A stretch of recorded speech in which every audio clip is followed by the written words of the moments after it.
your absolute best, there's only one name you need: Mr. Dirk. Family run since 1939, we're experts in crafting impeccable tailor-made suits and offering a wide variety of everyday styles. Pair that with personalized one-on-one fittings and the convenience of on-site tailoring. Mr. Dirk elevates your style game. Visit our Edmonton store or explore MrDirk.com. Score big on style with Mr. Dirk. When your project can't afford downtime, call Japa Equipment Rentals. From excavators and wheel loaders to compaction equipment, Japa has the machines you need. Trusted since 1972. Visit JapaEquipment.com or stop our Edmonton or Calgary locations. Jason Gregor isn't just a sports guy. He's a community builder. With over $3 million raised for local charities. Craft. He's making a difference on and off the air. A souvenir to the seats to start. 1440. For over 60 years, the folks at Diablo Boots have been selling the best Canadian-made boots. Handcrafted in Winnipeg, Canada West makes the best quality cowboy, biker, and work boots for Diablo Boots. With replaceable soles and heels. Why buy cheaper quality like every adjusted and made in China? When Canadian-made is better. Support Canada's workers at Diablo Boots for the best boots. So save on boots by Save On Foods. That's Diablo Boots, 3340 Gateway Boulevard on the east side of Save On Foods. Canada West and Diablo Boots, the two best names in the boots business. Does your bank do local? We do. When you bank with Vision Credit Union, you're banking with a rural Albertan cooperative that cares about the community where you live. There's no question. Into Morgan Rogers. Rogers lets fly. Morgan Rogers. And by returning millions of Morgan Rogers. 2 goals in Mexico in the Azteca. And 2 in Miami for Jude Bellingham. 2-1 England. No, Canada's up 2-0. That is the most dangerous lead in soccer. Relax, Mike. See that, Dan? My left eye is twitching. That's my warning eye. It'll be 2-2 by stoppage time. It's never wrong. With early payout from Bet365, I got paid the second they went up 2 goals. So to me, it's now the safest lead. Early payout from Bet365, huh? Now my right eye is twitching, Dan. Bet365. If gambling is affecting your mental health or well-being, 211 Alberta is here to help. Call or text 211 or visit ab.211.ca. 18 plus only. T's and C's apply. School's almost out, and road trip season is just around the corner. But if your brakes sound like they're grinding harder than a hockey fourth liner, it might be time to visit Napa Auto Parts. Napa has all the quality parts, tools, and know-how to help keep your vehicle running smoothly and road ready. With over 85 locations in Alberta, visit your local Napa store today or shop online at napacanada.com. That's Napa know-how.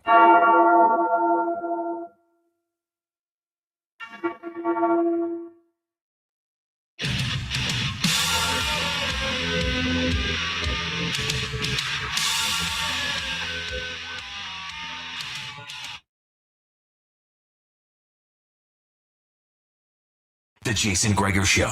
Crafty. And tonight, Grayson with a towering fly ball to center field. A souvenir to the seats to start. On Sports 1440. Sara Martinez.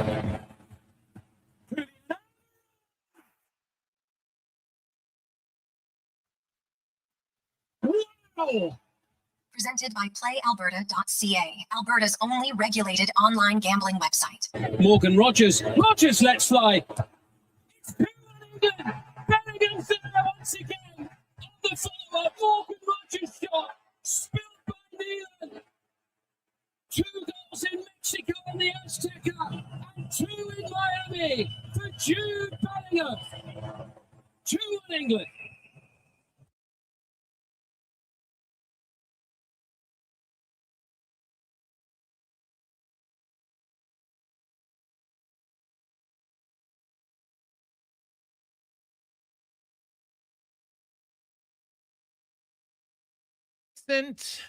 Monday afternoon. How are you? And welcome to the Jason Gregor Show on Sports 1440, sports1440.ca, YouTube, Facebook, X, Instagram, Twitch. Thanks for listening.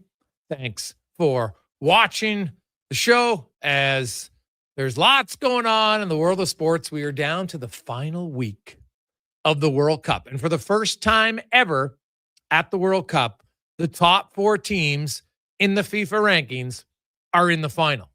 And it is rare. Like they've never been close to this before.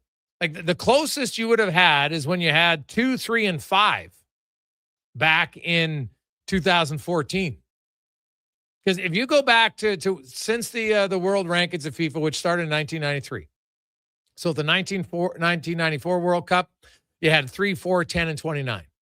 Then it was 1, 18, 19, 25. 2002, you had Brazil number 2, Germany 11, 22, and 40 for Korea. 2006, 7, 8, 13, 19, 2, 4, 6, 16, and then the 2, 3, 5, 15. Back in 2022, it was third-ranked Argentina, fourth-ranked France. You also had 12 and 22 going on. So lots happening. I'm telling you, man, like it's kind of a pick 'em. Do you see a clear favorite for Argentina, England?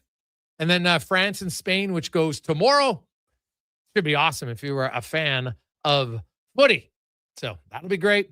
Also, we will touch on the CFL, the week that was, the week that's going to be, because the Edmonton Elks find themselves still in a tie for first place in the CFL Western Conference with the Saskatchewan Roughriders. The Riders, like Edmonton, with a convincing win. Edmonton started the week with a win, and Saskatchewan ended it with a big win as Hamilton without Bo Levi Mitchell. Oof, they did not look good. 38-7, and it was hot in Saskatchewan, like 35 degrees plus for a game.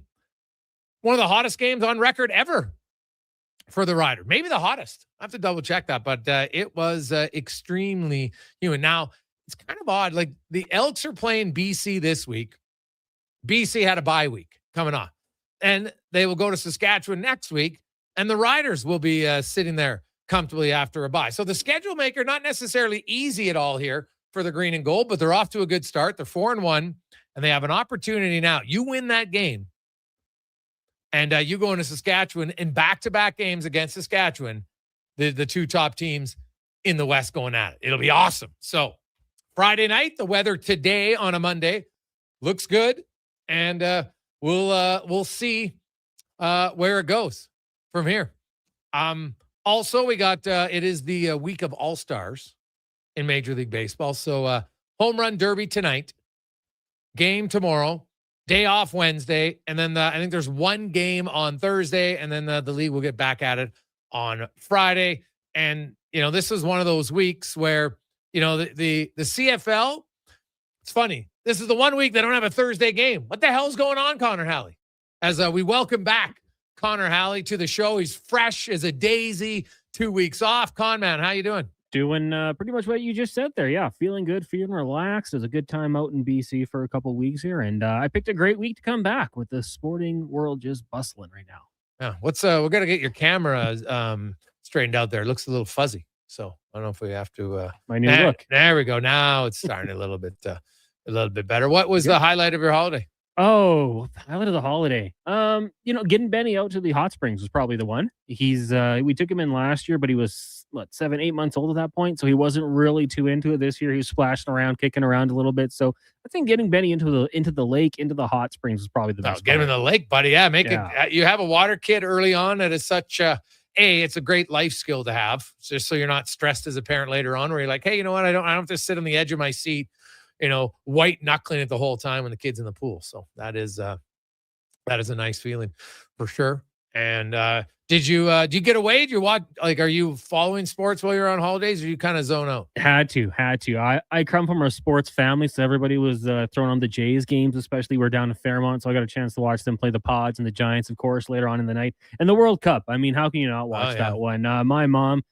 We found out we have Norwegian heritage. And about 2 months ago, she had someone come from Norway to give a whole presentation to her about the family or the town they're from. Oh, so of course that was the adopted team, and how can you not with that's fair, Holland with Holland, right?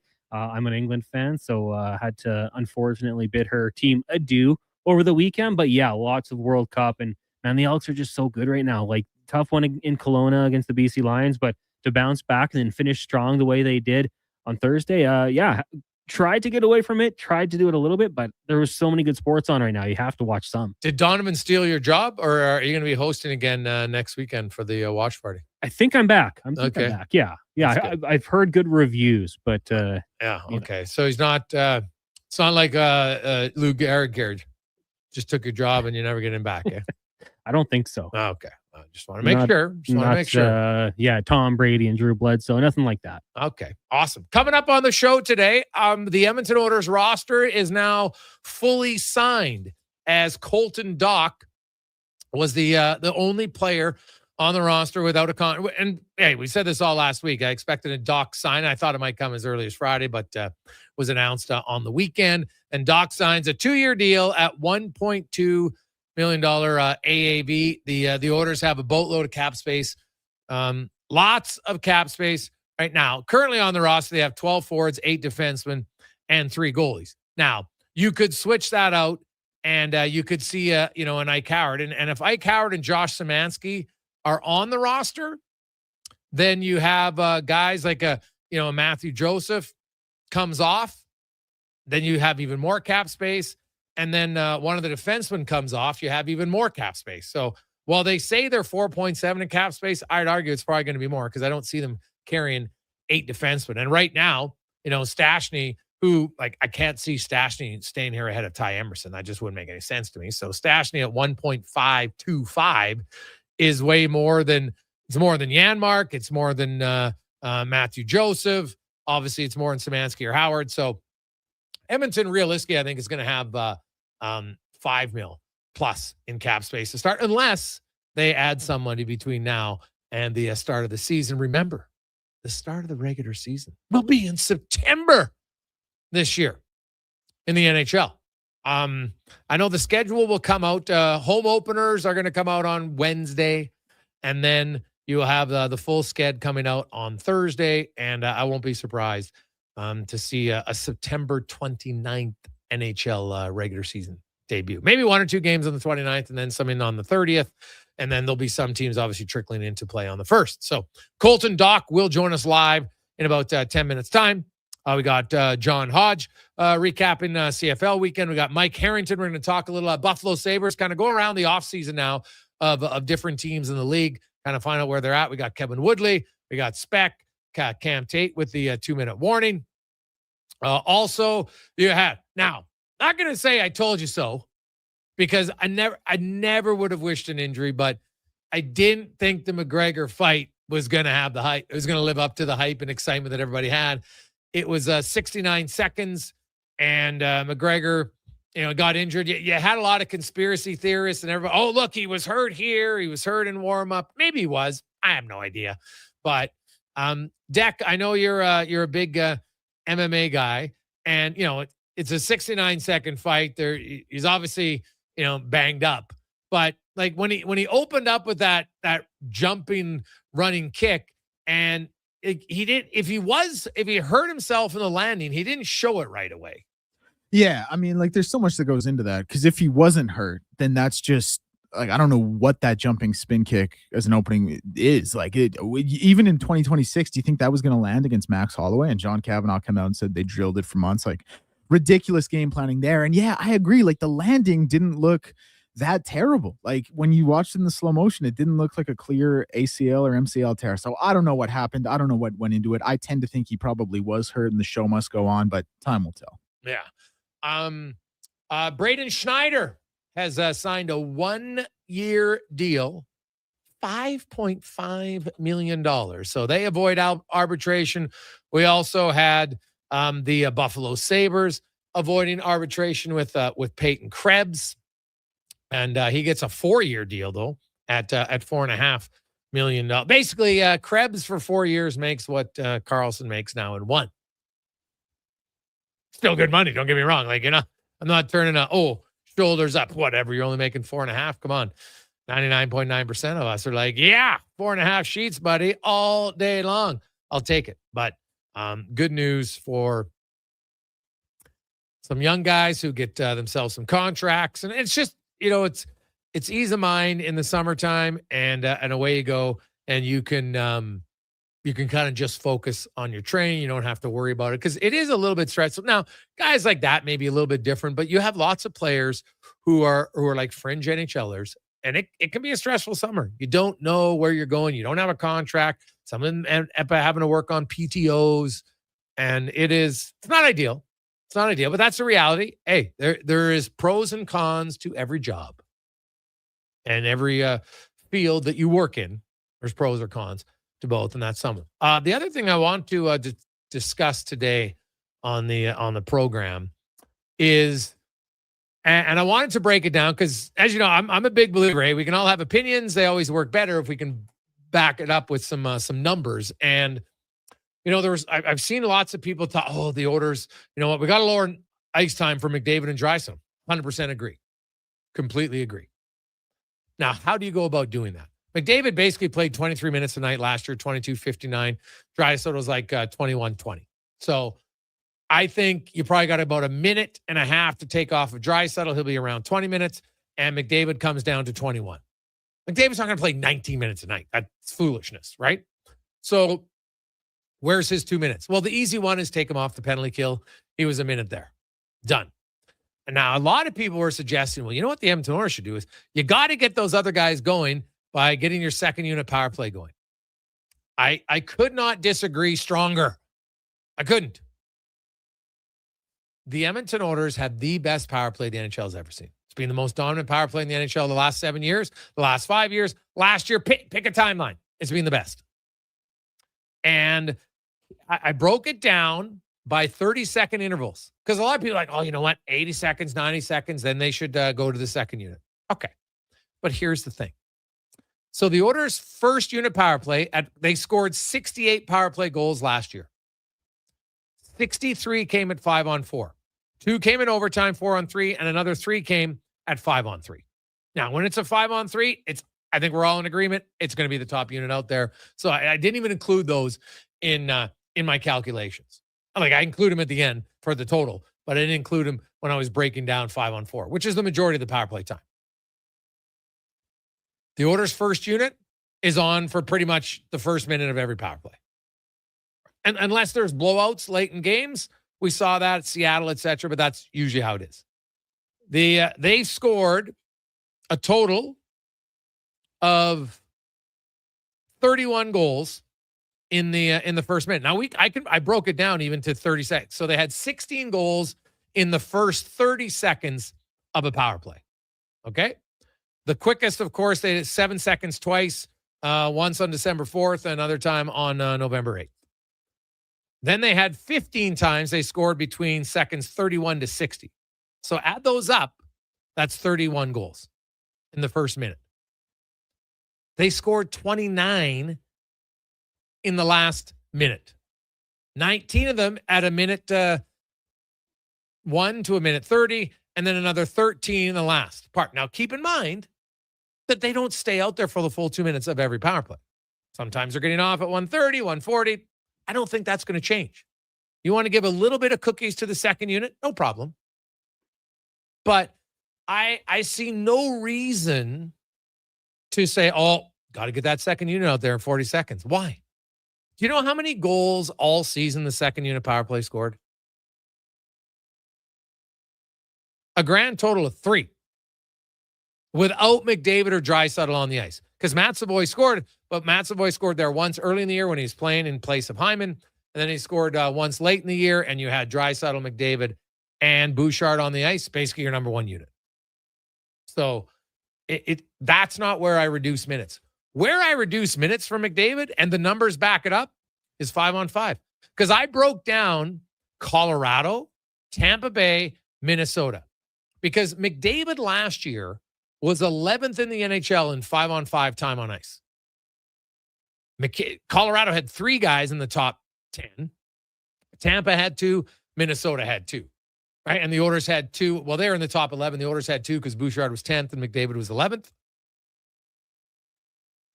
So I look at it and I'm like, that's where you limit. Sorry, they were actually 11th and 12th. Colorado had 3, Tampa had 2, Minnesota had 2. That's where I'm taking a minute off. It's a little bit harder of minutes. there's less odds of a goal 5-on-5. The goal is to win games.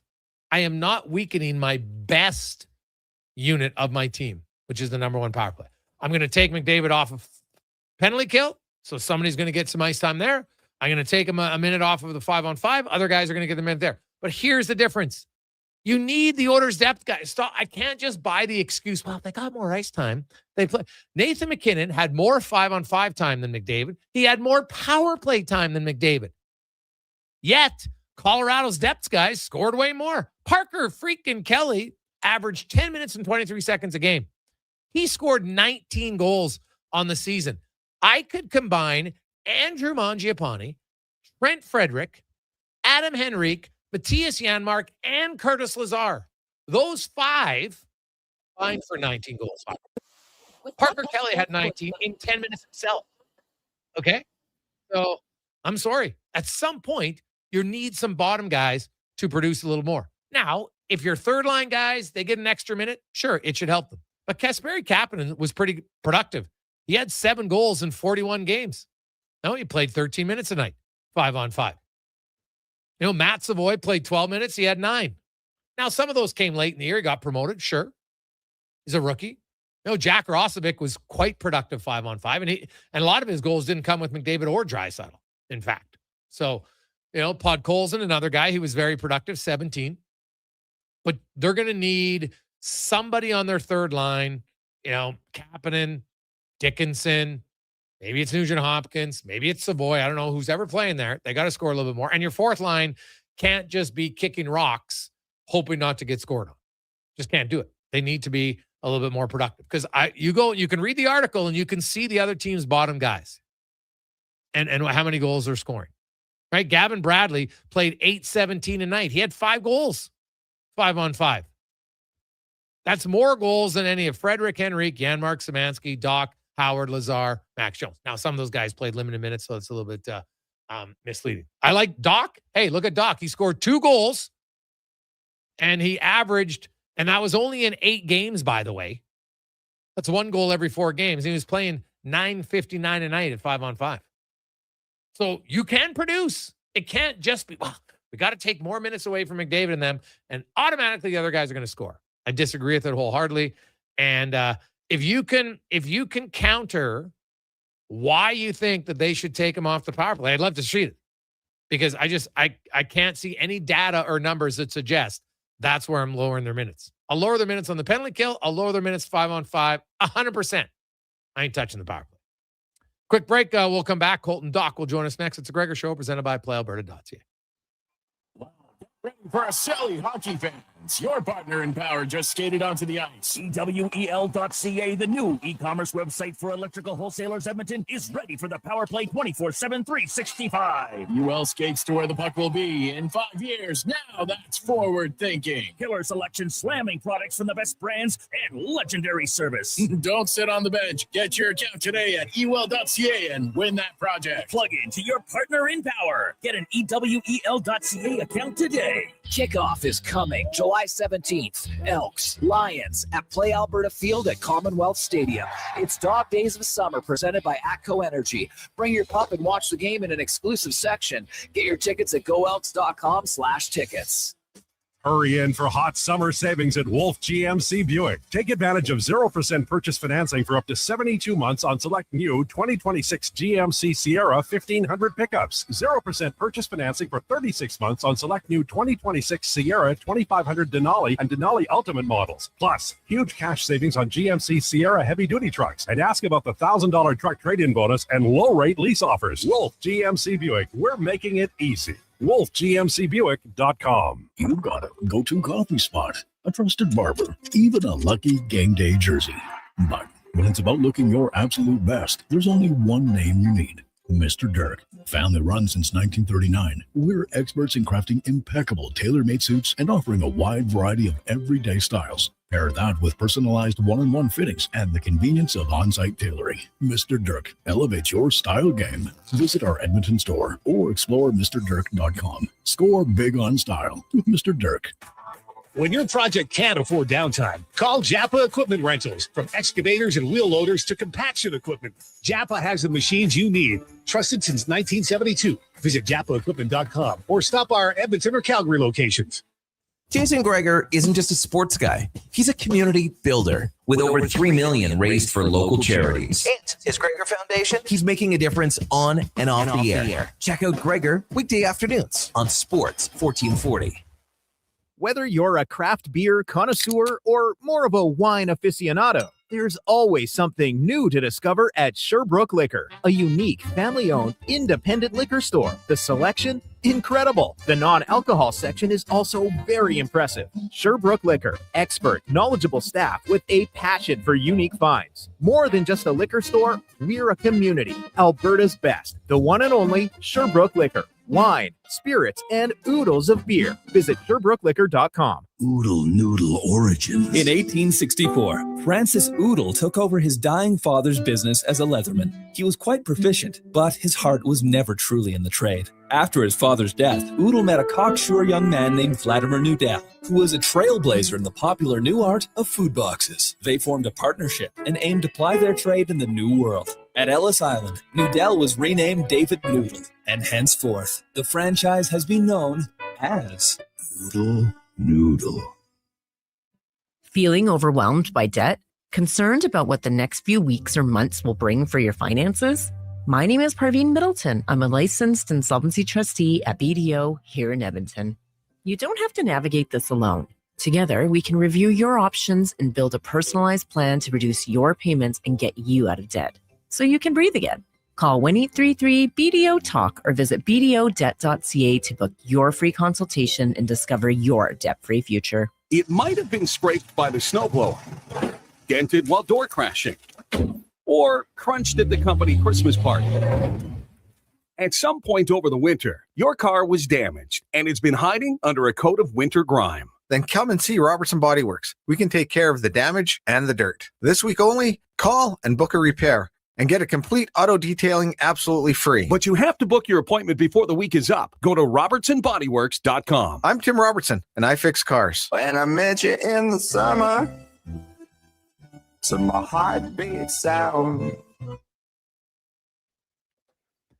Portions of this hour brought to you by the Nation Golf Tournament, Friday, August 28th, 2026 at Millwoods Golf Course. Golf, drinks, swag, food, and fun. Every swing supports Gregor's Gretz and helps graduates shine on graduation day. Early bird pricing ends July 18th, so sign up now at nationgear.ca before it sells out.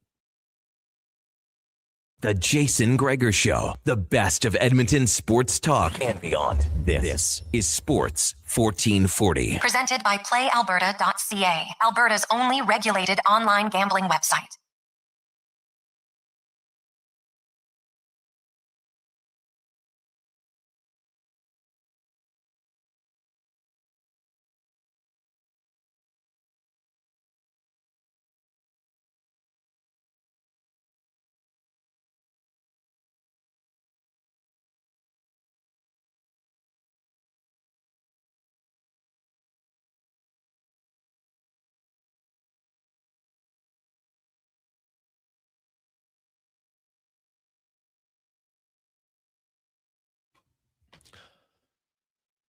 $225. How are you? Welcome back, Jason Gregor, Connor Halley, Declan Kruger, Sports 1440, sports1440.ca, YouTube, Facebook, X, and Instagram. Thanks for listening. Thanks for watching. As always, The Gregor Show brought to you by PlayAlberta.ca. And stop in, try it out. Casino, sports, live dealer, lottery, instance, and more. And of course, tomorrow night, Lotto Max, $25 million up for grabs. Get your tickets. PlayAlberta.ca. Also, while you're there, you can always check out the Jason Gregor Show odds boost specials, which we've got a little World Cup player for you, some All-Star game action, as well as a CFL 4-pack on who you like. So we'll get to all of that. Now, we're going to get to our big guest of the day, brought to you by Silent Rides Charter Company, one of Alberta's premier bus charter companies with state-of-the-art motor coaches that will safely take you or your group to your next destination. Book your ride today at silentrides.ca. And our next guest, fresh off signing a 2-year, contract extension, $1.2 million AAV with the Edmonton Oilers. Colton Dach joins us. Colton, welcome to the show. Congratulations on the deal, man. How you doing? Yeah, good. Thanks for having me on. So Colton, how involved are you, during the negotiations as a player for your contract? Like a little bit, yeah. Obviously, you get your agents to go in there and kind of talk to the team, and then they come back to you with some numbers and some analytic stuff. But mostly, the agent is doing the talking to the team. And it sounds like this was a pretty cordial one. Was pretty simple. Obviously, you want to be here, they want you here, and away you go. Have you had any initial conversations with your new head coach as far as, maybe expanded roles or opportunities, or what his expectations are of you this year? I wouldn't really say, a whole lot of expectations. We've had some phone call, and then actually saw him at the rink today, so I had a good chat with him, just a little one. But yeah, I mean, obviously it's kind of the same stuff that I have for goals going into this year, and in my mind of being a little bit more trusted by the coach and just kind of get that confidence, and then, playing a little bit more important minutes, and just kind of, work on that 200-foot game. Okay. So what do you feel when you say you want to work on your 200-foot game? I'm guessing, is it more defensive minded? What is it specifically that you're working on? Yeah, I would say just a little bit more defensive, kind of get, trusted and put in those situations. I mean, obviously, I'm pretty close with Jason and watching him, how he plays. And, I think he is trusted by the coaching staff. So it's good to kind of watch him and learn off him, and pick his mind and kind of just understand that side of the game a little bit more. Okay. And really it's what most young hockey players, guys who are gifted, like you grow up and, it's offense, right? Like, and you're, oh yeah, coach, I'll think about defense. and that's not a knock. That's just, everybody wants to score. And, at a young age, it's work on your skills and everything, because defense is a lot of smarts, but it's a lot of more just will and determination than anything else, isn't it? Yeah. It's, sometimes you got to put your body on the line, you got to sacrifice and block your shot. And I think, my style of game it kind of fits in there. You're being hard, heavy, winning battles, especially at the blue lines, and just try and chip pucks out, and, hopefully the centers come with speed and let him, go down the wall. So kind of just, work on that area. Obviously you got to have good stick as well. Intercept passes, disrupts things. So kind of just work on those skills. Do you have kind of a goal of your off season? I know you have the luxury here of getting to work out at the rink every day. You got world-class facilities. I know last time I talked to you, hey man, I get breakfast and lunch. It's unreal. But, so you work on it on the ice. Like, how much of your time is spent between like skill development compared to like, can you work on your 200-foot game in the off season? I mean, yeah, there's always different situations you can put yourself in. Like, I'd say for a lot of the skill sessions, it's a lot of board pickups, rim pickups, working below the circles. That's kind of where my offensive game is going to strive. But then there's also, the mini games at the end of the skills, the 2-on-1s you work on, kind of trying to read the player and not let him make a pass through you or get around you, just trying to anticipate and see where his eyes are going and just kind of get a good stick on puck, work on those type of things. Colton, I kind of referenced a lot of times when I talked about it, I think he has like sneaky good hands, right? Like, you're a guy who can finish in tight.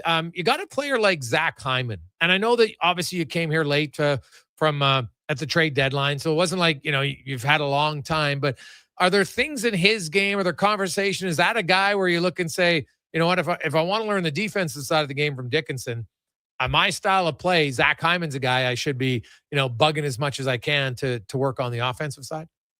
100%. Yeah. I think even, sitting down and, you're a little bored in the summer, you watch a few games, you can watch some of his shifts as well. And just one of the things I've picked up is how he uses his body to get possession on guys, and whether that's in front of that or whether it's protecting the pucks down low. It's pretty similar with how Leon does it as well. So getting to, play with those guys and watch them, day in, day out is obviously a privilege, and you gotta, take your time and talk to them and understand it a little bit more and then apply it to your game. And like that body position, like that's something that, hey, kind of comes natural. You're a bigger dude, right? Like you've got the opportunity and you can skate well, that you can incorporate some of those situations into your game. You got a brother who's an NHL player. Are you guys do you guys train together at all? Yeah, we skate in the fort together. Obviously, I train at, like we said, I train at the rink. He trains at Premier Strength with Barry Butt, but usually you skate with him in the fort, and there's some other guys out there. But it's always good to go battle and compete, and he always likes to give me some little tidbits, so it's good to learn from him too. You guys are obviously ultra competitive, but you're brothers and you're like best friends, so it's a respectful one. How competitive does it get between you two though for fun in the summer? Pretty competitive. There's been some times where I've had to walk home from the rink, or he wants to walk home from the rink because we don't want to drive together, even though it's a 2-minute drive home. But no, it's all fun. It's all good. I think that kind of helps us get better and grow. And I mean, you never want to lose, especially to your brother. So you always got to try and get the foot up on him and win. Who's walked home more in the summer? I think we're 1-1 right now, to be honest with you. So now, do you find, does the walk cool you down? And if the other guy's walking and you're the one driving, are you laughing, or you're like, oh, okay, maybe I got to tone it down? How does it work? No, usually you got to try and beat them home so that you get to tell your side of the story first. Oh, I love it. Colton, how closely did you watch kind of the construction, everything that's gone on for your team? As a player, I think you were pretty confident you were going to sign here, but how closely are you monitoring all the moves and now that you see the roster, what you think about your team? Yeah, I mean, obviously, as before I was a fan, and now I'm on the team, so it's always fun to see and see what they're doing. But I was pretty excited when I saw both Connor and Jason Reese sign. Obviously, that's kind of makes me feel a little bit more comfortable going into it and just being around them. And obviously, just super excited to kind of get going and see where the team goes. I think we got a great squad, and just really looking forward to the start of the season. Winger, could you play center? When was the last time you played center, Colton? I played center a few games this year. Probably for junior was probably the last time I was a permanent center, but played a handful of games this year. And how would you say your comfort level is of center to the wing? I think I'm very confident, very comfortable in both positions. I think growing up, that was something my dad always kind of tried to instill, that play every position, try and be as versatile as possible. It just only helps you. So I think growing up felt, obviously more comfortable in the center role. And as you get older, you have to adapt. And going at 16, started on the wing in junior. So we kind of, got to know that side of the game a little bit more, and kind of any situation kind of get put in, you're comfortable, you're confident, but center does obviously, it gets you a face off right away, hopefully, and gets you more engaged. How's your face offs? We're working on those this summer, trying to get better with them. Okay. So when you're working on a face-off, is it as much about just the quick, hand-eye reaction time, or is it more studying guys and really learning how, I got to beat guys with size and maybe smarts as much as just with quickness? I think that's something where before the game, you always try and look at the other centerman and understand what their tendencies are and try and figure out a game plan going into it before, and you got to read where his stick is. And obviously it is a little bit about the hand eye and the timing of the ref, and everything's, there's a lot of things that go into it, but at the end of the day, it's just, a stick battle, and you got to try and win as best you can. Colton Dach joins us, signed a new 2-year extension earlier today with the Edmonton Oilers. And now we're into July. The season's going to start even earlier. I know the schedule comes out on Thursday, and it's most likely that, there's going to be games in late September. Colton. So obviously, the off season's been a little bit longer, but I don't know if that's a good thing or a bad thing. Where would you be at as far as kind of the excitement? Is it oh my God, I'm in the dog days of off season training, or is there still a lot of excitement for you? No, I'm excited both ways. It's nice to, be home and get to spend a little bit more time with family, but it's also, you get the group chat going a little bit, and you're excited to see everybody and get back into the rink with everyone, and just kind of get that, that joking around, that chemistry, and get on the ice with everyone. So really looking forward to, camp starting up here soon, but it's also nice to, kind of have that summer to yourself with the family. How have you been able to golf much with all the rain? A few times, yeah, not as much as I'd like, but still get out there quite a bit. Best round you've shot so far this year? I think it was 76 at the Fort course. Oh, yeah. geez, So I think that was. Is that a one of the career better. low? No, that's not a career low. What's your lowest round? What's your best round you ever shot? It was at the Fort course too. I think some boys are going to give me some troubles for saying this, but I think it was like 74, 75, so around there. Oh, okay. Oh, now why? Because are the boys saying that course doesn't count, or what's the chirp there? Yeah, a few of them say that. Okay, yeah, a little. Is it a little bit shorter? I don't think I played the Fort. I wouldn't say it's shorter. They just don't think Fort Saskatchewan's got a good course. Oh. Well, that's your home course. You just challenge them and say, "Hey, boys." I try and bring them out there all the time. They don't want to go. No, they don't want to go. Oh, is that like Savoy and the St. Albert guys? It's not. It's below their standards. Is that how it works? it's a little bit of everyone. It's all the boys you kind of grew up with. Oh no, that's awesome. Now, so what do you do for fun other than training and golfing, or is that pretty much it? We have a lake lot out at Garner Lake. We go out there quite a bit. It's kind of nice just to reset and hang out with the family and have friends up there and get on the water when we can and do a little surfing, some fishing, some water skiing. Just kind of be a kid again. Yeah, are you now? I'm assuming you're a slalom skier, like you're one board guy. Yeah, we kind of my mom was a skier when we were growing up, like a winter skier, and okay. Her and my dad both enjoyed water sports growing up, and they kind of got us into skiing when we were young. So we haven't done it quite as much lately. We kind of drifted into the surfing game, but it's still fun to go out there and do it. Now, you mentioned you're working out at the rink every day. Are there like specific, like when you're on the ice, how often are you on the ice? Are you on every day and for how long? And how much of it is it split between conditioning and then just like specific, okay, today I'm going to work off picking pucks off the wall, taking it to the net. Like how specific are your drills in the off season? Yeah, obviously the trainers and the skills coaches, they obviously communicate and understand what kind of workout we're going to do, what kind of skate we're going to do, and kind of tailor it off that. But yeah, I think right now we're doing three skates a week and working out 4 or 5 times a week. So it's good. Cardio is getting up there, so that's always a good thing. Now, are you in your conversations with coach, like are you expecting to try some games at center, or do you think you're going to be a winger?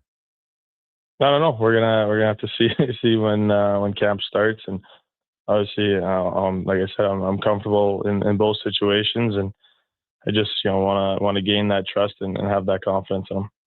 And Colton, obviously, preseason's a lot shorter. Now this would be the last preseason where you could play more than 2 games. As a young guy, I'm guessing you're like, hey, I want to play. Like lots of young guys usually are playing 5 or 6. The most you can play now is 4. And probably not anybody's going to get into all 4 because the vets all have to play at least 2. Do you approach preseason different because it's shorter now? No, still, it's always nice to play those games and kind of, like I said, get your confidence up. And obviously, like you said, only the vets can only play 2 games, so you're going to get a little bit of opportunity to play up in the lineup and maybe some power play time, and then obviously you're going to get some time working on the PK. So it's gonna be good. I'd love to play all 4 and kind of just get my feet wet and hit the ground running for the start of the season. Have you been watching the World Cup at all? I have not actually. I've watched like maybe 20 minutes of it. Okay. Do you watch any other sports in the summer? Probably just golf. Usually that's something pretty easy to throw on a Sunday morning at the lake and eat breakfast and kind of just sit there. Okay, so not a big sports guy. What about are you into books? Are you into movies? What are you doing in your downtime? Not so much books. More of a movie, TV show guy. I kind of like to just sit and chill, play a little bit of video games with some buddies. Okay. Now you and your brother growing up, I'm guessing, played a lot of video games head to head. Do you guys still crank it out? And are you having like NHL? I'm guessing it's 26 battles between you and your brother still. We never really did that, to be honest. We were outside quite a bit growing up, but right now we love doing like a franchise mode thing on NHL. So he'll come over. We'll have another one of our buddies come over and kind of just pretend to be a GM and try and see how many Stanley Cups we can win. Okay, and now when you play the team, is Colton Dach always drafted on your team? Oh, always. You always got to get Kirby and Colton. Yeah, we always got to fit those two on there. Okay, well, that's fair. Now, how's your ranking? Is it accurate? Do you feel they've shortchanged you in any place? Oh no, these two guys like to have a lot of fun. They love signing me to an 8-year, $1 million. So it's kind of funny. Oh, so GM mode, you actually sign all the contracts for players and everything. Oh yeah, no, you do everything. You guys throw out an offer sheet similar to Carlson's?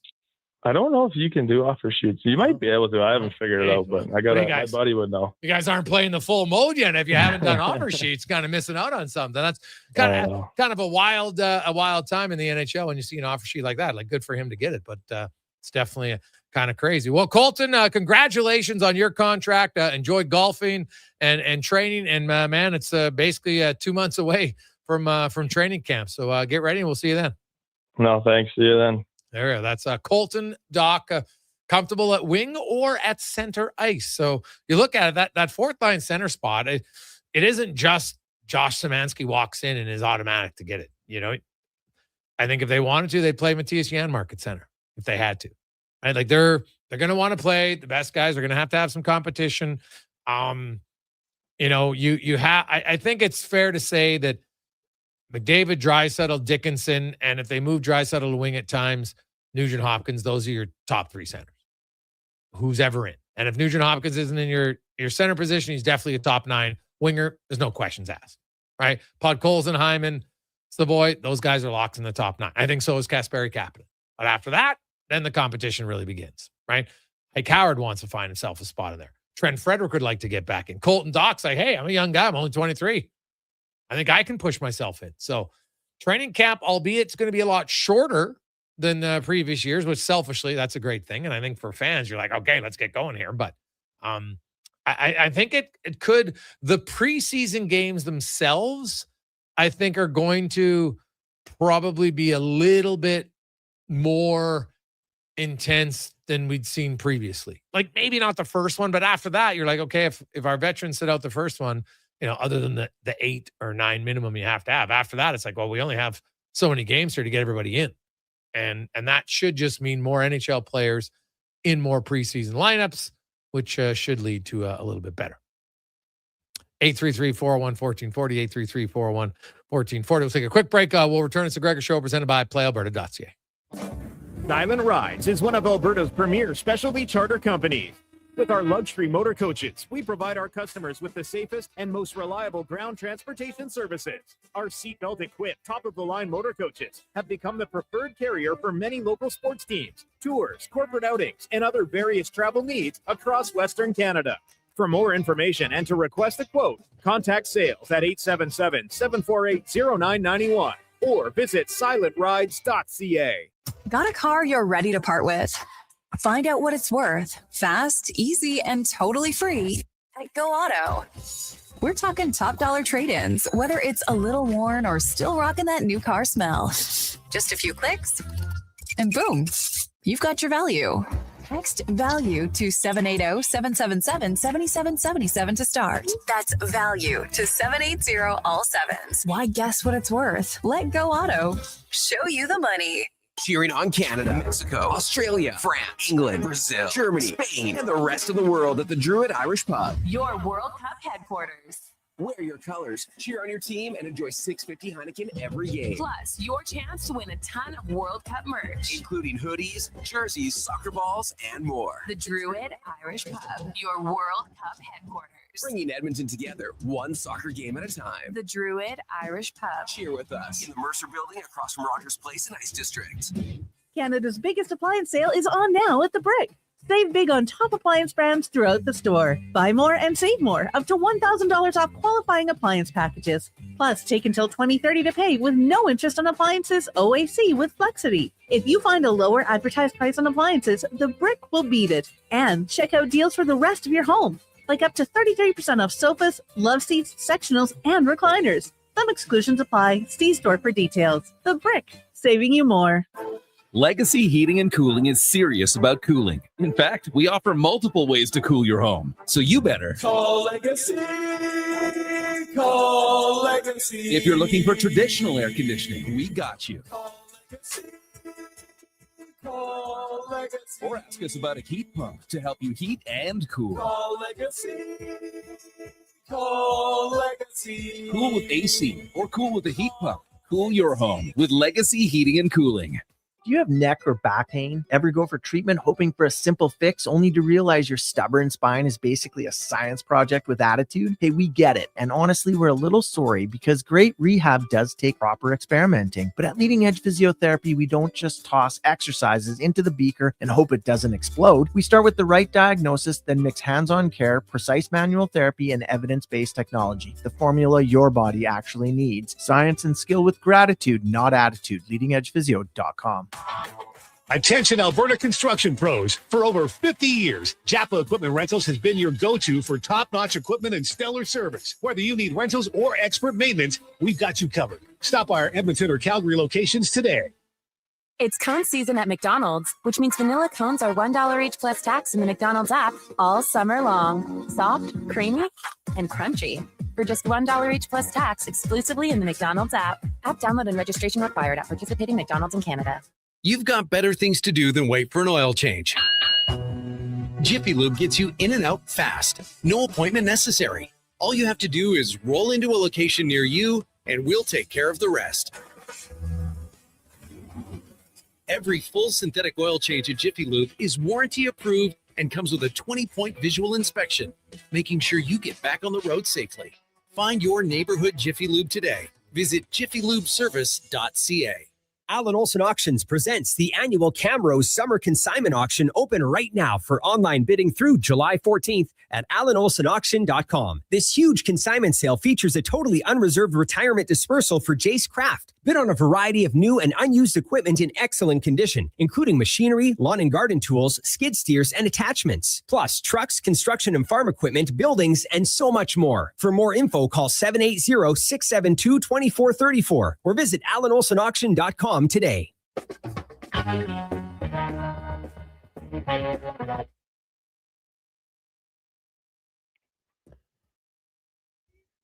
Portions of this hour brought to you by CanTorque. We offer sale, rental, repair, and calibration of hydraulic, pneumatic, and battery-powered torque wrenches, stud tensioners, and flange maintenance equipment. Order today at CanTorque.com. The Jason Gregor Show, the best of Edmonton sports talk and beyond. This is Sports 1440. Presented by PlayAlberta.ca, Alberta's only regulated online gambling website.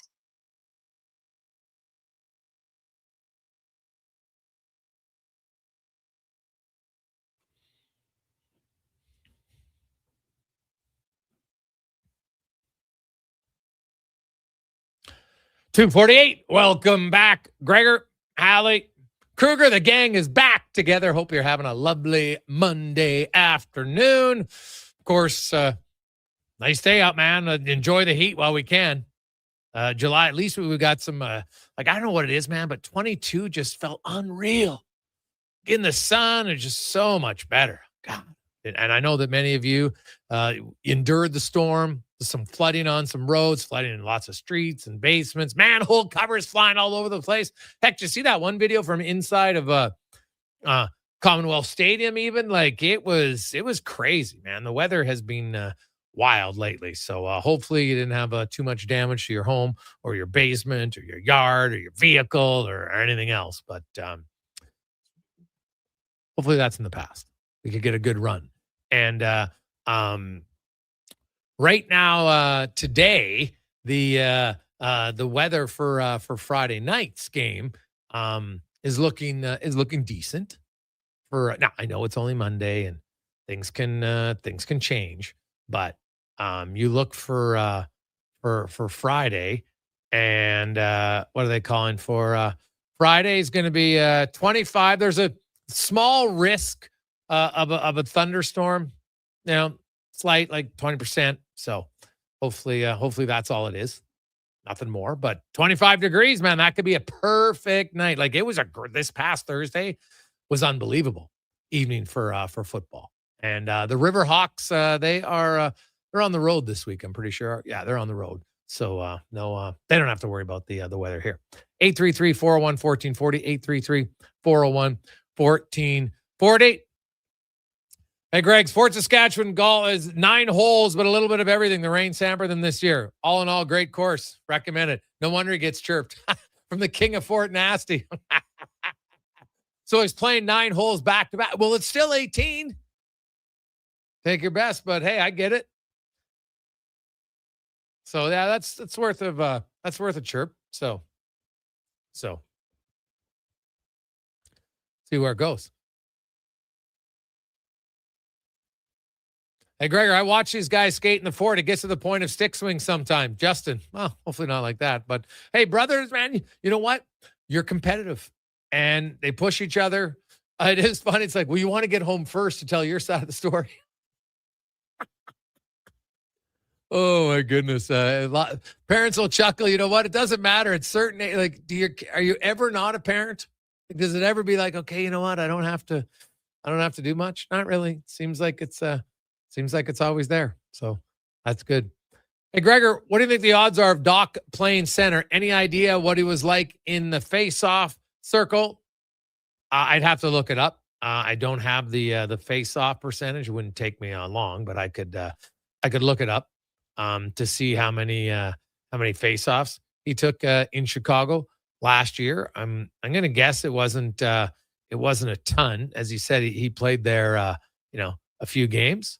So looking at his last year for Dach, he wasn't great in the draw. So what was he, 36%? He only took 71 faceoffs last year.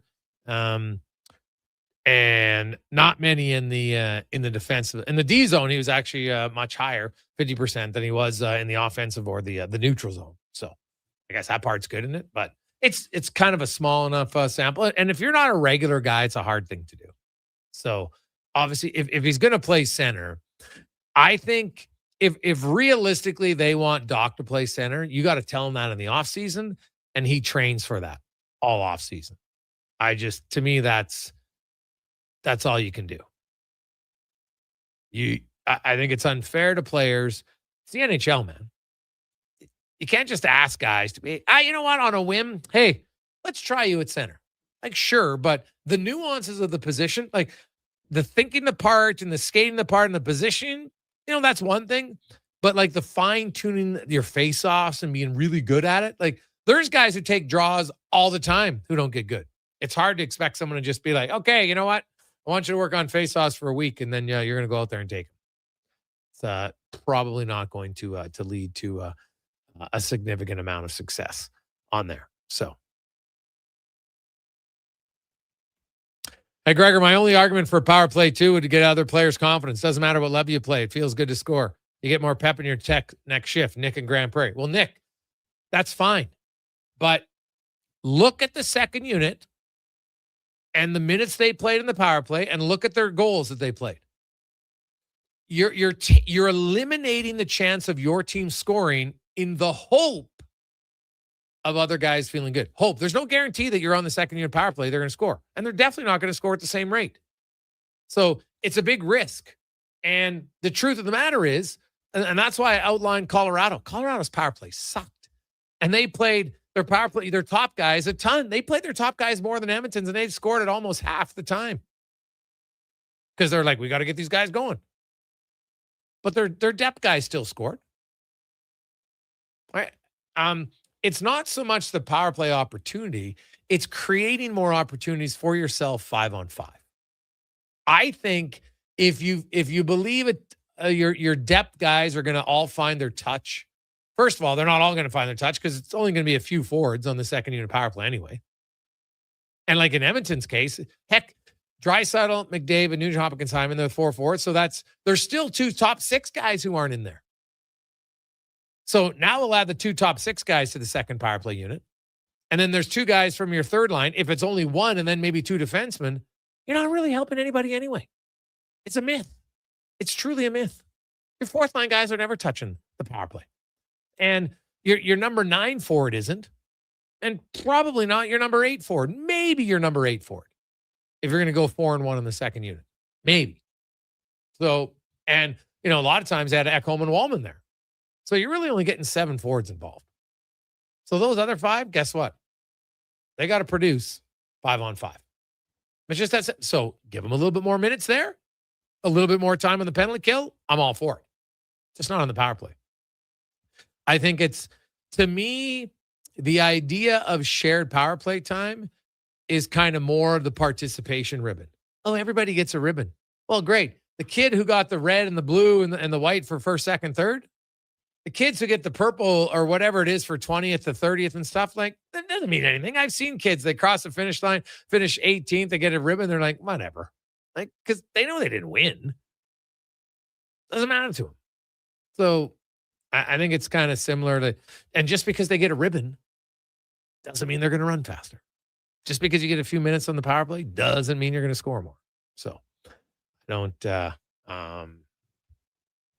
let's see how they'll do it. So, hey, Greg, remember when everyone thought Taylor Hall was a center because he did in Pee Wee? Well, Hall played center, but very briefly, right? It was a brief experiment. That's fine. Do I think Colton Dach's going to play center very often? No, I don't. These are things that people bring up in the offseason, and it gets people talking, and half the time it ends up never coming to fruition. So I would look at Colton Dach and say he might take a shift or two, maybe a game. But do I think he's going to be a regular center iceman for the Oilers this year? I'm going to lean towards no. Not because he necessarily couldn't do it, but he hasn't done it in a long time. And the Oilers they're in win now mode, right? They want to win. And if I'm Colton Dach, I want to play. And I might have more of a chance. Now, if I'm Colton Dach, the one area I'd like to try to get involved in is the penalty kill. That's an area for Dach, for sure, like a lot of other guys, but he would like to get a little bit of a power play time, if he could. 833-401-1440, 833-401-1440. Let's get to the con man. We'll get back on track. Sports 1440 update brought to you by Go Auto. If you're going for a vehicle, go to Go Auto, because they got over 15,000 new and used vehicles to choose from. Any color you want. They got 73 different locations. Find one near you. GoAuto.ca. This is a Sports 1440 update. The Buffalo Sabres have signed restricted free agent forward Peyton Krebs to a 4-year, $18 million contract that carries a cap hit of $4.5 million. 25-year-old Krebs recorded 12 goals and 39 points in 82 games last season with the Sabres as they return to the playoffs for the first time since 2011. While the Dallas Stars forward Jason Robertson going to be headlining a list of restricted free agent players heading into arbitration, with proceedings reportedly begin to set next week. According to Puckpedia, Robertson's hearing has been scheduled for July 25th. The Edmonton Oilers have signed American defensive lineman Carmine Bastone to their practice roster. He had invites with the Chiefs and Jets mini camps after spending 5 seasons at Northwestern University, and the BC Lions have named veteran coach Dennis McKnight as their new special teams coordinator. The team fired coordinator Corey McDermott on June 28th after opening the season with 3 straight losses. And in the majors, all-star festivities get going tonight with 8 participants meeting in the Home Run Derby at 6 o'clock from Philadelphia. Coming up in hour 2 of the Jason Gregor Show, we'll be joined by John Hodge of 3 Down Nation and get to the stats of the day. I'm Connor Halley. This has been a Sports 1440 update. Sports 1440, a Stingray radio station broadcasting on Treaty 6 territory. Download the free iHeartRadio app and listen to CKJR wherever you go. Say hello to Alberta's home for reeling and dealing. With Play Alberta, you can spin into the excitement of popular slots like Cash Eruption and Desert Fantasy. Experience Alberta-exclusive games and get in on the action of live dealer tables with all new elevated stakes. However you prefer to play, the fun is ready when you are. Visit playalberta.ca/Gregor to learn more. That's playalberta.ca/Gregor. Must be 18 plus to play. If you gamble, use your game sense. Action Electrical's projects team takes the field, folks, ready to execute the entire play for new commercial builds. Absolutely. They're masters of design build, sketching strategy from initial blueprints to core electrical infrastructure.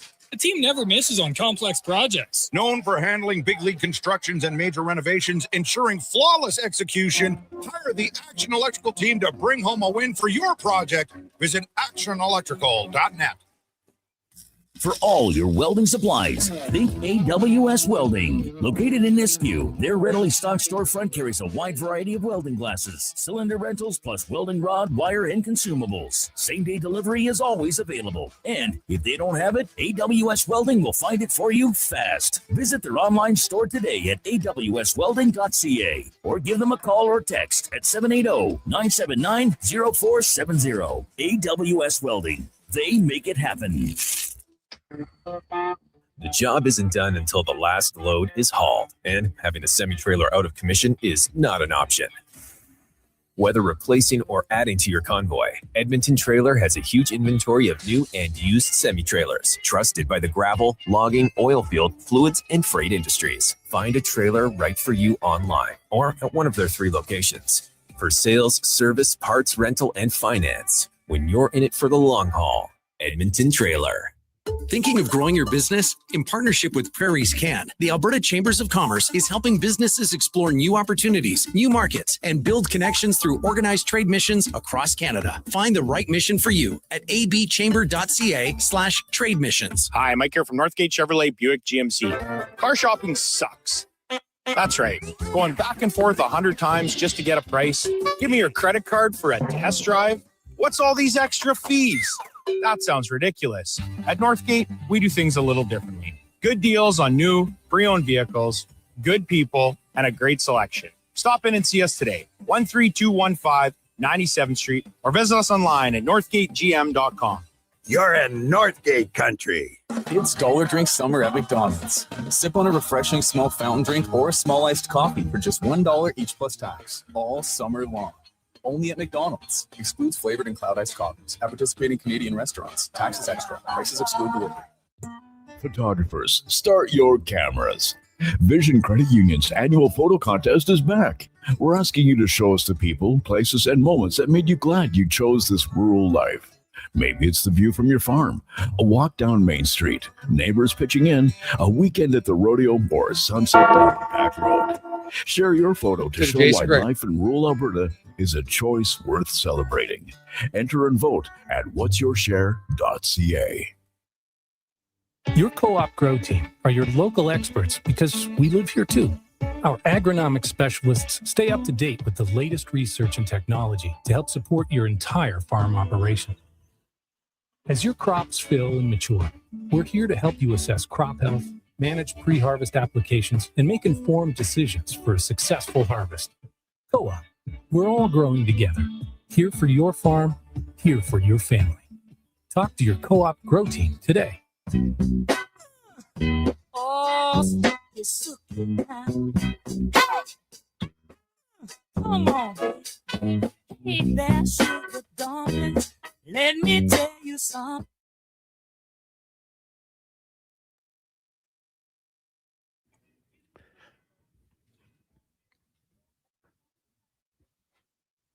Portions of this hour brought to you by Japa Machinery. Need equipment on the job fast? Japa Equipment Rentals in Atchison has you covered. Excavators, wheel loaders, compaction equipment, and more backed by expert service. Visit japamachinery.com. This is Sports 1440, where Edmonton talks sports. On YouTube, Facebook, and X. Here's Jason Gregor. Brought to you by playalberta.ca.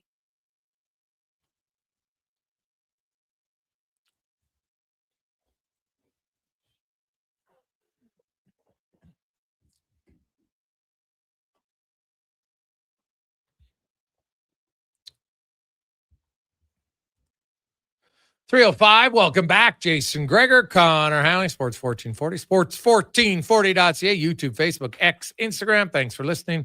Thanks for watching the show. Hope you're having a lovely Monday afternoon. Home run derby tonight. Who do you like? Who do you got in the home run derby? Some new rules. We will, well, not new. I guess they kind of switched the rules again. We'll get to those. In a second. The Gregor Show is always brought to you by playalberta.ca, where you can stop in and everything. Casino, sports, live theater, lottery, instants, and more at playalberta.ca. And check out the Jason Gregor Watch booth. We got, of course, some World Cup action for you, a little All-Star action, and get in on early on the CFL picks for the whole week. Speaking of the CFL, the Edmonton Elks on the field today, and a good sign for them, Joe Robustelli. Now, he did practice limited, but I think there's a really decent chance you could see him in his first game action this Friday night. And, hey, the receiving core has been good. Like, you look at Cody Fajardo through the first 5 games of his season, and this is one of the it's the best start he's ever had. So we'll get into that in a second, because we're going to get to our stats of the day. But first, Cons, do you have any guess or favorite that you like for the home run derby tonight? Oh man. Is Schwarber going in as the favorite? I think he's the odds-on favorite, but I'm going to go Murakami. I think he's third in terms of the odds going into this one. Now, I mean, you have some of the hometown guys, which maybe there's a benefit there in their hometown park, but no, I'm not. I can't go that road. I can't pick the top favorite. Give me Murakami. Murakami. And Junior Caminero is on fire right now.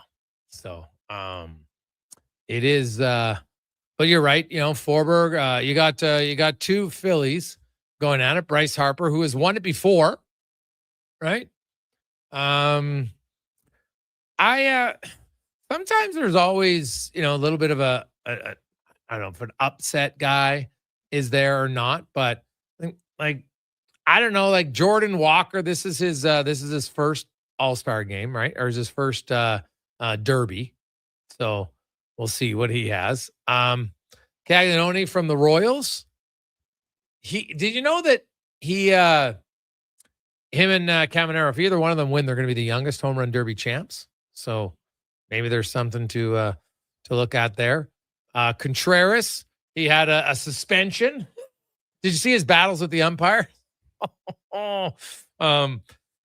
Again, now he's more of a line drive hitter, so that's where I'm like, I don't know. Ben Rice, he had a really good, and I know it's past the first half, but he had a really good first half. And I don't know, man. He might be my wild. He might be he's my dark horse, which I know he's not like that dark of a horse, but like Schwarber's kind of too obvious. I get it. But Caminero is the hottest guy coming in. So I think I might just go with the hottest guy coming in. So, yeah, I mean, Schwarber leading the majors in home runs. That's pretty impressive. If you were if you're a pretty established player, Gregor, is this an event you want to take part in? Because we know, like, the dunk competition, like, it's kind of lost some of its luster with the bigger names. Once you're established, you maybe don't feel the need. You want to be the guy on the sideline. The home run derby, still mano a mano, right? Like, it's. Oh yeah. Do you think there's still that desire there's no for judging, right? There's no judging. Go out there and hit the ball as far as you can, and maybe there's some game plan towards it. But do you think that it still has that luster where the game's best hitters, obviously Schwarber's there? Yeah. Do you think there's still something to it? I think usually yes. Like you could get in there, and if Aaron Judge was healthy, now they're not going to go in it every year, right? So I understand that, but you have a lot of like Schwarber. I'm sure they would have liked Alvarez in, right? If we're talking big, but Ben Rice, Caminero, like those are 3 of the top 4 home run hitters in MLB this year, right? So now, but then there's a little bit of a drop off to some of the other guys. So, Jordan Walker still, tied for top 10, and not every guy wants to do it. I understand it, but I think if you can get every year, if you have 3 or 4 of the top 5 home run hitters in the regular season, I think you're doing good. Then you fill it out some younger guys and different things. I think that's fine, right? Because other guys can still hit bombs, even though they're, they maybe can't hit as many home runs off of curveballs and sliders in the regular season. They're going to be able to hit bombs at the home run derby. So no, I still think it would have some pretty big cachet, right? Like for Schwarber, the best part for him is he's like, there's no risk of a strikeout. Because he's got doesn't he have almost like 150 Ks already this year? Like that guy has been striking out a lot. Like he hits a lot of dingers, but I think he's close to 150 in strikeouts this year. Yeah, leading the league, 144. And then do you know who's how much ahead is he than everybody else? He's 11 up. Yeah.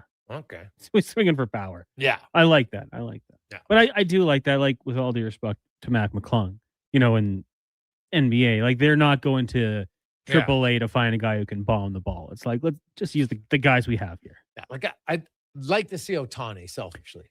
I'm Right, with ya, now yeah. he's hurt, so I understand he's not going to be there, but, I'd like to see him in it. Like I would like it maybe one other time if you had, an opportunity to just get like Schwarber and Judge and Ohtani and all the big guys say, you know what?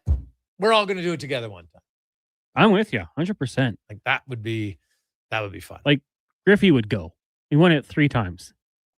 That's my guy. I loved watching him go out there, throw the hat on backward and do it. The big guys have all done it. I think you kind of have to at some point. Like Vlad went. He went and won it a couple years ago, yeah. right? So, all the big guys have gone and done it. Cal Raleigh doing it last year. But, yeah, to have 3 or 4 of them all go up there and kind of put on a show, I think that'd be awesome. Yeah. Ken Griffey Jr. definitely was elite at this. And they've had some, obviously some big names, right? Pete Alonso is pretty good at this. Aaron Judge has won it a while ago.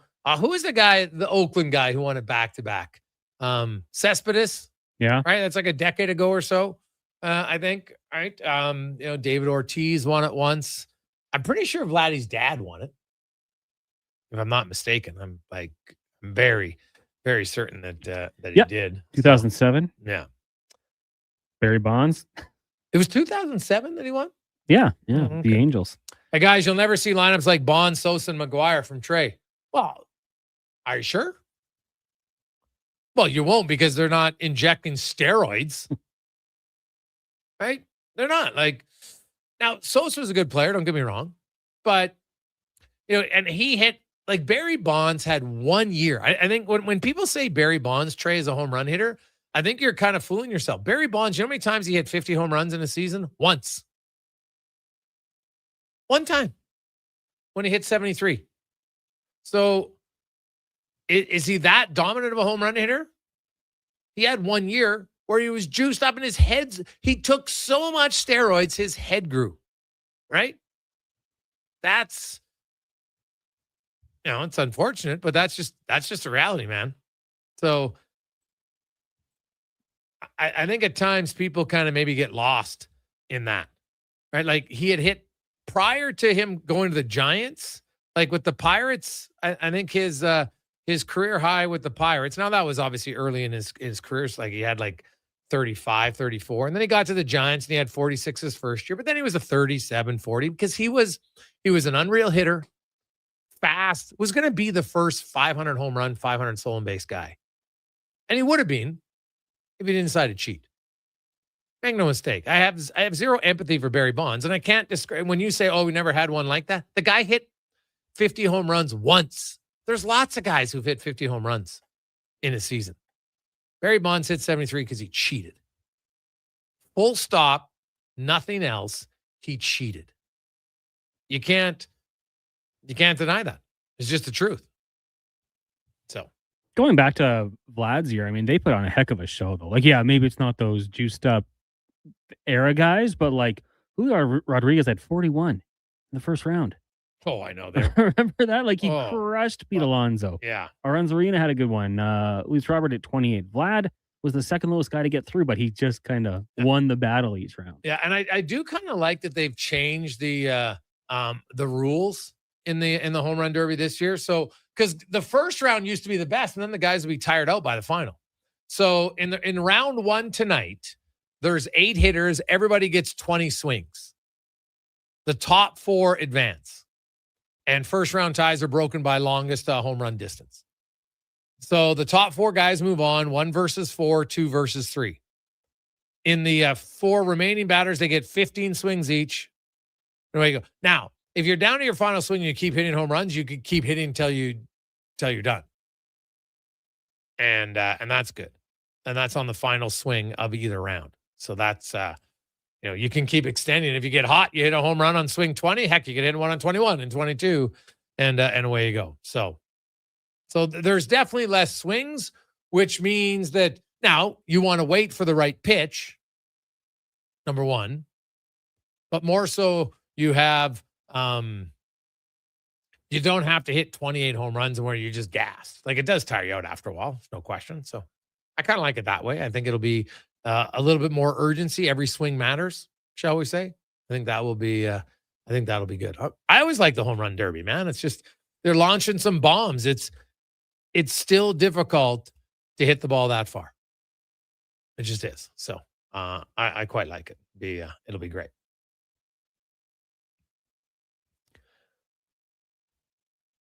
You got to remember the pitchers were juicing too. Yeah, some of them, no question.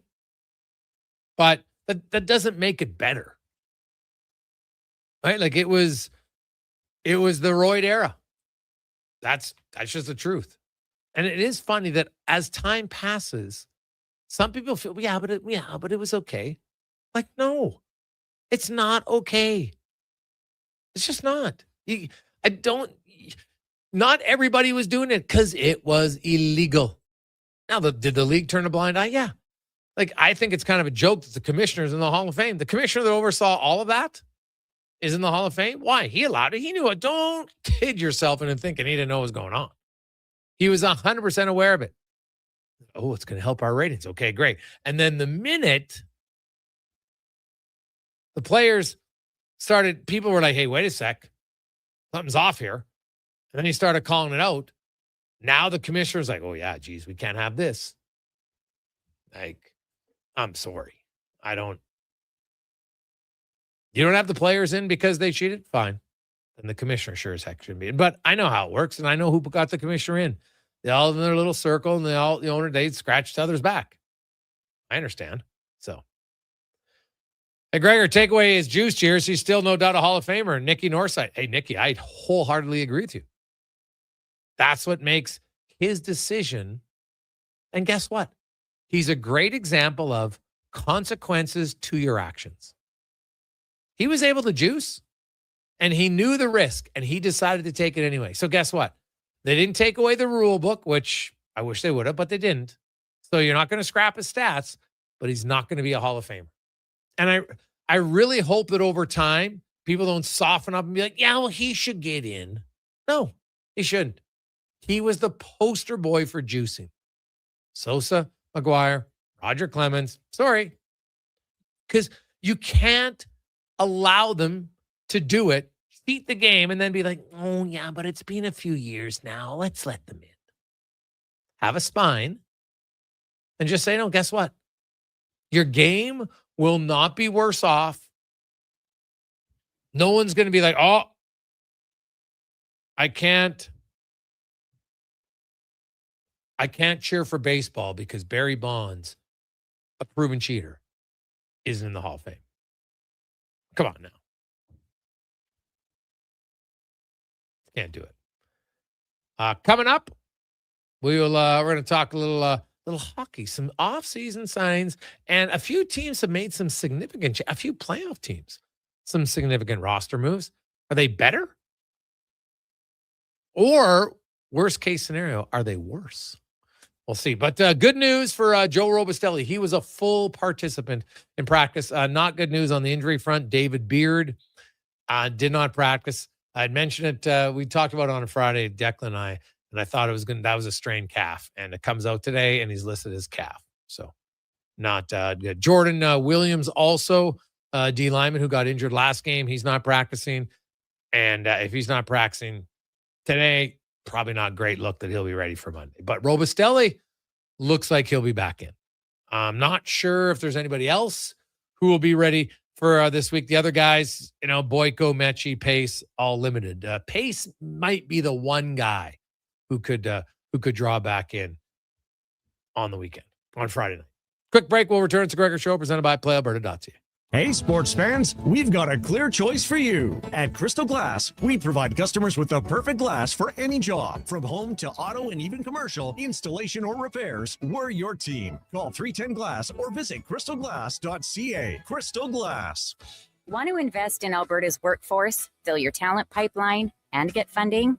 Careers. The next generation connects employers with motivated, pre-vetted youth through funded internships. Easy, impactful, and risk-free. When you work with a group like Careers who have experience in that area, they can demystify and navigate all the complex steps and stakeholders that have to be involved.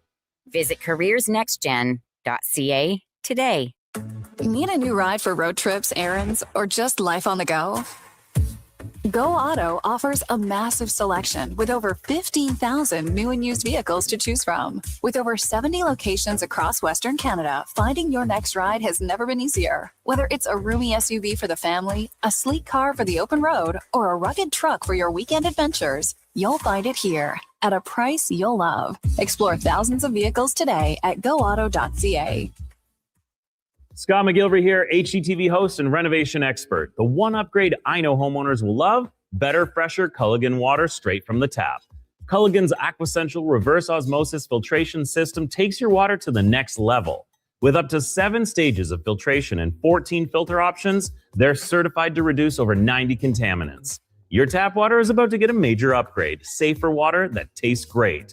Get started with a free in-home water test at Culligan.com. Culligan, water you love. Kickoff is coming July 17th. Elks, Lions at Play Alberta Field at Commonwealth Stadium. It's Dog Days of Summer presented by ATCO Energy. Bring your pup and watch the game in an exclusive section. Get your tickets at goelks.com/tickets. Cheering on Canada, Mexico, Australia, France, England, Brazil, Germany, Spain, and the rest of the world at the Druid Irish Pub. Your World Cup headquarters. Wear your colors, cheer on your team, and enjoy $6.50 Heineken every game. Plus, your chance to win a ton of World Cup merch, including hoodies, jerseys, soccer balls, and more. The Druid Irish Pub, your World Cup headquarters. Bringing Edmonton together, one soccer game at a time. The Druid Irish Pub. Cheer with us in the Mercer Building across from Rogers Place in Ice District. Are you a skilled laborer? All Star Construction wants to talk to you.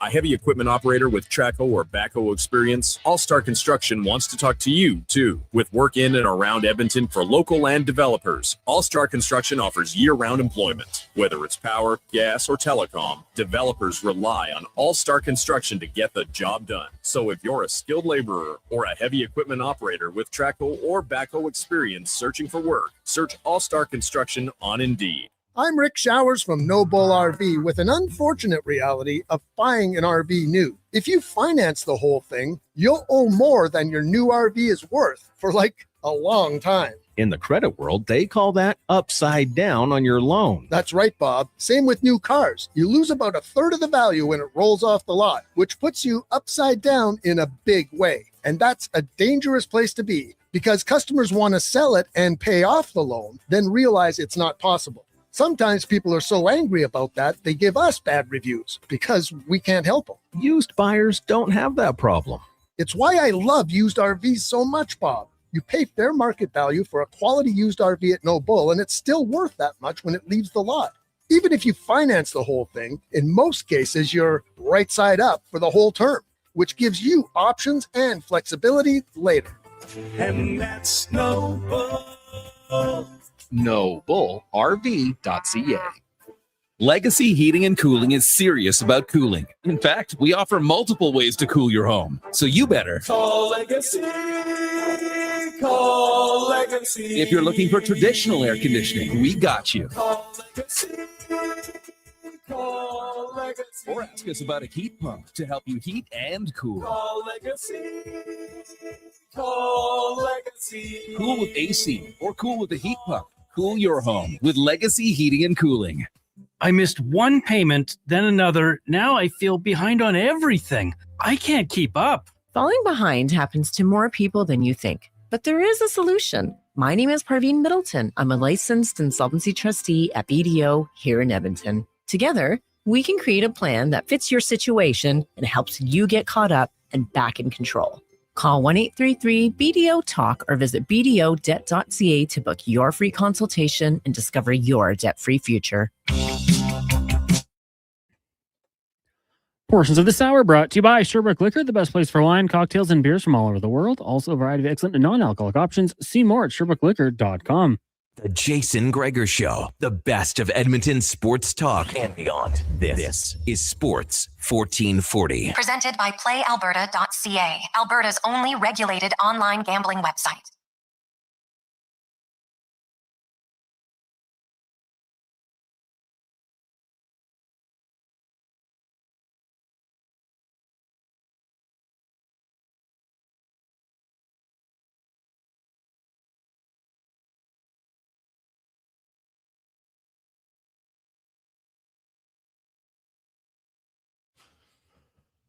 .326. How you doing?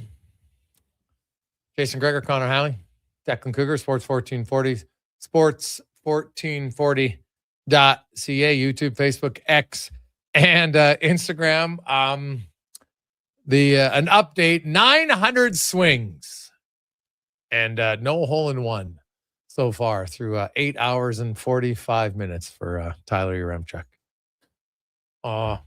Cons, now this is where the pain will start to creep in. Hands, back, shoulders. So we'll see. Basically, kind of like just over a third of the way through the day, because trying to get a hole in one in 24 hours. Hopefully, it doesn't get rained out this time. Will his hands hold up? We'll see. Deck made a good point. He goes, I think if you don't get one the first 3 hours, it becomes way tougher. Possibly. Well, we were watching it, and during the commercial break. And there was a ball like about a foot in front of the hole. Like one was fairly close, but really when you're talking a hole in one, you're either in or you're not. It's not horseshoes. And I'm like, why are they not cleaning that one away right away? I didn't get it. So, but I guess maybe it was at our angle. Maybe it didn't show it. So if you deflected it off of that ball and it would go in, maybe. So here's my question. Would that count? Would you consider that a hole in one? Because if you're playing with yourself, there wouldn't be the ball on there. Now, maybe your playing partners would be on there. I guess maybe that's the argument. Well, what do you think, Cons? I mean, it would open itself up to controversy. Oh. And there'd be a debate, Yeah. and he'd have to do it again. But I'm wondering, like, is it George Mumford? Like, does he need a psychologist to go talk to him right now, kind of calm him down, get him back into it? Because right now the battle's mental, I think. Yeah. He can clearly hit it in the vicinity. He's got to get that head right. Oh, yeah. It'd be a challenge, no doubt. So good luck to old Ty.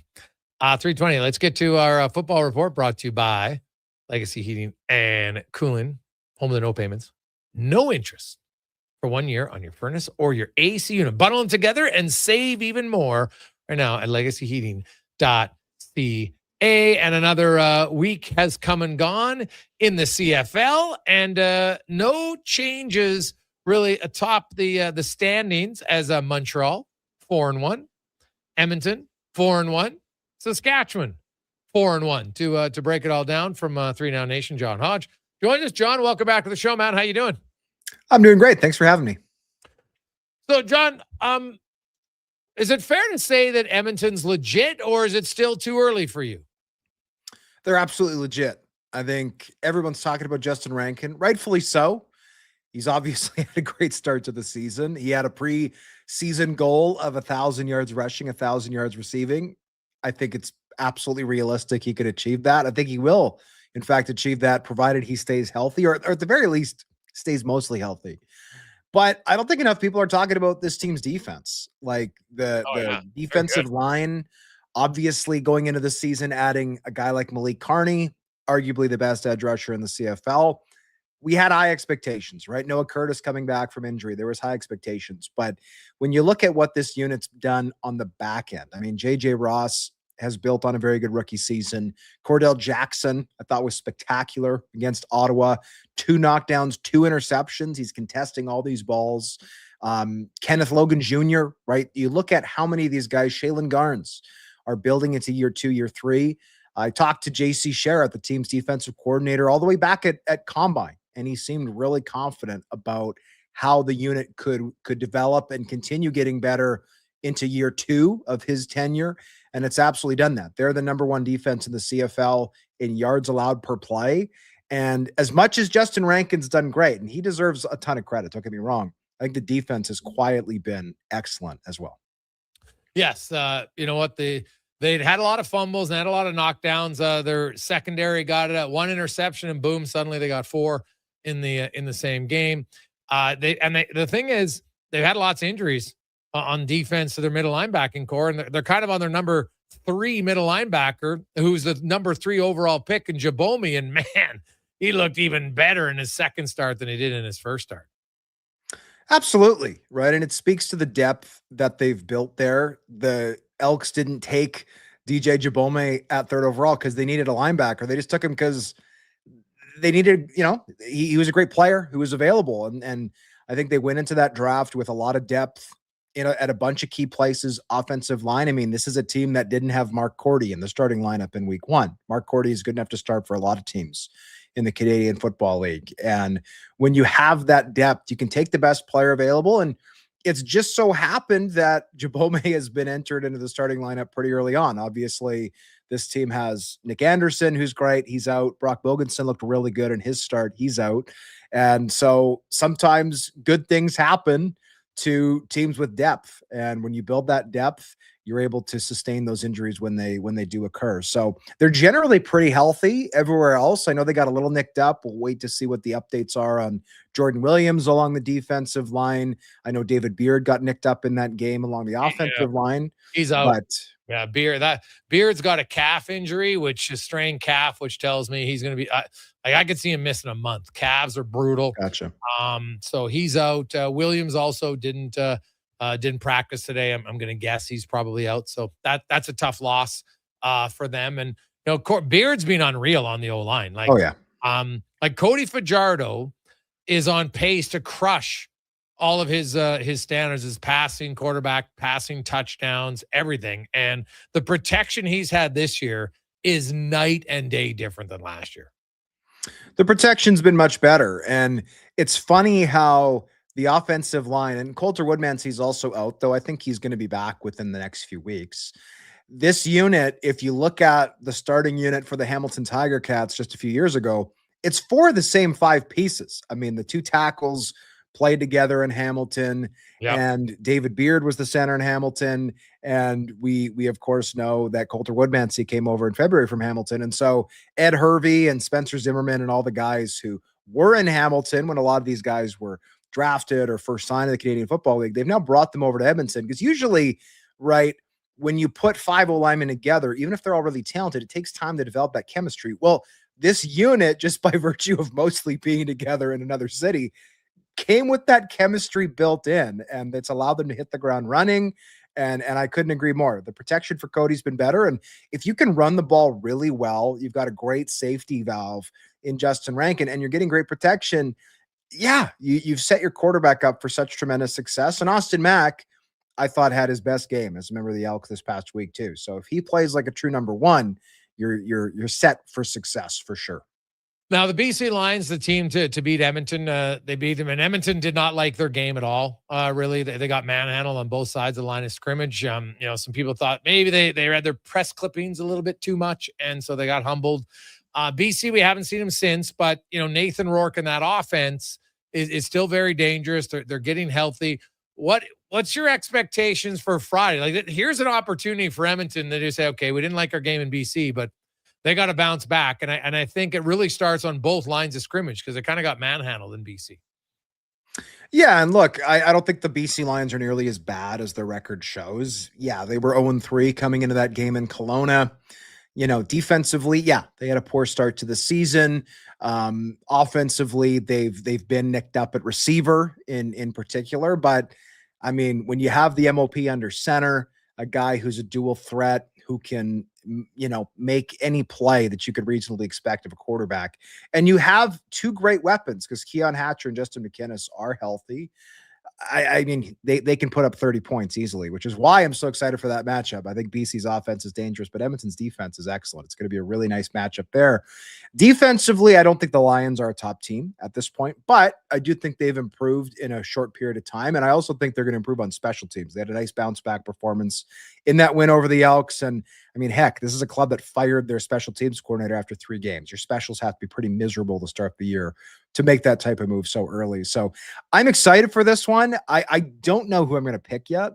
I will say, I think the Elks can hang with anybody in the CFL, and I think they're a legitimate 4-1 team. And the issue with the picks is, other than Hamilton and Ottawa, who are not just one rung down the ladder, but I think multiple rungs down the ladder from everybody else.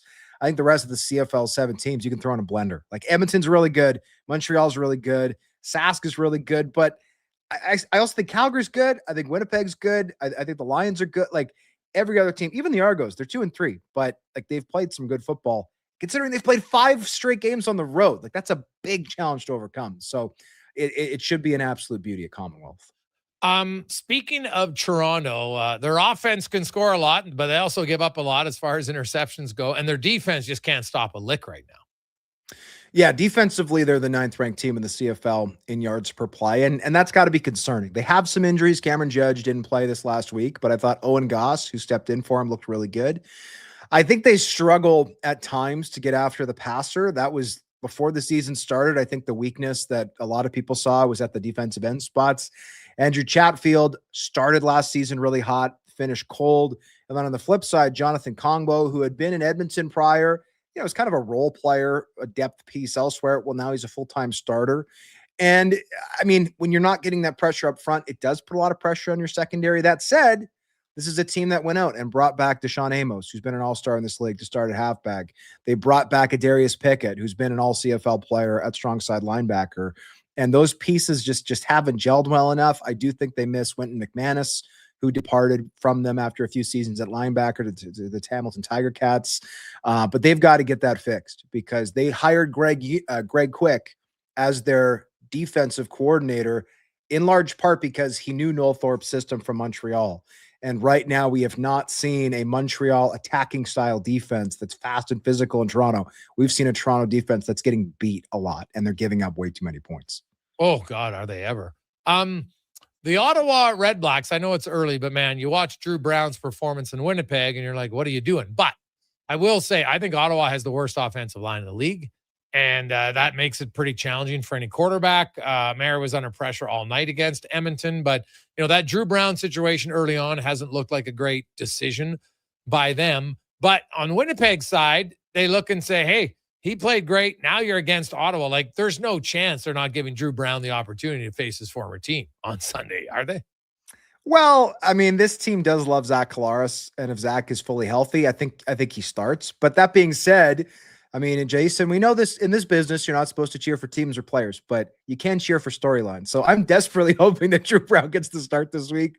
That would be an amazing story for the Bombers, for the Red Blacks. And I think it's a great story if Drew Brown goes to Ottawa and lights it up, or if he really struggles. It's going to be an interesting story to follow. I can't wait for it. I do think Drew Brown is arguably the better quarterback between the two. I think Zach has had a bit of a bounce back year. He threw 5 touchdowns, 2 picks his first 3 games, but he did have a bit of a slow start in that Hamilton game, then got hurt. Whereas Brown, right, he's just younger. He's fresher. I think his arm is probably a little bigger at this point of both their careers. And so I think the Bombers made a really smart move to bring in Drew Brown as their number 2. I think he's better than some number 1s in the CFL, but I also think this is Zach's team. And when you listen to Mike O'Shea talk, I think he thinks Zach Collaros is the best player in the Canadian Football League, much less quarterback. I mean, he is a card-carrying member of the Zach Collaros fan club. So I think we could see Zach if he's healthy this week. But admittedly, for the storyline, I'm hoping we see Drew. Yeah, I totally agree with you on that one. The Bo Levi Mitchell injury, obviously, Hamilton, I think people thought, hey, they could be competitive with Bo, without Bo. It's not looking good. I know it was only one game, but you go into Hamilton and Jake Dolegala was, 17 for 30, only 122 yards, like no real threat downfield. His average pass completion was 4.1 yards. Awful. That's it. Trey Ford came in and went 5 for 6 and, almost double the average, 7.8. What do you think they do at the quarterback position next for their starter? Scott Milanovic has been pretty clear that they see Trey Ford as their future, right? He acknowledged in the media this week that, Bo has considered retirement, and what they really wanted was for Trey to have a year with Bo, learn from Bo. And I think for 2027, should Bo choose not to continue playing, be the guy. And so I think they see him still as a long-term guy, as a project. I personally have questions about that.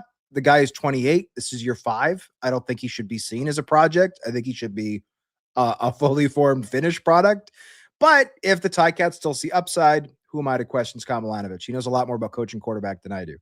However, with that being said, I mean, Jake Dolegala was miserable in that game. And if you go back to the previous game, that we'll call it a quarter and a half after Bo got hurt against Winnipeg, I mean, Trey Ford and Jake Dolegala were terrible. I went and did the math, Jason. In the 4 quarters after Bo got hurt, if you add up all the passing yards the Ticats had, the equivalent of a full game, it was 65. And this is a passing league. Yes, you can run the ball. You can win games on specials on defense. But if you have literally no passing game, you can't win games consistently. You'll be lucky to win one. And so I think they're going to roll with Jake Dolegala for at least the next little bit based on Scott Milanovic's comments. But I think in the long run, you're probably better going to Trey Ford. Yes, Trey Ford is a low floor, but we've also seen an extremely high ceiling. And I was thinking about this yesterday, watching that Hamilton-Saskatchewan game. We saw just a couple years ago, Trey Ford go into Regina. I think he put up 37 points and got the win with a not great Edmonton Elks team. I'm not saying he goes into Regina and gets the win with Hamilton, but it would have been nice if he got the chance to get in that game sooner based on how poorly Jake Dolegala played. So I think the Ticats are in a world of trouble regardless, but I think they need to be quicker to pull the chute if and when Jake Dolegala struggles again. Oh, yeah, without question. Lastly for you, Rankin, like the rushing totals there, but we also, I can't let you go without talking about the start for Philpott as a receiver. Like he's on track to break every record for a receiver this year in the CFL, and he's a Canadian. Like he is having himself an unreal year. Like if we look at it for MVPs, and I know a receiver is hard to win, but Philpott would put up a really strong case, as would Rankin, because Rankin might be the first ever 1,000 guy, and he could set the yards from scrimmage record as well. But Philpott, like those two guys, could be the finalists. And I can't even think the last time, if ever, we've had 2 finalists and neither was a quarterback for the MVP. Yeah, it's happened, but it's been a long time. And I think you're bang on. If I had to vote today, I would anticipate the 2 final nominees would be Justin Rankin from the West and Tyson Philpott from the East. And I don't know how I'd cast my vote, to be perfectly honest. I mean, both are off to incredible starts. And I went and I did a piece for 3downnation.com just this last week. The league confirmed to me that through 4 games, I think Tyson Philpott was at 586 receiving yards. That was the most of any receiver in league history through 4 games, which is unbelievable. The previous high was, I think, 546 by Adarius Bowman back in 2016 when he was lighting it up in Edmonton. The all-time record, there's 3 guys who have had 2,000-yard receiving seasons. The best is Alan Pitts in 1994. I think he put up 2,036 yards. Terry Greer had a 2,000-yard season, and Daryl Mitchell, both had 2,000-yard receiving seasons. So Philpott is currently on pace for close to 2,600 yards. Is he going to get to 26? No. But the fact that he's currently on pace after 5 games is shocking. The record I think he is going to hit, provided he doesn't get hurt, is the Canadian record that's held by Terry Evanshan, was set in 1976. He had, I think it was 1,670 some yards. Tyson Philpott getting to 1,700 yards this season seems like a foregone conclusion. The guy's over 700 already. He's only 100 yards away from a single season career high, and the guy's played 5 games. It's unbelievable. He has made the Alouettes must watch. Oh, he's on pace for like 2,588 yards. Like, insane. He's going to slow down at some point, but like 2,000, if they stay healthy, to me, wouldn't seem unrealistic at this point, which would be crazy. We could see a lot of it. And I'll just say this, people who are worried about the rule changes, fairly quiet right now. Fairly quiet. Well, yes and no. I think it stands to, I think the response I would have is, well, things are going great. Why are we changing anything? Yeah, well, I look at, but people were worried about the 35-second shot time clock and everything. Oh, I see. Yeah. No, the changes that are currently in effect, yes. I was a big fan of them before the season, but I think they've surpassed even what I thought they would be. They've been great. I still have a lot of questions about next year's changes, but we'll worry about that next year. Yeah, the only thing is that once they do change, it's taken away 10 yards in the field, so that's potentially 10 yards in a catch or a run. That will, so those this would be the year to break the records because it'll be harder mathematically starting next season. And we're taking away the missed field goal return touchdowns. We've had 2 of those in 6 weeks, 2 of the most exciting plays of the season so far. But Yeah. Well, but one of those, the guy was still in the end zone, right? So you're like, you missed the field goal, but didn't go out the back of the end zone, so they still could return it. Well, the uprights are going to the back of the end zone next year. Yeah. So, but they'd have to be long enough, right? Like if you come up short, you still return. Yeah, and it is possible that kicks will be missed short. Because I think they're going to try for long. I think with the shorter field, I think we're going to see longer field goal attempts.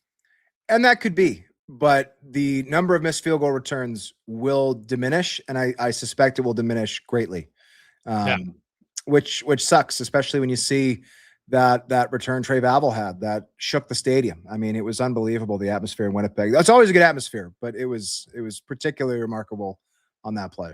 Yeah, no, for sure. Although this is kind of a strange year. We haven't had many missed field goal returns in quite some time. I think they did the study and it was like over the last 5 years, there was only something like 3. So we're lucky. This year has been the year of excitement in the CFL. No one can complain about that. It has been high scoring. A lot like when your lines are like 58 and 59 and 60 now, it's wild. So it's been a great year. That's for sure so far. Yeah. Awesome. Thanks, John. Appreciate it. Thanks, Jason. Anytime. There you go. That's John Hodge from 3 Down Nation. Quick break. Gregor, Hallie, Kruger. We'll come back. We got stats of the day and more on the Gregor Show, presented by PlayAlberta.ca. Say hello to Alberta's home for reeling and dealing. With Play Alberta, you can spin into the excitement of popular slots like Cash Eruption and Desert Fantasy. Experience Alberta exclusive games and get in on the action of live dealer tables with all new elevated stakes. However you prefer to play, the fun is ready when you are. Visit playalberta.ca/Gregor to learn more. That's playalberta.ca/Gregor. Must be 18 plus to play. If you gamble, use your game sense.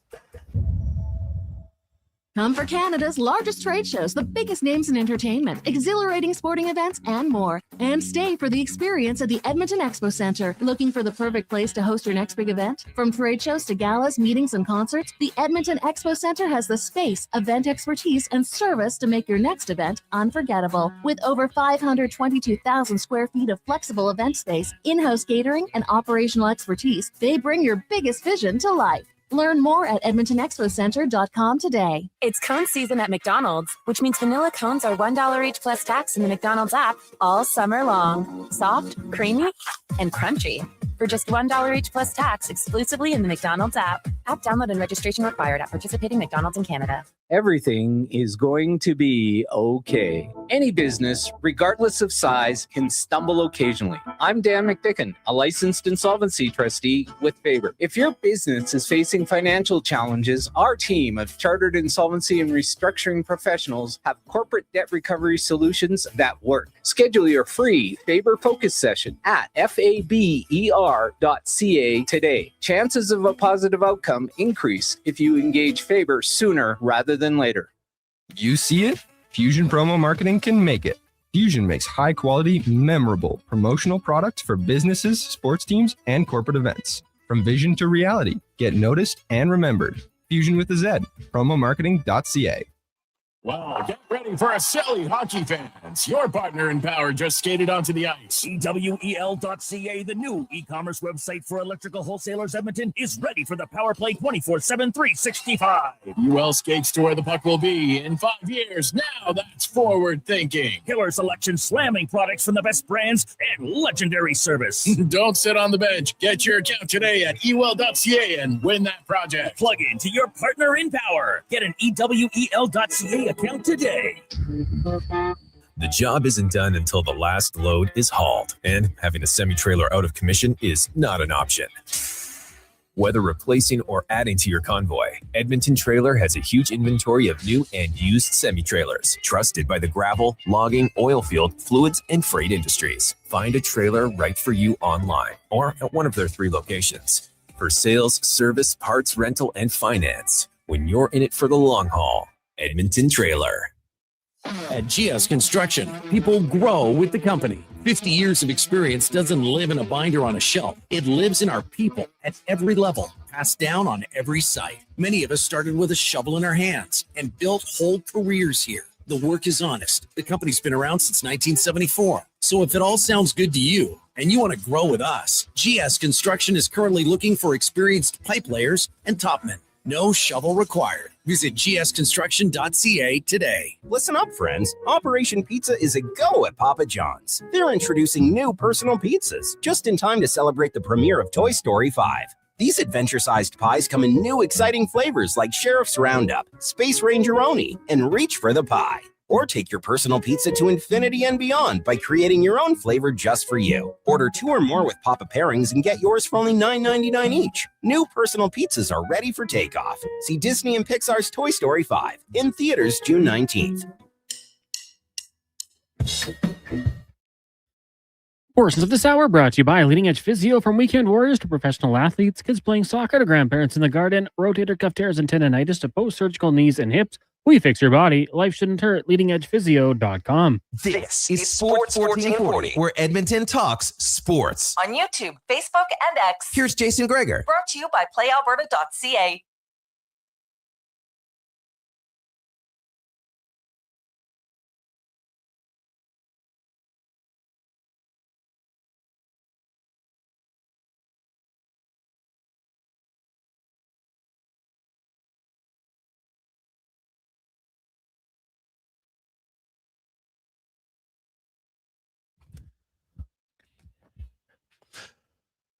Oh, that's an underrated tune, Cons. I like it. Welcome back to the show. Gregor, Hallie, Kruger, Sports 1440, sports1440.ca. Hope you are having a lovely Monday afternoon. We got Mike Carrington joining us coming up. Lots of changes for one team who made had their best, well, obviously their best year in like 16 years. But they made too many moves. Are they better? Are they worse? And what's Devin Levi going to bring to the Edmonton Oilers? So that is coming up.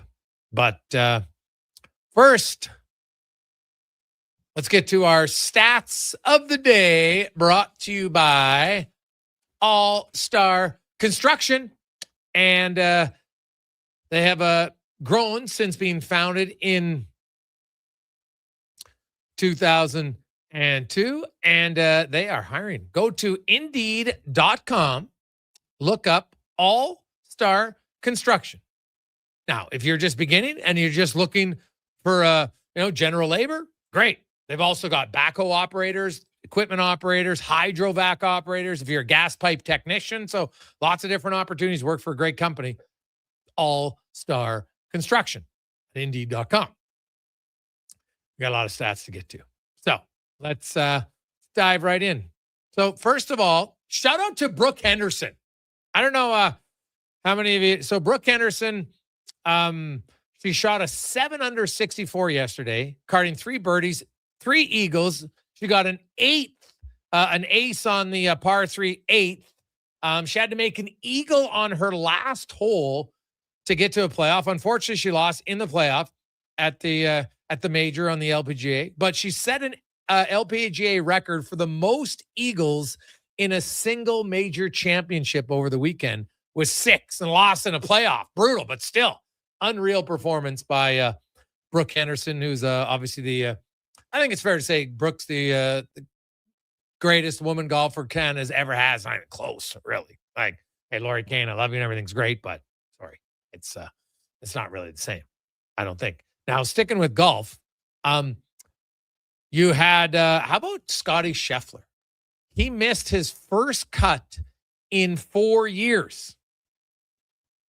78 straight cuts he had made, which was the 5th longest behind Hale Irwin, 86, Jack Nicklaus, 105, Byron Nelson, 113, and Tiger at 142. I know a lot of people, Jack, think about that.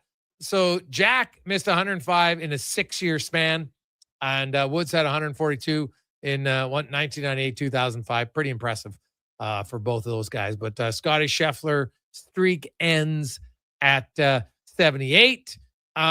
What he said was, it's good news. I can get to the Open Championship earlier and hit a few more practice rounds. So would I count out Scotty Scheffler coming up this weekend? I would not. I would not at all. So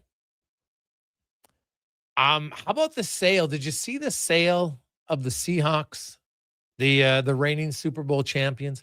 $9.6 billion. The previous cons, do you know what the previous most expensive NFL sale was prior to the Seahawks at $9.6 billion? Top of my head, no. The Commanders at 6.05 3 years ago. And it basically went up like 50%. That is actually over 50%. That to me is just now it's not the most expensive across all sports in North America. The Lakers were sold for $10 billion, but it's a massive increase. Like, obviously you've got way more billionaires and they've got way more money to spend, but the most expensive sale back in 2009, the first team to ever get to $1 billion in the NFL were the Dolphins, and they sold for $1.1 billion. Then it took 9 years to double that. The Panthers sold for $2.3 billion in 2018. Then it doubled again 4 years later when the Broncos sold for $4.65 billion. That's Pat Bowlen, may he rest in peace, in 2022. And now 4 years later, it's doubled again. It's ridiculous money, man. Ridiculous. Now, to baseball, MLB, if you're looking just from a pure entertainment standpoint, where you would never want to leave the game in the first inning, third inning, fifth inning, ninth inning, it doesn't matter. I don't think there's a team that is more entertaining to watch offensively and defensively right now than the Nationals. They lead the majors in runs scored at 516. But, and it's always a but, they just had their 26th and 27th blown saves of the year already. They can't hold on to a lead. They're awful. They've scored the most runs. They've allowed the third most runs, and they are well ahead of anybody else in blown saves with 26 now and 27 this past weekend. That was crazy. I don't know if you saw it on the weekend or not, but this guy he was announced that he's going to the All-Star game. So that's pretty special. He was a 7th round pick back in 2021.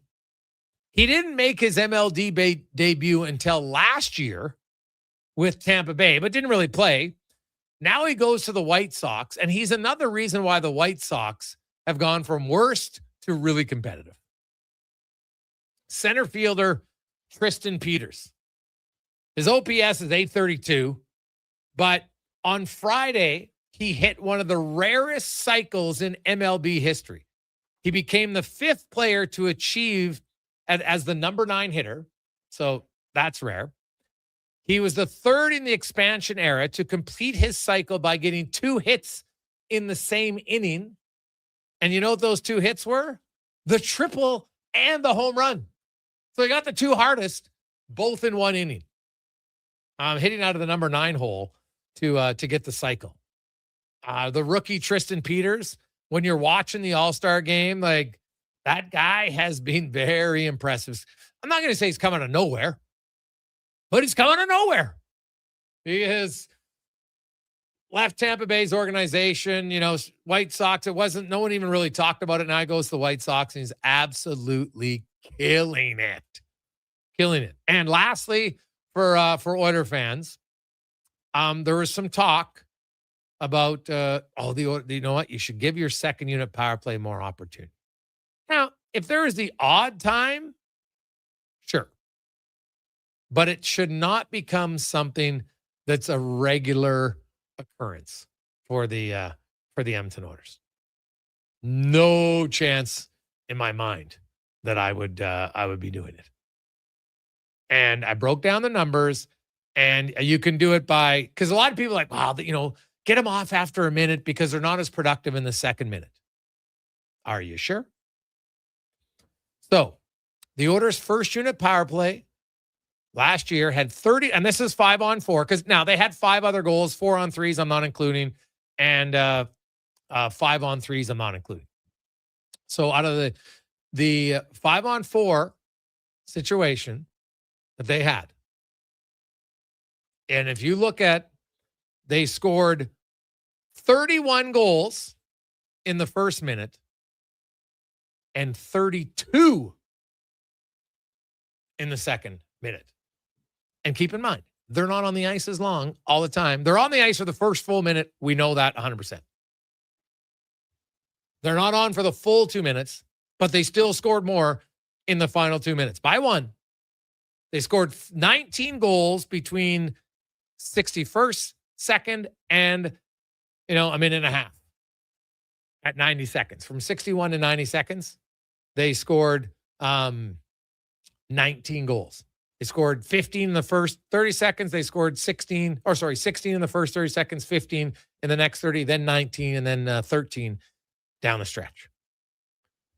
Any suggestion that the Oilers should be giving their second unit power play time, because thinking that they're going to score at a higher rate is delusional. And this thought process that, going to get more guys going. Which guys are going to get going? You play 4 forwards in the first unit. They usually play 2 defensemen on the second unit. So you're going to get Podkolzin maybe. And guess what? Podkolzin was one of your most productive players, 5-on-5. Matt Savoy. And who else? Like, who would be the third forward on the second unit power play? Would it be Isaac Howard? Okay. But it's not going to get the other guys going who need to get going because they're not going to be on the power play.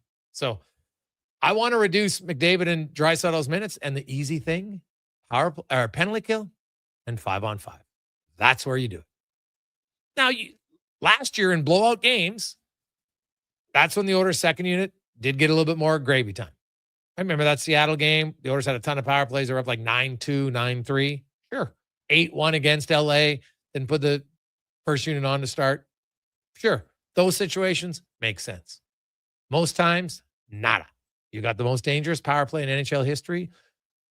Do what you're good at. Play to your strengths. That's a strength of the team. I am not neutering it because I'm hoping to get the second unit going. I'll reduce their penalty kill time and their 5-on-5 time. That's how you do it. Quick break. Let's get to the Con Man and a Sports 1440 update brought to you by Hire Good. For professional property services that you can feel good about, get Hire Good. Site cleanup, debris removal, seasonal maintenance, and more. HireGood.ca. Stable jobs create stable lives. Here's Connor Howell. The Sports 1440 update. The Buffalo Sabres have signed restricted free agent forward Peyton Krebs to a 4-year contract worth $18 million. The 25-year-old Krebs had 12 goals, 39 points in 82 games last season, while Dallas Stars forward Jason Robertson will headline a list of restricted free agent players heading to arbitration. According to Puckpedia, Robertson's hearing will be scheduled for July 25th. The Edmonton Oilers have added American defensive lineman Carmine Bastone to their practice roster. Bastone participated in minicamps with the Chiefs and Jets after spending 5 seasons at Northwestern University, and the BC Lions have named veteran coach Dennis McKnight as their new special teams coordinator. The Lions fired special teams coordinator Corey McDermott on June 28th following 3 straight losses. In the majors, all-star festivities get going tonight with 8 participants meeting in the Home Run Derby, 6 o'clock from Philadelphia. Coming up in Hour 3 of the Jason Gregor Show, look at the Sabres with Mike Harrington, talk some goaltending with Kevin Woodley, and ask 5 questions. I'm Connor Halley. This has been a Sports 1440 update. Sports 1440. Stingray Radio Station. CKJR. Broadcasts from West Edmonton Mall and Wetaskiwin. Download the free Stingray music app and listen wherever you go. I'm Colin Livingston, president of CanTorque. CanTorque has always been a forward-thinking company, but now that we've turned 25, I can't help but take a minute to take a look back. Thank you to everyone that's been with us along the way. Okay, new strategy. I'll just live in the freezer till October. It's spacious in here. It's spacious. There's a better way to survive the coming AC season. Pro Solutions is your one-call solves-it-all expert for AC repairs, tune-ups, and new installations. We offer convenient financing options and fast appointments so you can enjoy your entire home, not just the freezer. Now I can leave the frozen peas where they belong. Book now at ProSolutionsInc.ca. Stay. And here comes Action Electrical service team sprinting onto the scene. These are your first responders for any electrical emergency. That's right. With their fleet of service vans and specialized gear, they assess, they service, and maintain electrical lighting and automation systems. They're all about rapid response. Quick diagnostics and repairs to restore power and safety fast. Hire the Action Electrical team to bring home a win for your project. Visit actionelectrical.net. Wondering what you can afford?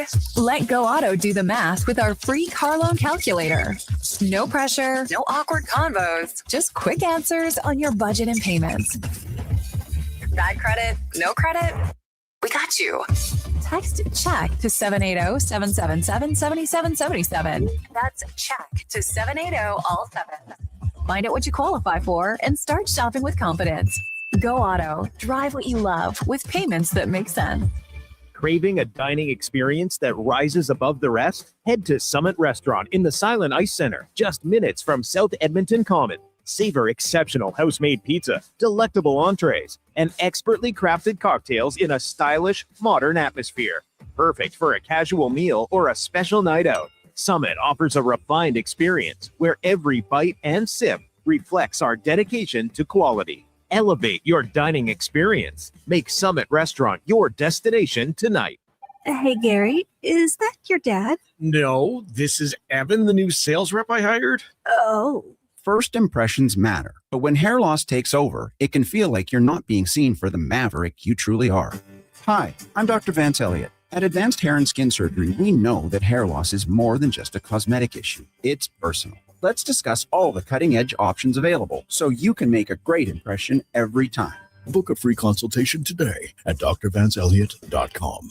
Allen Olson Auctions presents the annual Camrose Summer Consignment Auction, open right now for online bidding through July 14th at allenolsonauction.com. This huge consignment sale features a totally unreserved retirement dispersal for Jace Craft. Bid on a variety of new and unused equipment in excellent condition, including machinery, lawn and garden tools, skid steers, and attachments. Plus, trucks, construction and farm equipment, buildings, and so much more. For more info, call 780-672-2434 or visit allenolsonauction.com today.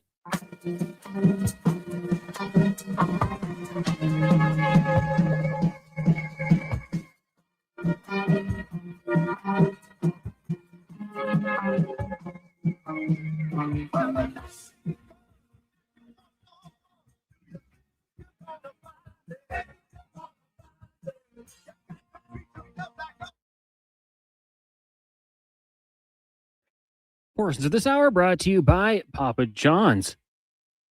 Calling all pizza lovers at Papa John's, get a large one-topping pizza for only $14.99 using promo code L1499 at papajohns.ca or on the Papa John's app.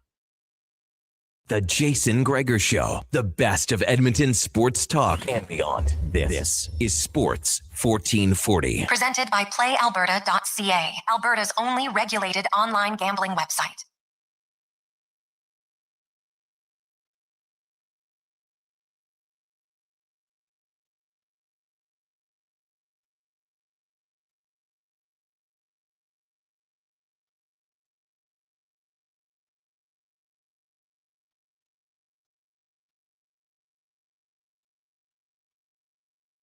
How you doing? Gregor, Hallie, Kruger, Sports 1440, sports1440.ca, YouTube, Facebook, X, Instagram. Thank you so much for listening and watching the show. Hope you are having an awesome time. It's Monday afternoon. It's beautiful weather. We got All-Star Week and MLB. You've got the semifinal and finals at World Cup. Also, we are starting to see some arbitration cases being avoided, which is usually the case, and it makes sense. Neither side is rarely excited or motivated to get a deal done. Usually, when you file for arbitration, it's almost become, well, okay, they're going to get a deal done because now there's some urgency to it. So there you go. And it's the Gregor Show, always brought to you by PlayAlberta.ca. It's time to go around the NHL, brought to you by McDonald's. And with the heat is on, you want to cool down? Well, you download the McDonald's app and you can get $1 cones only available at McDonald's through the app. Check it out. And one team who avoided arbitration Peyton Krebs gets a deal. He's going to get 4 years at $4.5 million with the Buffalo Sabres, who have made a fair amount of moves this offseason, wheeling, dealing some trades and other things. And to discuss it, longtime journalist covering the Sabres, Mike Harrington, joins us. Mike, welcome back to the show, my man. How you doing? Good afternoon. Yeah, it's it's supposed to be a dull, quiet time, but the Sabres making a little news today. You may not even know this. Just came out within an hour. They hired John Davidson as their senior advisor. So that's another experienced hockey name added to their front office. He was with Jarmo Kekalainen, obviously in Columbus. So that's another interesting hire by the Buffalo Sabres. Just came out about an hour ago. Okay, well, there you go. I hadn't heard about that one. Let's start with the players, and we'll maybe get your thoughts on John in a second. But looking at this offseason, you know what? Now, they had an abundance of goalies. So let's start there. We're in Edmonton. Devin Levi, Mike, we haven't seen a ton of him at the NHL level. Is he just another guy in the goalie voodoo? You're like, man, who knows? Because a lot of times you don't really know if these guys are going to be anything. We've seen it. 1 year they're good. Next year they're not good. His numbers, though, progressively got worse his 3 years in Buffalo. Granted, he didn't play that much, but what did you make of his time in Buffalo? Yeah, he's a very cerebral guy. I think he has a legitimate chance to help the Oilers. I think he needed a change of scenery. He kind of got passed over on the depth chart by Colton Ellis. He really jumped right into things out of college 3 years ago. I think he's a classic change of scenery guy.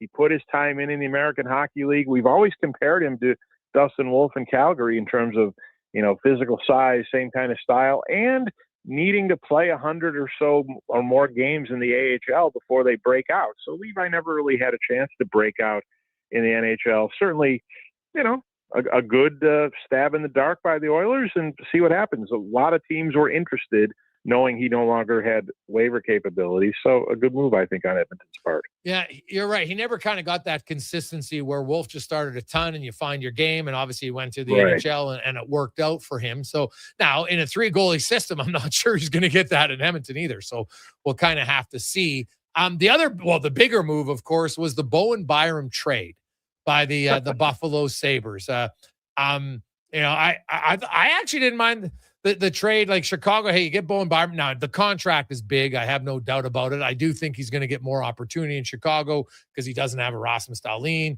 to play behind. So he'll be on the number 1 power play unit. But was this simply that Buffalo's like, we just can't pay this guy $12.5 million? Yeah, and he wasn't going to be a number 1 defenseman with the Buffalo Sabres because of Rasmus Dahlin, just like he wasn't going to be a number 1 defenseman with the Colorado Avalanche because of Cale Makar.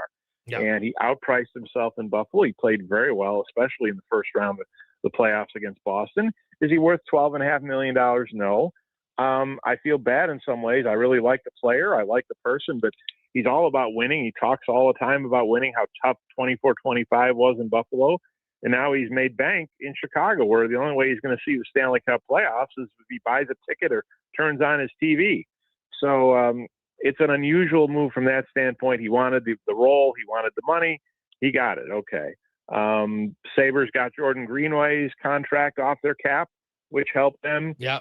Blackhawks give up the number 4 overall pick. And it was funny. I spent my whole couple of months thinking number 27 pick, cover a winning team. Finally, don't have to worry about the top of the draft. And lo and behold, they trade up to the number 4 pick. So, and get Daxon Rudolph, the interesting WHL defenseman. So it was an interesting couple days there. But yeah, that's a loss. And we'll see, getting Olin Zellweger from Anaheim to kind of fill in the Byram role, Louis Crevier from Chicago, fill out their defense. But, Bowen Byram's going to be a loss for sure. But their defense, you still got Dahlin, you got Owen Power, Matthias Samuelsson. They went out. Right. Louis Crevier is huge, right? Like Louis Crevier is part of that deal. You get a big body, and they got Olin Zellweger, who they look, I think, to say, hey, this guy can probably fill in some of the offensive side of Byram's game, and Crevier is going to fill in the defensive side. Yeah, I think that's exactly what it is. Crevier also fills in the size and some of the physicality they didn't get from Logan Stanley in their little dabble with him at the end of the season. Interesting moves there. Poor Anaheim doesn't have much of a defense left. I think they knew what they were dealing with in the near term with Leo Carlson, when that offer sheet came down, they knew they probably were going to have to move Zellweger out. I think they anticipated that thing coming. So it helps the Sabres, and we'll see how much Zellweger can develop here as a young guy at a much cheaper contract than Byron Goff. What do you make of the Krebs extension today, 4 years at 4.5? He's a player who's really versatile. He plays all roles. He can play top line. He can play fourth line. Lindy Ruff likes him. They call him the old Swiss Army knife, can do all sorts of things. In 2023, 4 years and 4.5 for Peyton Krebs is eye-popping, and you're wondering what they're doing. And in 2026 with a contract that goes to 2030, where they're getting 2 years of UFA and the money's not a big deal. It's a fine deal for both sides. And I think avoiding arbitration is always a good thing and good deal for both sides. You look at their four group, the Josh Doan, man, that trade a year later has looked unreal for the Sabres. Yeah. JJ Peterka's moved on since then. I love Doan as a player, character person, all that stuff. He comes in, he's looked really good.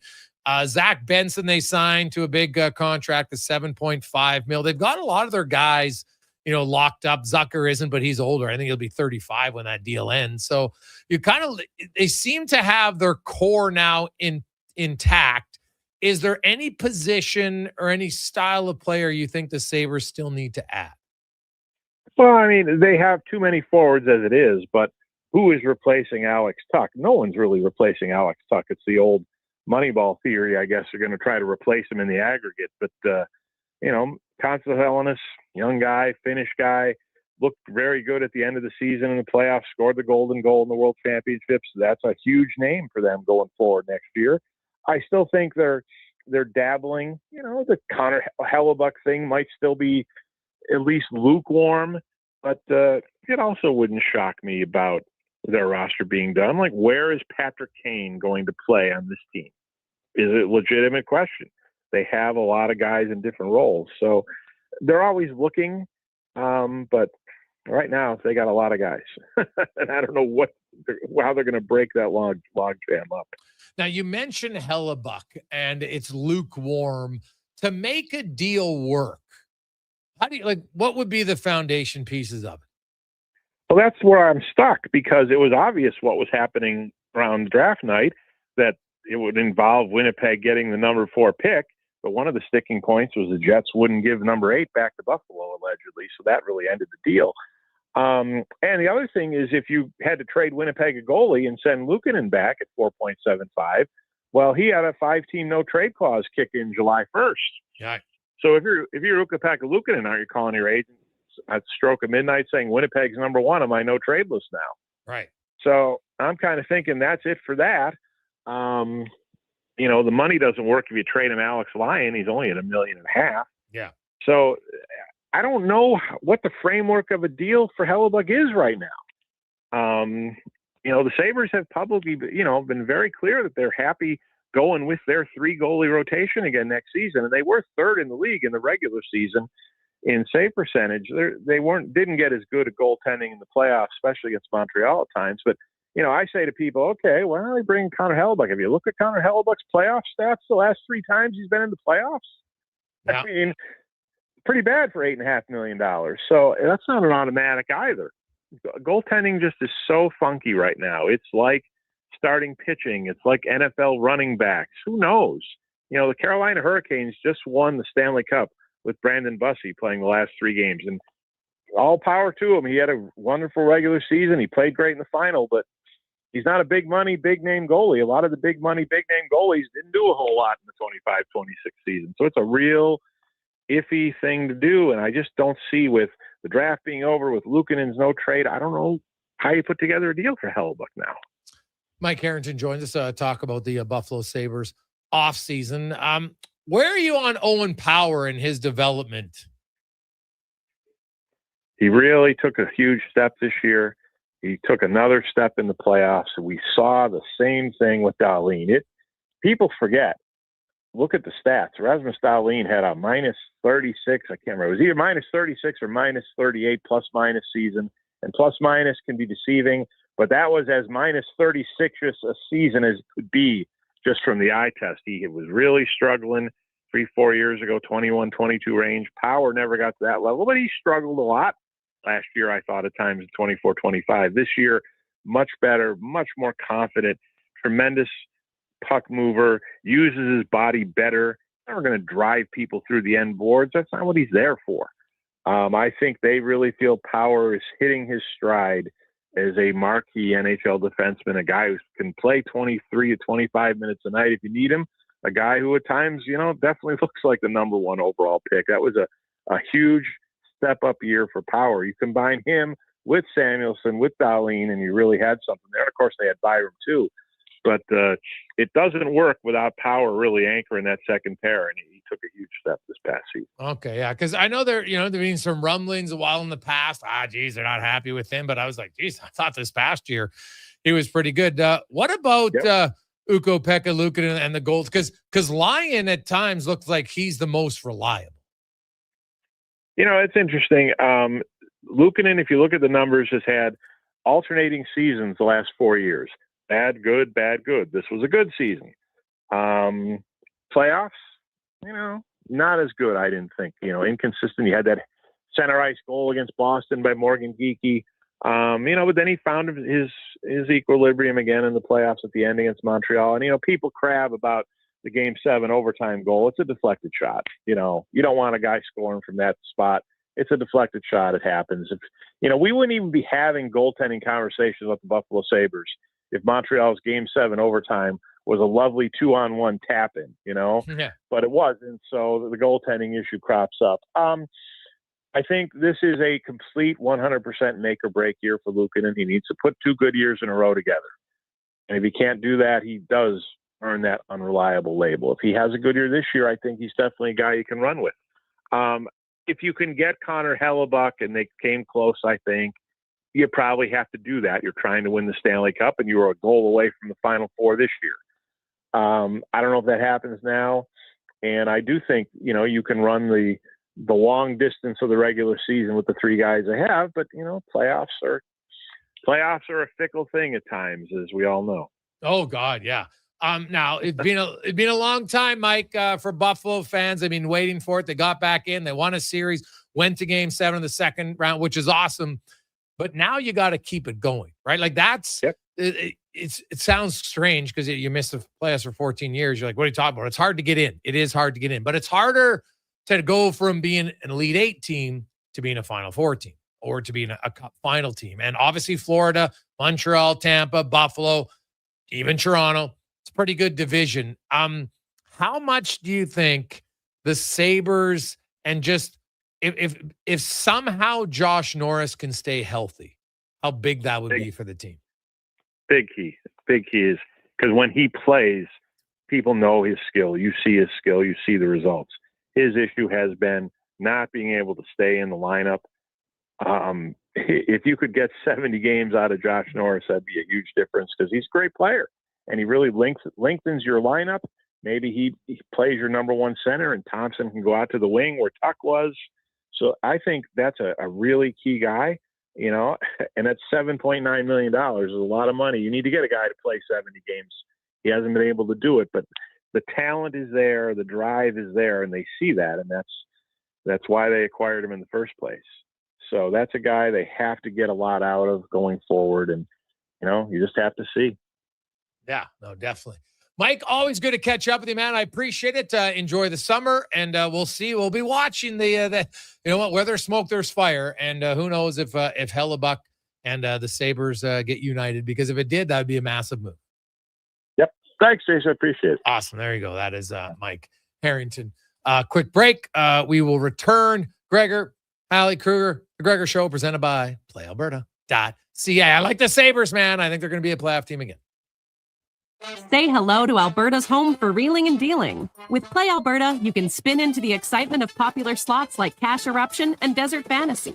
Experience Alberta exclusive games and get in on the action of live dealer tables with all new elevated stakes. However you prefer to play, the fun is ready when you are. Visit playalberta.ca/Gregor to learn more. That's playalberta.ca/Gregor. Must be 18 plus to play. If you gamble, use your game sense.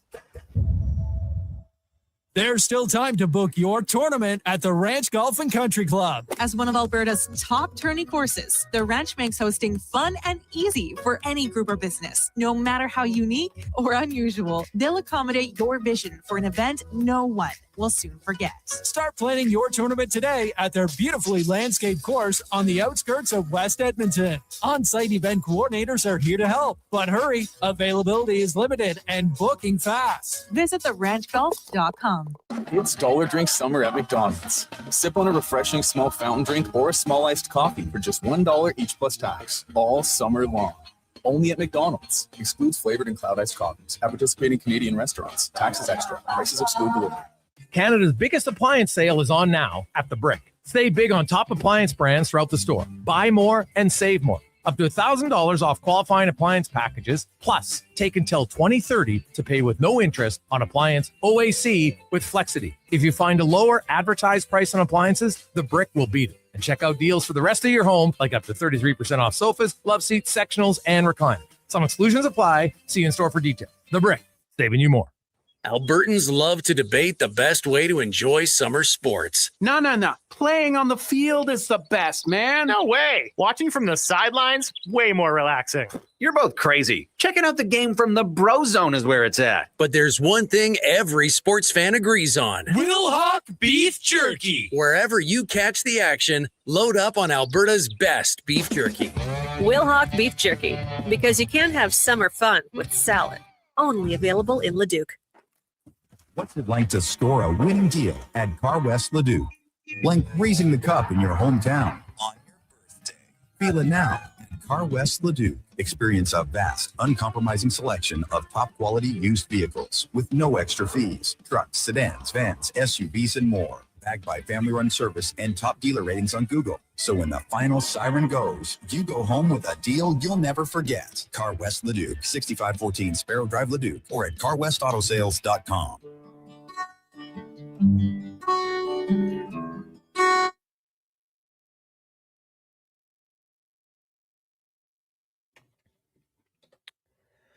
Portions of this hour brought to you by UL, helping you finish your electrical project. Is their goal from pot lights to electrical panels? The gear you need is at ul.ca or in person at one of their Edmonton area locations. ul.ca, your partners in power. The Jason Gregor Show, the best of Edmonton sports talk and beyond. This is Sports 1440. Presented by PlayAlberta.ca, Alberta's only regulated online gambling website.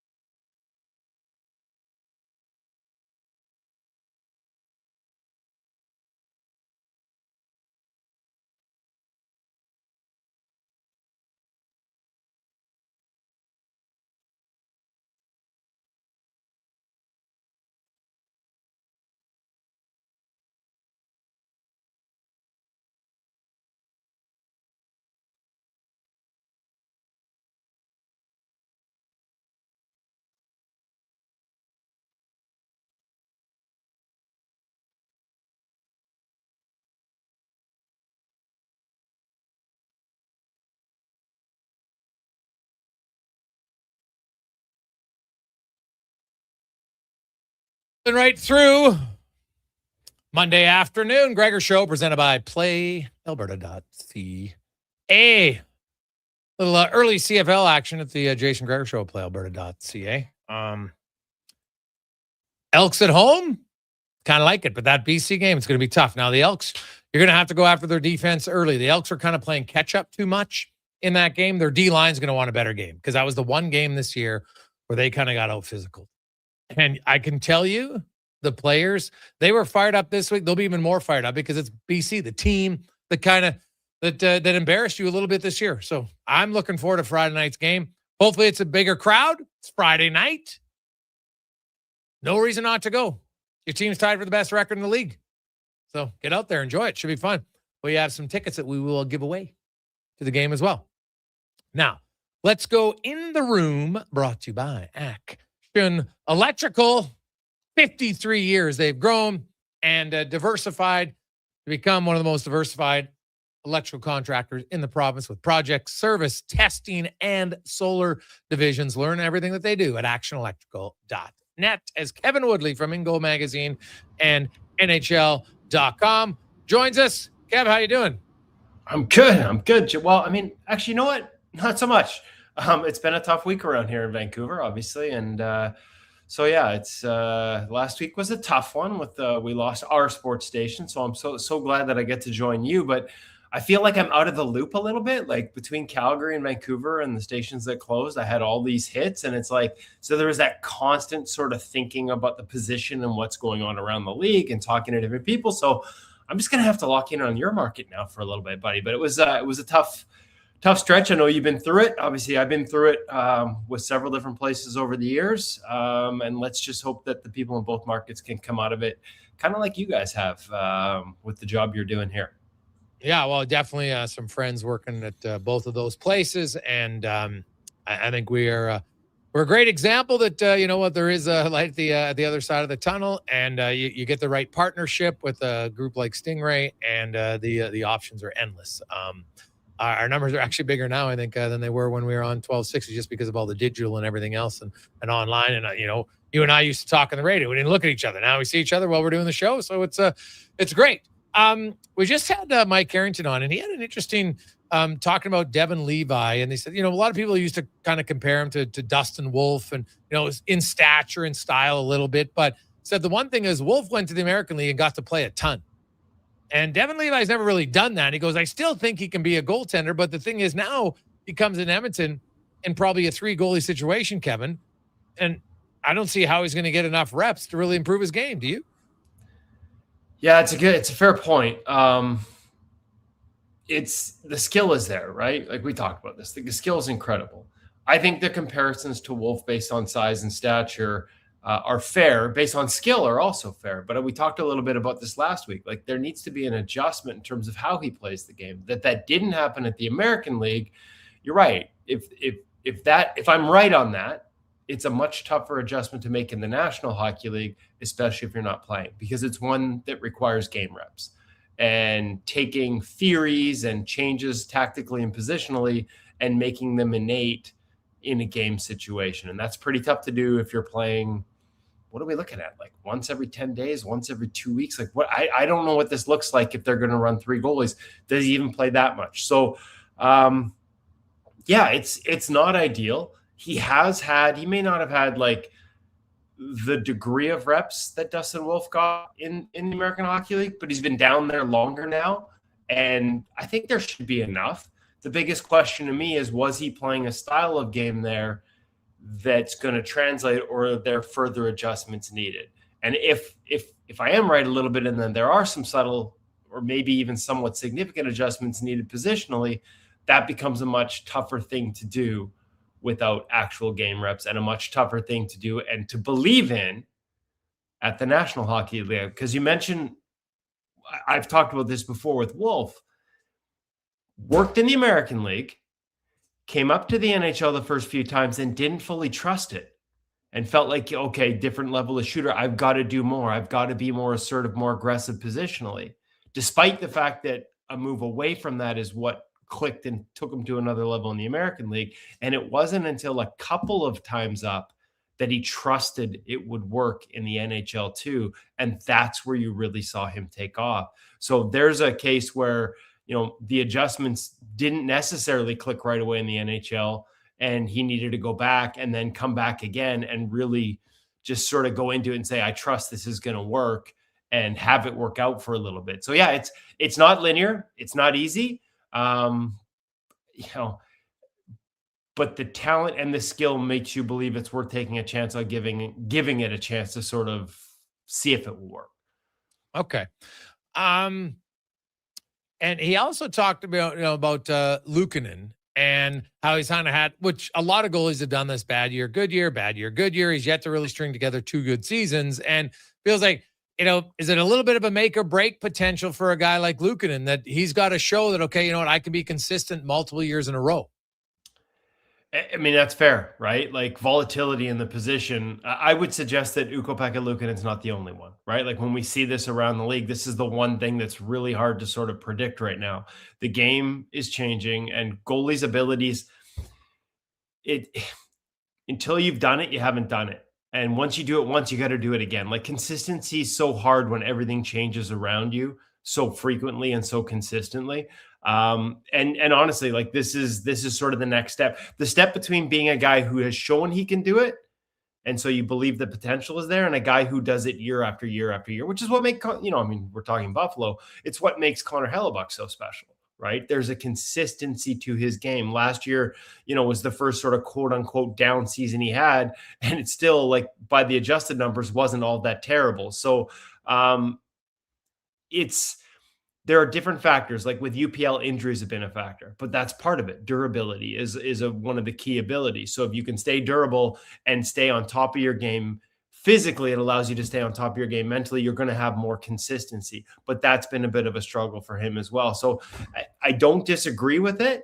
I would just say that if it's a criticism, then it's a criticism that applies to all but maybe 5-6 guys in the league. Like, Philip Gustafson in Minnesota, like one good year, one average year, one good year, one average year. Like there's a lot of this going around. I don't have a full answer as to why. I think a lot of it is unique circumstances, but consistency is one of the toughest things we've seen at the NHL level to sort of sustain. Even like Ilya Sorokin, best goalie in the world by like such a margin for 3/4 of the season, longer than that. And then in the final 3 weeks, like off a cliff. Just completely off a cliff. Like, how does that happen? Maybe it's workload. Maybe with some of the changes in coaching change. Like, I don't have all the answers as to why it happened. But if a guy with that much skill can have trouble being consistent throughout one season, then pulling it off from year to year to year becomes harder and harder. The one thing I will say is I think experience helps. Okay. And so sometimes you get to what you think is the top of the mountain and you think you've got it figured out. And this is a line I've used a lot before with you.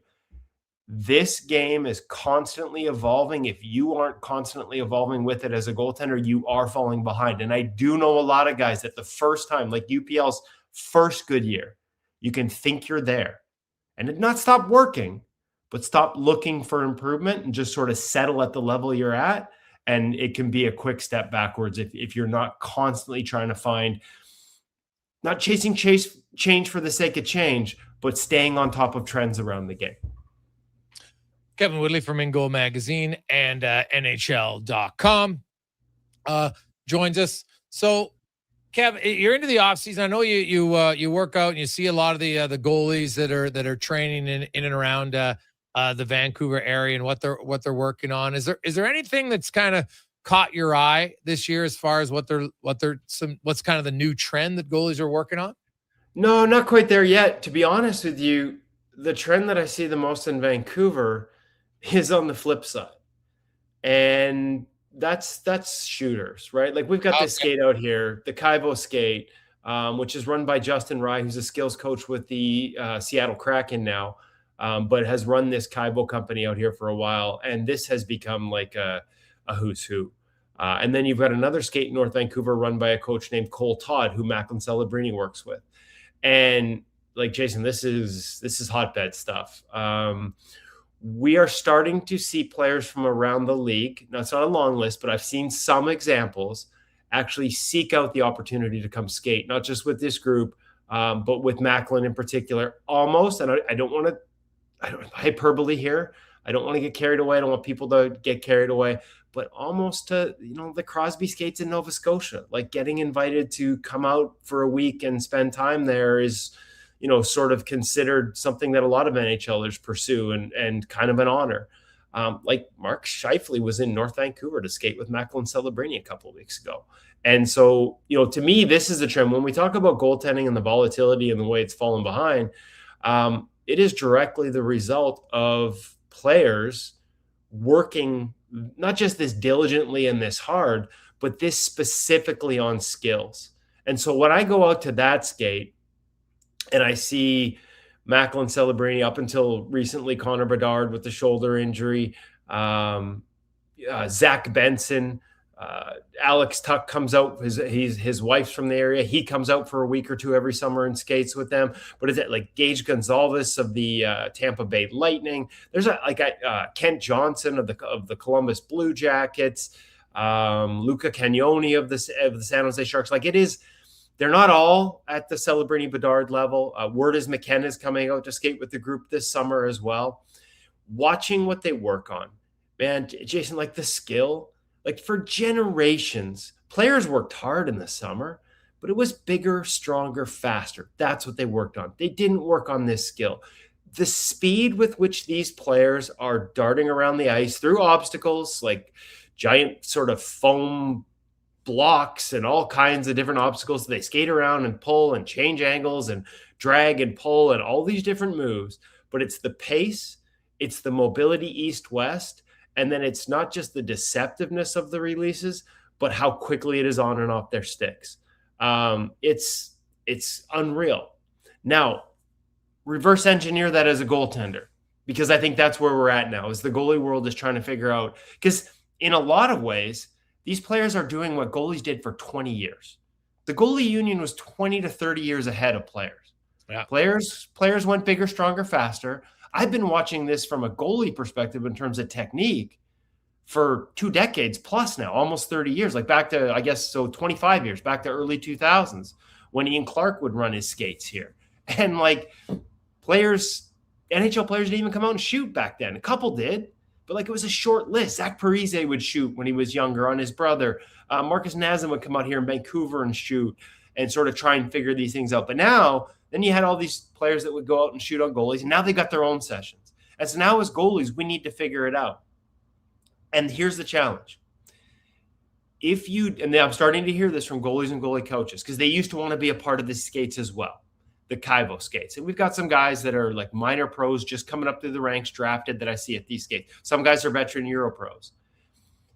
If you spend too much time at these skates, as attractive as it is to be on the receiving end of these shots, it is really hard not to build bad habits, because a lot of them are finishing these looks from areas and places. And as much as they don't need the time and space, because it's all about quick release, they have the time. It is very hard. You can build bad habits, just like we used to talk about shinny. Goalies playing too much shinny in the summer, and how if you didn't cheat, you didn't have a chance. So you could either play it how you would in a game, or you could cheat to have a chance in a shinny environment. If you cheated for long enough time, you're going to inevitably build that as a habit. So these skates can be very tough on goaltenders if they're not dialed in on their details, and if they don't know sort of how to give and take. So how do we solve it? I don't know, because what I'm seeing is a lot of goalies doing a lot of technical work, a lot of the things that they've done for the last 20 or 30 years, and I'm not sure it's getting them ahead. The players have passed us, and I'm not sure I'm seeing the type of work that's going to allow us to catch up. Goalies, a lot of them are still doing the same things they were. Now, the techniques have changed and the focal points have changed, but I'm not sure the way it's being applied at times is dynamic enough. And then in those environments, it's almost too dynamic. I don't know where that yo-yo settles, but goalies have got to figure it out, because we got some catching up to do. Because the stuff I'm seeing from these players right now, Jason, the pace, you've probably seen the videos on Instagram. But it's not just like these are NHL guys going full pace, and the stuff they're doing is just, as a goalie, I'm just glad I'm not in there. Let's put it that way. All right. That is totally valid. Kevin Woodley from In Goal Magazine and NHL.com joins us. Kev, one last one for you is we've seen most of the goalie movement, unless there's going to be a Hellebuck trade. I'm not sure we're going to see anything substantial. So if you had to sit here and recap it, is there a team where you're like, man, I've really liked what they've done in their goaltending? Like, what did you make of Florida's moves? Is there anybody you've liked or anybody you're concerned with? Yeah, it's a really good question. It's kind of like I go to the Toronto example, right? Again, the uncertainty. I have all these numbers here, and I can tell you what like this goalie in this environment might look like. And Bob, we talked about it last week. Like there's an element of risk in terms of his regular season numbers coming out of Florida. And yet when I look at the way Toronto handled that, I really like how their depth chart shapes up. And I think that could end up working quite well for them, despite a whole bunch of numbers that are sort of like flashing in the background of my screen saying, hey, I don't know about Bob, but with Stolar's there, with Akhtiamov ready to come up, like I like those moves. Is it possible that the New Jersey Devils are sort of making an addition by a subtraction? because Jake Allen was a top 6 goaltender by adjusted save percentage in the National Hockey League last year. He wasn't that far behind that 2 years ago. For all the criticism under Jacob Markstrom taking a step back in New Jersey and the criticism of the goalie coach that they fired, the reality is Jake Allen outplayed him by such a significant margin that I struggle to figure out why he didn't play more. And so Jake Allen getting a more prominent role, despite at his age maybe not being a carry the mail guy. And then Nico Daws.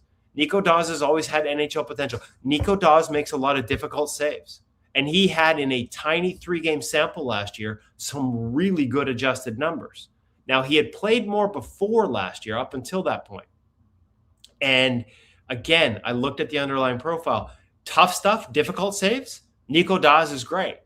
But what he was giving up until last season in that tiny samples, I don't know if this has changed, but what he was giving up was a bad goal every 2 games, a low percentage goal every 2 games. And we've talked about what a low percentage goal does to your team and its chances of winning. Like, that's tough. But if he truly did figure something out last year, and again, I keep it stressing, tiny sample, it's only 3 games, where he didn't give up any bad goals in 3 games. If there's more of that guy, we know what his upside is. It's just, can he keep the floor high enough? There's a team that might have a really good tandem, where I think a lot of people look at the move they made and wonder, what are they doing here? They got rid of the high profile guy with the big salary and the big resume. The truth is Jacob Markstrom hadn't been as good as Jake Allen for 2 straight seasons. The question becomes, can Nico Daws do what Jake Allen was doing? And I guess the other part of that is you can never assume that a guy in a 1B role automatically slides into 1A and can do what he was doing in a larger sample. But I'll give you a bit of news around that. I don't think I've discussed this with you. And strangely enough, I don't know that I've seen it announced, or maybe I'm just not following New Jersey Devils social media enough. But I hated the criticism that surrounded, and I've seen it since the Dave Rogalski firing, because I just talked about how good Jake Allen, and I know Jake Allen thinks very highly of Dave Rogalski. Yeah. So in the same breath, but I do like the people that they hired. They've got a director of goaltending now. His name is Leo Luongo. It's Roberto's brother. Hired him away from Florida Panthers. Sonny Maeda did. Their new goalie coach is Dan Stewart, who comes out of the St. Louis Blues organization in the American Hockey League. Ironically, the same path they pulled Rogalski from when they hired him in New Jersey out of St. Louis. So maybe some ties to Marty Brodeur and his time there. But Dan Stewart is a guy who, when you look at Joel Hofer, when you look at the track record he's had with some lesser-known goalies in St. Louis coming up through their ranks, and just a guy, there's a bias there. I know him, but when I talk goaltending with him, we've had him on the podcast, I learn a ton. I think that could be a really good fit. I was worried about, ironically, they fire Rogalski. The Devils fans strangely celebrate it. Well, this is kind of like Edmonton fans and Schwartz, but the guy that is now their number 1 or 1A is a guy that loved Dave Rogalski. But I do like the person they brought in to replace him as much as I didn't love the way that move was applied. So there's another team where, could we be looking back at an addition by subtraction when it comes to Jacob Markstrom going to Florida? And then at the same time, Markstrom in a more predictable environment with Rob Tallis, that could work out too. In some ways, these moves all highlight sort of the volatility of it all. Because I'm just saying that Jake Allen passes Jacob Markstrom in New Jersey, and Jacob Markstrom might be just fine with the Florida Panthers in an environment where he's going to be way more insulated than he was in New Jersey, where they had, I believe, 26 defensively high danger chances against 5-on-5 and 25th on when they were killing penalties. So not a good defensive team at all. So a more stable environment for Jacob Markstrom, some things from Robbie Tallis, and you could still see a bounce back from him, but that might be the riskiest move of them all. Kev, as always, buddy, we appreciate it, my man. Have yourself a great week, and we will chat with you next Monday. Perfect. Thanks, Jason. And you know what? I'll come up with a list before we go into it, because now that we'll come up with some plans. Oh, yeah, we got it. We'll have a little plan. Love it. There you go. That's Kevin Woodley from Mingo Magazine at NHL.com. We'll take a quick break. We'll get back to 5 questions. It's the Gregor Show. Sports 1440, sports1440.ca. Legacy Heating and Cooling is serious about cooling. In fact, we offer multiple ways to cool your home. So you better call Legacy. Call Legacy. If you're looking for traditional air conditioning, we got you. Call Legacy. Call Legacy. Or ask us about a heat pump to help you heat and cool. Call Legacy. Call Legacy. Cool with AC or cool with a heat pump. Cool your home with Legacy Heating and Cooling. Listen up, friends. Operation Pizza is a go at Papa John's. They're introducing new personal pizzas just in time to celebrate the premiere of Toy Story 5. These adventure-sized pies come in new exciting flavors like Sheriff's Roundup, Space Ranger-oni, and Reach for the Pie. Or take your personal pizza to infinity and beyond by creating your own flavor just for you. Order 2 or more with Papa pairings and get yours for only $9.99 each. New personal pizzas are ready for takeoff. See Disney and Pixar's Toy Story 5 in theaters June 19th. Novo Blinds is your home ice advantage for window coverings. Edmonton's own custom manufacturer with over 300 5-star reviews from homeowners, builders, and commercial contractors. Book a free in-home consultation at novoblinds.ca. Are you looking for safe and reliable transportation solutions for your wedding, corporate retreat, or golf trip? Look no further than Silent Rides, Alberta's premier charter bus company. Whether your group is big or small, Silent Rides has you covered. We offer 3 different sizes of units to cater to your needs, and we provide first-class service at affordable rates. Get your quote today. For more information and to request a quote, contact sales at 877-748-0991 or visit silentrides.ca. Edmonton, the legend has been reimagined. Check out the all-new 2026 Subaru Outback. With Subaru's legendary symmetrical full-time all-wheel drive, impressive cargo versatility, advanced safety technology, and an IIHS top safety pick award or higher for 17 consecutive years, the Outback delivers confidence wherever adventure takes you. Whether it's the daily drive, the mountain getaway, or anything in between, the all-new Outback is built for the journey. Test drive it today at your local Subaru dealer. Welcome to Uncommon. Your co-op grow team are your local experts because we live here too. Our agronomic specialists stay up to date with the latest research and technology to help support your entire farm operation. As your crops fill and mature, we're here to help you assess crop health, manage pre-harvest applications, and make informed decisions for a successful harvest. Co-op, we're all growing together. Here for your farm, here for your family. Talk to your co-op grow team today.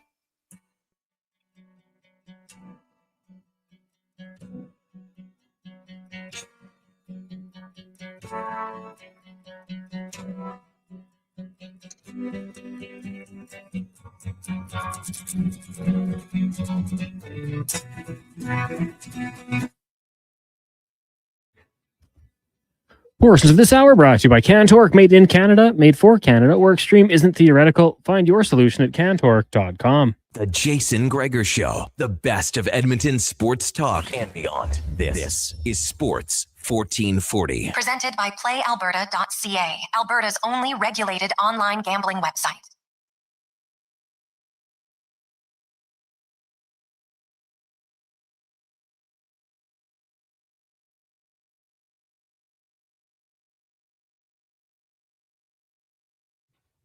.453 as we roll through. Hope you're having an awesome Monday afternoon.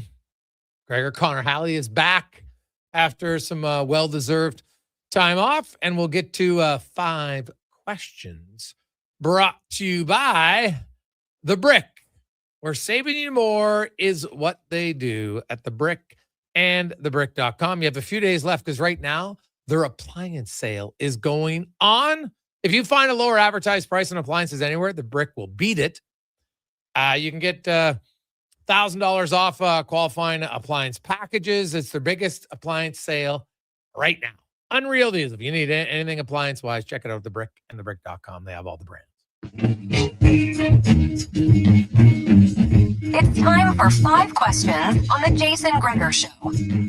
All right, Jason, question at number 1. We had Colton Dach on the show earlier today. If you're looking at a season up ahead, what do you think it'll look like in terms of games played and goals? Ooh, that's a good question. Well, I think it kind of, ideally for Doc, he's going to play all 88, right? Like that, or 84, excuse me. But I'll say, games played. I think they're going to give Doc an opportunity here. So I'm going to say Doc plays like 76. There's going to be a few injuries here or there. And if he plays 76, I think he can get 10 goals. Yeah, I had him a little bit lower in games played. 65 was the number that stood out to me, but career high still. And I had him just below 10. 9 goals. Again, that would be more than he's got in his career so far. So 9 goals, 65 games played for Colton Dach this season. Question number 2 for you. FIFA President Gianni Infantino confirmed that FIFA will discuss expanding the Men's World Cup to 64 teams after the 2026 tournament, saying every nation should have the chance to dream of playing football at the biggest event. Would you welcome this change? I don't really have a big issue with it. Like, look at some of the countries that are out. Right now, everyone's saying, wow, you couldn't get in. Hey, just because you get in doesn't mean you're going to win.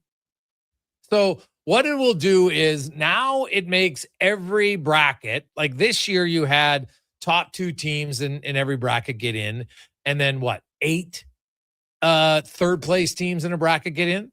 So I don't think they'll love that. Now, I'll be curious how they build the brackets. Will it be in tiers? Like, 1 to 16 are going to be in each of their own brackets, 17 to 32. Is that how they're going to do it? Probably should. You don't want 4 teams that are all in the top 32 in the same bracket. That'd be kind of stupid. So I think they got to at least somehow look at it that way. And everybody's going to get in. They're going to get their 3 games. And then 32 teams will move on to the elimination round. Like, I think this was just a progression. And let's not kid ourselves, buddy. Money, money, money. Look how many more games they will play if they add another 16 teams to the tournament. That's exactly it. The money is going to talk to them. It's going to happen at some point here. And I don't think it's necessarily a bad thing. Like, look, Cabo Verde tying Spain. Yeah. Like, those things can happen. And that's what makes the game so great. And hey, with this, Italy can probably get back into the World Cup. So I'm sure the Italians will be all for it. Question number 3 for you. Home run derby tonight. If you were looking at a home run derby all time for competitors, which players in Major League Baseball history would have to be in your group? Yeah, well, just a sec. Like, here's some of the teams who didn't make it, cons. They're like decent soccer nations: Italy, Poland, Denmark, Cameroon, Nigeria, Ukraine, Hungary. So, half of them are, Wales. Half of them are going to be filled by them, right? Yeah. Those are pretty good countries.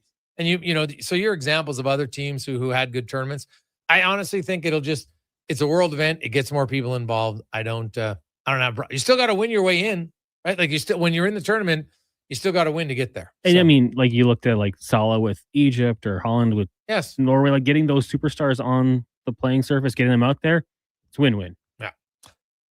You go first with your all-stars. I'm going to go away from maybe, some of the biggest names in history, but I got to have Ken Griffey, the kid, the sweetest swing in baseball. Always going to have Ken Griffey in there. He won it 3 times. Aaron Judge, just for sheer power and a modern player.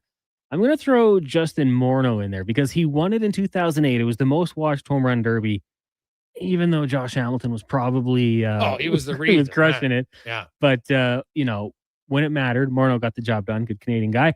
And how about Willie Mays as well? So Griffey, Judge, Morneau, Mays. I think I know who's finishing last, but you never know. Okay. Well, I'm with you. I have to have Ken Griffey Jr. in. Like, there's just there's no reason I can't get him in. Like, he had one of the best swings ever. He was, dynamite. What did he win it 3 times? Yeah. So how can I not have him in there? So he would be in for sure. Who else would I want? I'm gonna probably go back a little bit to my time, and I'm gonna take Darryl Strawberry. I just love his long, rangy swing. He could crush balls, for sure. I'm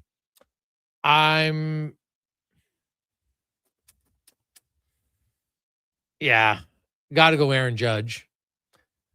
And if I'm going just off of ability at the big time, I'm going with Pete Alonso. Like, those guys will hit some monster bombs. I will say, right now, there's no way you could pick him. But when you consider what he did, and I know he didn't win, but Vladdy Guerrero won once, but then him and Jock Peterson, like, when they went head-to-head, and they had not 1, not 2, but 3 swing-offs for him to win 40-39 in that one round alone, that's probably the greatest single round in home run derby history. No question. Question number 4 for you. Obviously, over the weekend, UFC big event, Max Holloway. Well, he got the win over Conor McGregor. Does McGregor have any more appeal to you at this stage of his career? Well, if he became an announcer, sure. He does like, you know what? Could he put together an entertaining fight? Sure. Do I think he could last more than a round? His body looks like it's kind of breaking down, which just sucks for lots of guys. But I don't think the guy hasn't fought for more than a minute and a half in 6 years? So can't do it. You can't live on the past forever, my man. I'm with you. I mean, geez, he was so charismatic. He could, work the mic as good as anyone in, my knowledge of the sport. He was dynamic. Now, nah, I don't care. I don't like him off or outside of the ring. I don't care for him in the ring. To me, he just doesn't do it anymore. That being said, if it was free on Netflix, I'd probably throw it on. But no chance I'd be spending money for he. Maybe there's other good, fights on the card that might make it better, but nah, I think I'm okay with not watching him fight anymore. Final question for you. It is Embrace Your Geekiness Day, apparently. So what would you say is the geekiest thing about you, Gregor? Go ahead. I'd probably say my video games. Okay. I feel like we're all geeks for something. We're all kind of sports geeks, right? But in history, the nerds love their video games, and I would say I'm probably no different there. Little Red Dead Redemption, I've still been known to go play that one on the old PS5. So probably the video games, I would say. Is puzzling geeky? Yeah, I would probably have to say, I'm into puzzling quite a bit, and my neighbors dropped off on they didn't even want to try. It's a 1,500 piece, and I'm telling you, Cons, it's been the ultimate test of my character because I always tell I've coached kids and what's the easiest thing you can do in hockey, and they're like, oh, bad. I'm like, no, quit, because anybody can quit. And I'm telling you, man, this puzzle is hard. It's a field, and there's flowers and the yellow, and they're like a big bunch, and they're all the same. Like, God, it is, dude. Like, I'll get 2 or 3 pieces, and now slowly, obviously, I don't know how many pieces I have left. I think I might be at 20% done, and I don't know how many hours. Like, I just started it, but this easily the slowest moving puzzle I've ever had. No close, but it's a test. So I'm going to say puzzling. I'm right into it. It kind of calms me down. My wife, I think, gets annoyed. Well, she's annoyed by it now because it's like I got all the pieces on our kitchen table because the frame is so big. It didn't fit. Like, I kind of have a table that's in our living room for 1,000 pieces. It fits fine, but not 1,500. And then I have half in there, but then I have the other half on that other table because there's not room for all the pieces.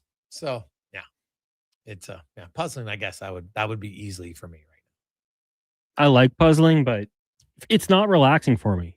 I get anxious. I don't go to bed in time. It's funny because I'll get a little frustrated, but you know what? I put a timer on and I just give myself a time because you're right. You can get frustrated and stay with it the whole time. But I'm like, all right, here I go. And now I'm just trying to work through different phases because this green and yellow freaking field, buddy. But it's funny. Like, I'll get irritated by it, but at the same time, it's calming because I'm not on any tech.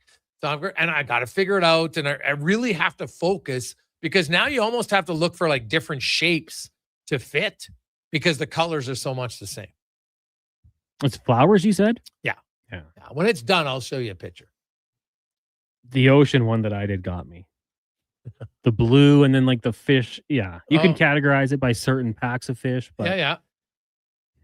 Testing patience for sure. Oh, buddy. Test the patience, test your character. 1,000%. I would agree with that. Take a quick break. We'll come. Mark Spector gets to us. We got Tater and more on the Gregor Show presented by PlayAlberta.ca. Here's a Conman Sports 1440 update brought to you by Northgate Chevrolet Buick GMC. July. It's your month to save. Employee pricing. You pay what they pay. And it's good deals, man. Walk in. You're looking for a truck, Corvette, Sport Talk. You stop in, say hi to Mike and the gang down at NorthgateGM.com. The Sports 1440 update. The Buffalo Sabres have hired John Davidson as a senior advisor. He has 20 years of experience working in the front office, including 18 years as the president of hockey operation and stints with St. Louis, Columbus, and the New York Rangers last season with the Jackets. in 2024-2025. The team also signing restricted free agent Peyton Krebs to a 4-year, $18 million contract. The Edmonton Elks adding American defensive lineman Carmine Bastone to their practice roster. Bastone had mini camp invites from the Chiefs and the Jets after spending 5 seasons at Northwestern University. And the BC Lions have named coach Dennis McKnight as their new special teams coordinator, taking over for Corey McDermott, who was fired on June 28th. And in the majors, all-star festivities getting going tonight. 8 participants meeting in the Home Run Derby, 6 o'clock from Philly. Coming up in hour 4 of the Jason Gregor Show, we'll be joined by Mark Spector of Rogers Sportsnet, and here Cam Tate's 2-minute warning. I'm Connor Halley. This has been a Sports 1440 update. Sports 1440 in West Edmonton Mall and Wetaskiwin. CKJR is a Stingray radio station. Download the free radio player app and listen wherever you go. It's the hard jobs that take know-how, expertise, and the right experience. And that's why, time and time again, GS Construction gets the call when it comes to the hard jobs. Underground projects that are genuinely difficult, like deep installs, tough ground conditions, or tight urban sites. So remember, when it's a hard job, the list gets short, and GS Construction is on it. Want to tackle the hard jobs? We're looking for experienced pipe layers and topmen. Visit gsconstruction.ca today. It's cone season at McDonald's, which means vanilla cones are $1 each plus tax in the McDonald's app all summer long. Soft, creamy, and crunchy. For just $1 each plus tax exclusively in the McDonald's app. App download and registration required at participating McDonald's in Canada. Canada's biggest appliance sale is on now at the Brick. Save big on top appliance brands throughout the store. Buy more and save more. Up to $1,000 off qualifying appliance packages. Plus, take until 2030 to pay with no interest on appliances OAC with Flexity. If you find a lower advertised price on appliances, the Brick will beat it. And check out deals for the rest of your home, like up to 33% off sofas, love seats, sectionals, and recliners. Some exclusions apply. See store for details. The Brick, saving you more. Your all-access pass to the world of sports is Edmonton's only sports radio station. From pre- and post-game hockey shows to in-depth analysis from your favorite commentators, the action never stops on Sports 1440. The big hits. The big kicks. Catch all the action at Selly Sports Bar and Lounge. Never a bad seat in the house with tons of big screens. And Selly's menu. Something for everyone. Plus game day food and drink features. So bring your friends, cheer loud and proud, and join the fun at Selly Sports Bar and Lounge at all 3 Century Casino locations. Edmonton, St. Albert, and Century Mile. Every day is game day at Century Casino. Does your bank do local? We do. When you bank with Vision Credit Union, you're banking with a rural Albertan cooperative that cares about the community where you live. There's no question. We actively support our rural communities at the local level through charitable donations, volunteerism, local team and event sponsorships, and by returning millions in profit shares to our members every year. Does your bank do that? We do local. Bank with Vision Credit Union. VisionCU.ca.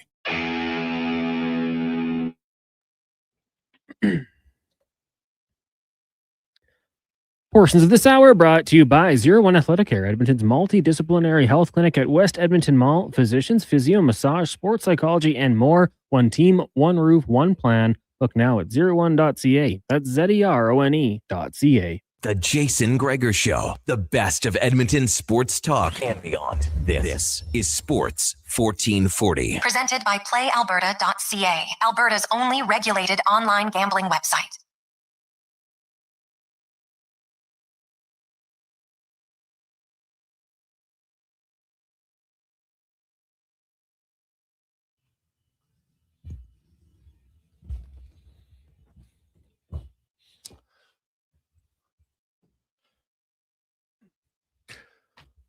Just after 5 o'clock.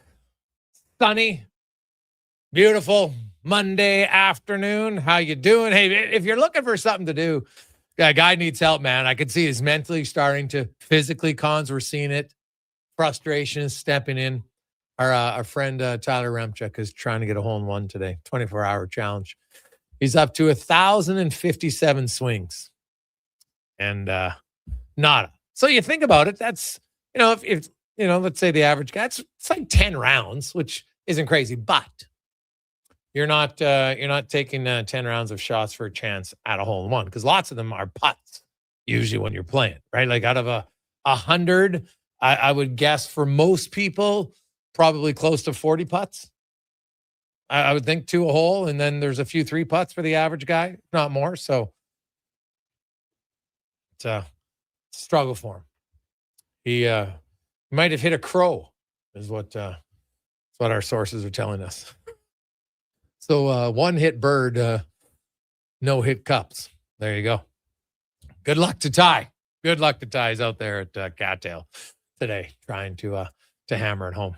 So I haven't even said, what's the distance, Cons? Do you even know what the distance of hole they're playing on? What's he hitting there? Like 150, 160? Let's take a look into it, but yeah, you try to find that out. Let's see. But they should have put the odds up at playalberta.ca. Honestly, like, do you think like you'd get one at the first 3 hours? Like, it's hard, man. And I think the longer it goes, well, clearly the longer it goes, the harder it's getting. I don't think it gets easier because you get tired, your hands, everything mentally, though. Like, mental's like, I might just take a break for half an hour to an hour if I was him, man. Walk away, cool down, get a massage, do something, because that's a lot of swings. A lot of swings. So now I've never had a hole in one. So but I don't golf to get a hole in one. It would be nice, but that's not my motivation at all. I don't know if it is for you, Cons, but I never get out there thinking, hey, I want to get a hole in one today. Like, no. So, hey, do I want to hit the green on a par 3? Yes. Yes, I do. That would be nice. Give myself a chance for birdie. That's always the goal. Let's get to the Spec Report brought to you by GS Construction, your underground infrastructure specialists.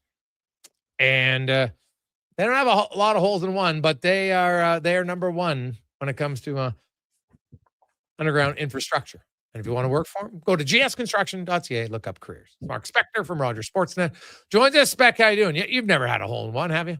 Never had a hole in one. Close like everybody, but never had one. Okay, there you go. I like that. Colton Dach signs. I talked about this last week. I thought it was getting close. Kind of coming that 1.2 to 1.4 range. Comes in at 1.2. Gets himself a 2-year contract. He was on earlier, and I like his response. He goes, I want to get my game to the point where I can be trusted in more important situations. And I wrote an article today about the power play and all these people who want to take the number 1 unit off and shorten it down. I'm like, no, they've actually scored more goals in the second minute of the power play than they have in the first minute of the power play. It's the best power play in NHL history. That's not where I'm taking McDavid off. It's easier minutes. Take him off the penalty kill and take him off 5-on-5. And I don't know if Doc can get himself into one of the 3 penalty kill units. We'll see. But at least his mindset seems to be in the right place to earn the trust of a coach to get a little bit more ice time in close games. Yeah, and that's where it's got to come. So that's it. Every young player, every new player to a team, you got to earn the trust of your coach. Coach won't play you if he doesn't trust you. So that's where it starts. That's Matt Savoy did a really good job of that. Remember the first half last season, he wasn't that productive, but the puck wasn't going in his net, and he got lots of ice time. He got to Knobloch gave him, the shifts he needed, and boom, second half of the season, it comes together for him. He has a really good second half. So Doc does. So where's he going to find it, Jason? He's not going to find it in the power play. Doc's not playing a power play. So he's got to find trust first at 5-on-5, of course. And then he's got to work the coaching staff behind the scenes. Say, I want to kill penalties, man. I'd love to kill penalties. Give me a shot. Give me a shot, and who knows? That's how fourth liners get their ice time, though, Jay. They get extra ice time on the PK. That's where it's going to come from for him one day. Maybe it's going to happen today. I don't know. Yeah.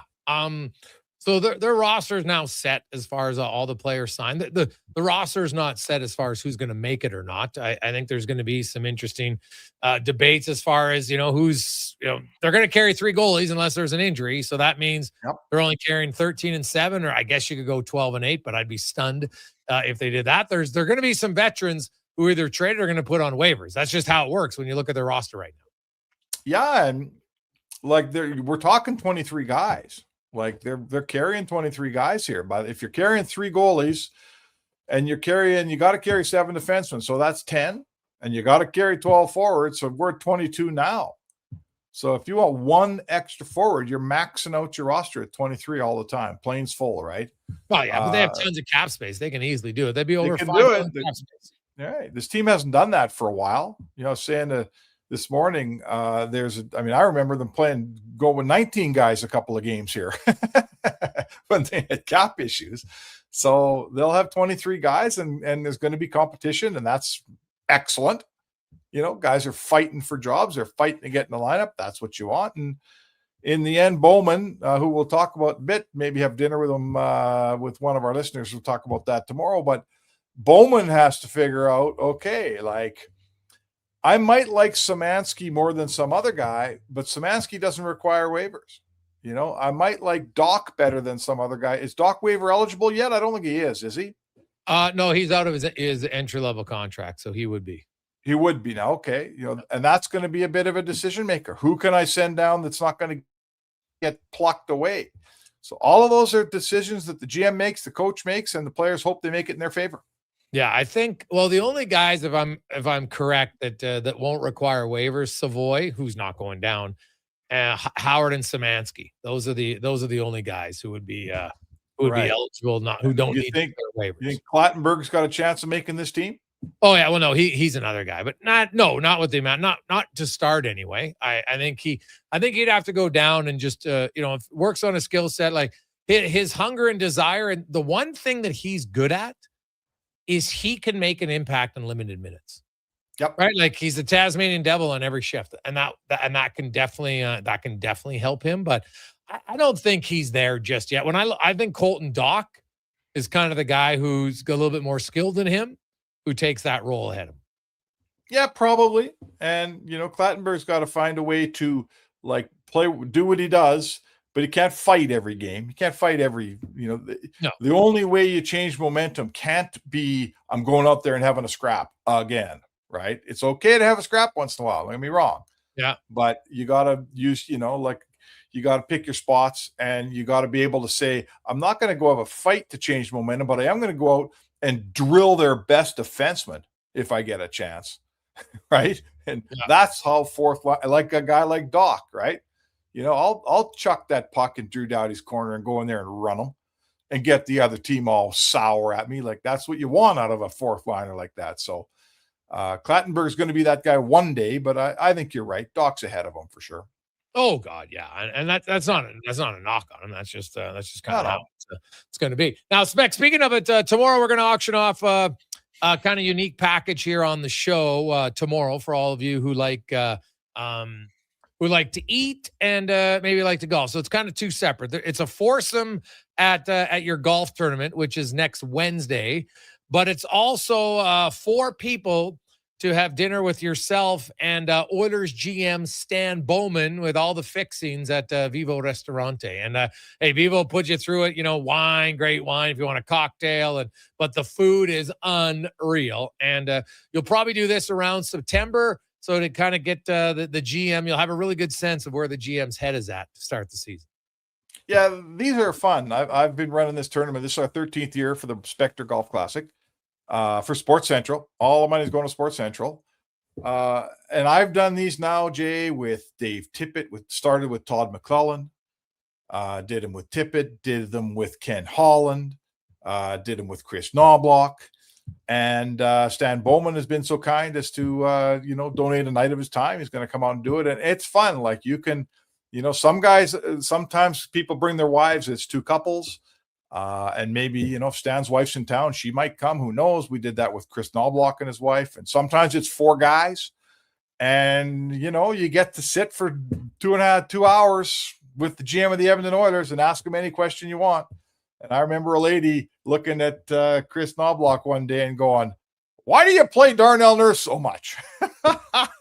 And I thought, wow, man, that is no filter right there. But you know what? It is fun. Like, Kenny Holland was so good. He just opened up the door and told you everything he thought, and he was fantastic. All the coaches have been good. So it's good. Good chance for an Oiler fan to have a killer great meal at Vivo's and chat with the GM of the Oilers. Ask him anything you want. Yeah, so that'll be, we'll auction that off tomorrow on the show. So be ready. All the money's going to go to Sports Central, which will be great. The Elks got another win, Spec, and now we set up. They got the BC Lions coming into town on Friday. The only team that's beat them. The Elks defense has been great. Their offense continues to score. a lot of points, and now hopefully the crowds start to come back, and Friday, at least right now anyway, the weather looks like it should be pretty good, and I think if it is good, it could easily see the biggest crowd of the year, because it's definitely going to be, I think, the most competitive game on home. Hey, they've had a good schedule, right? They got Ottawa twice, they got BC twice. What are they, 4-1? So this will be game number 6.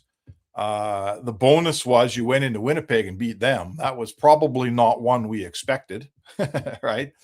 And they lose 1 to BC and Kelowna, whatever, but they're taking advantage. Like, the time there is going to be a run of games here. I know they beat Montreal as well, which is, you beat Winnipeg and Montreal, you're doing something right. They're taking advantage of a good schedule. I'm here to tell you that it works with defense. Like, I listened to Hodge, your guest earlier today, and he was talking about where their defense ranks in all these places.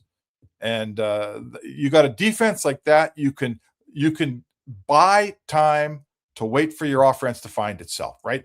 Rankin's been great, but if the offense knows it's not going to be 25-3 at halftime, right? If the defense can keep you there, look at that game against Ottawa. How many fourth quarter points did the Elks score in that game? What was the score after 3, Jay? 16-14. There you go, right? So, 16 points in 3 quarters they scored. That's not fantastic. But guess what? The defense held you in. The defense let you be patient with your offense. And then the fourth quarter, the Elks offense blows up. Boom, you get to 40 points. It looks like a blowout. It wasn't really a blowout, was it? Oh, well, it ended up being a blowout for sure. But Edmonton blew them out in the fourth quarter. It wasn't prior to that. I do think really, Edmonton just took some penalties that allowed Ottawa to keep the game close. But Edmonton was really never in trouble in that game. But it was good to see them kind of blow them out in the fourth quarter. And we'll probably see Joe Robustelli make his Elks debut. He's a full participant in practice today. So, you know what? Obviously, they'll monitor him and see. And if he has no setbacks, he should make his debut. That should make the receiving core only stronger. Okay, I got a question for you. I heard you talking earlier. Next year, they move the goalpost to the back of the end zone, correct? Yes, and they shorten the field. Don't love that. But I'm going to say this. I heard you say that you expect there will still be some returns off of missed field goals next year. Yeah, unlocked ones. Yeah. I'm going to say to you, in the NFL, they don't even put guys back there on a field goal, right? Like, there's no return man standing under the post. No, on long ones they do. Do they? Okay, so I guess my question to you would be, how often is a CFL, special teams coordinator going to put even a return man back there? Why do you even stand outside of what? Outside of 50 you might as well yards, bring maybe? Everybody up on the line and try to block it. You're right. That would make more sense. But on long ones, they do. And with a wider a long one. What are we talking? Like 50 plus yards, 55 plus? Like how long? Yeah, because the other ones, if they miss, will just go out of the end zone, right? So that you can't return it anyway. But keep in mind, I know there's been 2 missed field goal returns for touchdowns this year. There was only 2 in the last 5 years. Yeah. So I know everybody's in love with that because when they remember it. But this year, you know what? It's a good way to say goodbye to it, but it hasn't happened very much in 5 years. Hey, listen, it's like I can't argue with anyone who tries to alter the CFL game a little bit and make some changes. The proof is sits in the stands. I watch lots of games and you see the stands, and it's the CFL isn't. I know they got a new TV contract and they're doing some things right, but they can't stand pat. Is my point. The CFL needs to grow and do some changing and make some changes. I don't love the closer we get to American things. I don't love, the post going back. That's an NFL thing. Taking out the 55, that's an NFL thing. Like, what's next, man? Is someone going to tell me we got to play 4 downs here? Like, that to me is our identity, 3-down football. So you got to walk that line, Jay. I don't want AAA NFL football. That's not what I want. I want a separate league here. Yeah, I don't really think it's going to be similar. What's interesting is that in the initial days of the NFL CFL, the field goal, the uprights were actually at the back of the end zone. So it's of the CFL. Yes. Mm-hmm. Then they made the end zones like 25 yards and moved them up. So they moved them up. Yeah. But so now they're kind of going back to grassroots. So what's is the end zone getting smaller here? I think it gets a bit smaller. Yeah. To 15 yards or something. Yeah. So, hey, listen, like I say, I won't cast stones at a league that's trying to gain relevancy here because the CFL has to. But I sure hope they don't turn the NFL. That's all. If they're giving me NFL football, well, hell, I'll watch the NFL then, right? I watch the CFL. There's lots of different rules. There's no fair catch rule. There's no 4 downs rules. Like so, you have the you have the dimension of you don't even have the same field. You just have the same length, not the same width. So I still think the game will be very different. It's 3-down game. It's not going to be the NFL. Yep, I'm with you. It's got to stay at 3 downs for me. Oh, it's never going to 4. Like the commissioner said that. I don't know how many times you have to say it. They're never going to 4 downs. They're not going to do it. So, no. Okay, I'll trust you on that. No, well, you watch. In my time here on the station, they're not going to go to 4 downs. I remember one time I went to, and I'll let you go after this. Remember back in the Fox Puck days? And Bettman was crazy about introducing Americans to hockey, and we were doing all these things for American viewers that didn't have a hot clue what they were watching, and the Canadian viewer was like insulted, right? Because they kind of forgot about us for a while. And they debuted in the old International Hockey League. They went down to Vegas and they tried 4-quarter hockey. And they played 2 games between the Detroit Vipers and the Vegas, whatever they were called. And the deal was Americans are used to 4 quarters, right? Americans couldn't get their head around 3 periods. That's what the sort of the tenor was around this experiment. So I'm working for the National Post, and they sent me down there. I sniffed it out. I found it was happening. I couldn't believe it. There's like no one there covering it. And I watched 2 games of 4-quarter hockey. And on behalf of Canadians, I beat the you-know-what out of that idea for 2 days in a row. Every player on both teams thought it was garbage because most of them were Canadian. And never saw the light of day again. Gone forever. Yeah, you don't need it. That would, come on. 4-quarter hockey, baby. Oh. Well, you know what? Hey, there's always some strange ideas. People will come, this is going to be way better. It's just like taking McDavid and Draisaitl and lowering their minutes on the first unit power play. That's not the place, Jay. No, that's not, no. That's take them off the the place. PK. Take them off the 5-on-5. Don't take them off the power play. No. Spec, have a good one. All right, man. Talk to you tomorrow. There you go. That's Mark Spector. The Spec Report brought to you by GS Construction. And that's right. Tomorrow, if you want to have dinner with Stan Bowman, ask him all your questions. Get set for the year. You'll know all the inside scoops. You can do that tomorrow. We'll have an auction, as well as you can tee it up on the at the Spec tournament. So it's kind of a 2-day event for you. The dinner will be later. The golf will be next Wednesday. Return on the Gregor Show, presented by PlayAlberta.ca. Say hello to Alberta's home for reeling and dealing. With Play Alberta, you can spin into the excitement of popular slots like Cash Eruption and Desert Fantasy. Experience Alberta-exclusive games and get in on the action of live dealer tables with all new elevated stakes. However you prefer to play, the fun is ready when you are. Visit playalberta.ca/Gregor to learn more. That's playalberta.ca/Gregor. Must be 18 plus to play. If you gamble, use your game sense. Action Electrical Solar Team is now making a play for sustainability and savings. They're specialists in powering up for a greener future. That's the strategy, designing and installing high-efficiency solar panels.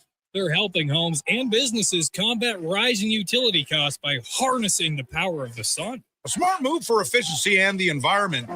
Hire the Action Electrical team to bring home a win for your project. Visit actionelectrical.net. Listen up, friends. Operation Pizza is a go at Papa John's. They're introducing new personal pizzas just in time to celebrate the premiere of Toy Story 5. These adventure-sized pies come in new exciting flavors like Sheriff's Roundup, Space Ranger-oni, and Reach for the Pie. Or take your personal pizza to infinity and beyond by creating your own flavor just for you. Order 2 or more with Papa pairings and get yours for only $9.99 each. New personal pizzas are ready for takeoff. See Disney and Pixar's Toy Story 5 in theaters June 19th. You don't just need property services, you need problems handled. HireGood provides cleanup, debris removal, site monitoring, and safety attendance across Edmonton. We reduce issues on your property, keep spaces safe, and take pressure off your team. We resolve real problems for businesses while creating real impact because our team is built on second chances and they show up every day ready to prove it. Visit hiregood.ca or call and mention Jason Gregor for a first-time discount. Hire Good. Stable jobs create stable lives. Hi, Mike here from Northgate Chevrolet Buick GMC. Car shopping sucks. That's right. Going back and forth 100 times just to get a price. Give me your credit card for a test drive. What's all these extra fees? That sounds ridiculous. At Northgate, we do things a little differently. Good deals on new, pre-owned vehicles, good people, and a great selection. Stop in and see us today. 13215 97th Street or visit us online. Baseball's got a home run derby tonight. Northgate country. Philadelphia. Legacy I've been Heating asking and around Cooling is all serious weekend, about cooling. where are In the fact, horses? We offer multiple ways to cool your home, so you better. Well, we both did the maximum amount of nothing. If you're looking The for home traditional run air derby. conditioning, we got Given you. its name, no wonder there's no Major League Baseball team in Kentucky. Or 2-minute ask us warning. about a heat pump I'm to Cam help you Tate. heat and cool. Sports 1440. Cool with AC or cool with a heat pump. Cool your home with Legacy Heating and Cooling. Allen Olson Auctions presents the annual Camrose Summer Consignment Auction open right now for online bidding through July 14th at AllenOlsonAuction.com. This huge consignment sale features a totally unreserved retirement dispersal for Jace Craft. Bid on a variety of new and unused equipment in excellent condition, including machinery, lawn and garden tools, skid steers, and attachments. Plus, trucks, construction and farm equipment, buildings, and so much more. For more info, call 780-672-2434 or visit AllenOlsonAuction.com today. Bashaw Concrete Products. From concrete and septic tanks to blocks, precast water pads, jersey barriers, and aggregates. Farmers, contractors, homeowners. Plan your next project at BashawConcrete.com. Family owned. Over 60 years pouring. Bashaw Concrete Products. Once again, start here. BashawConcrete.com.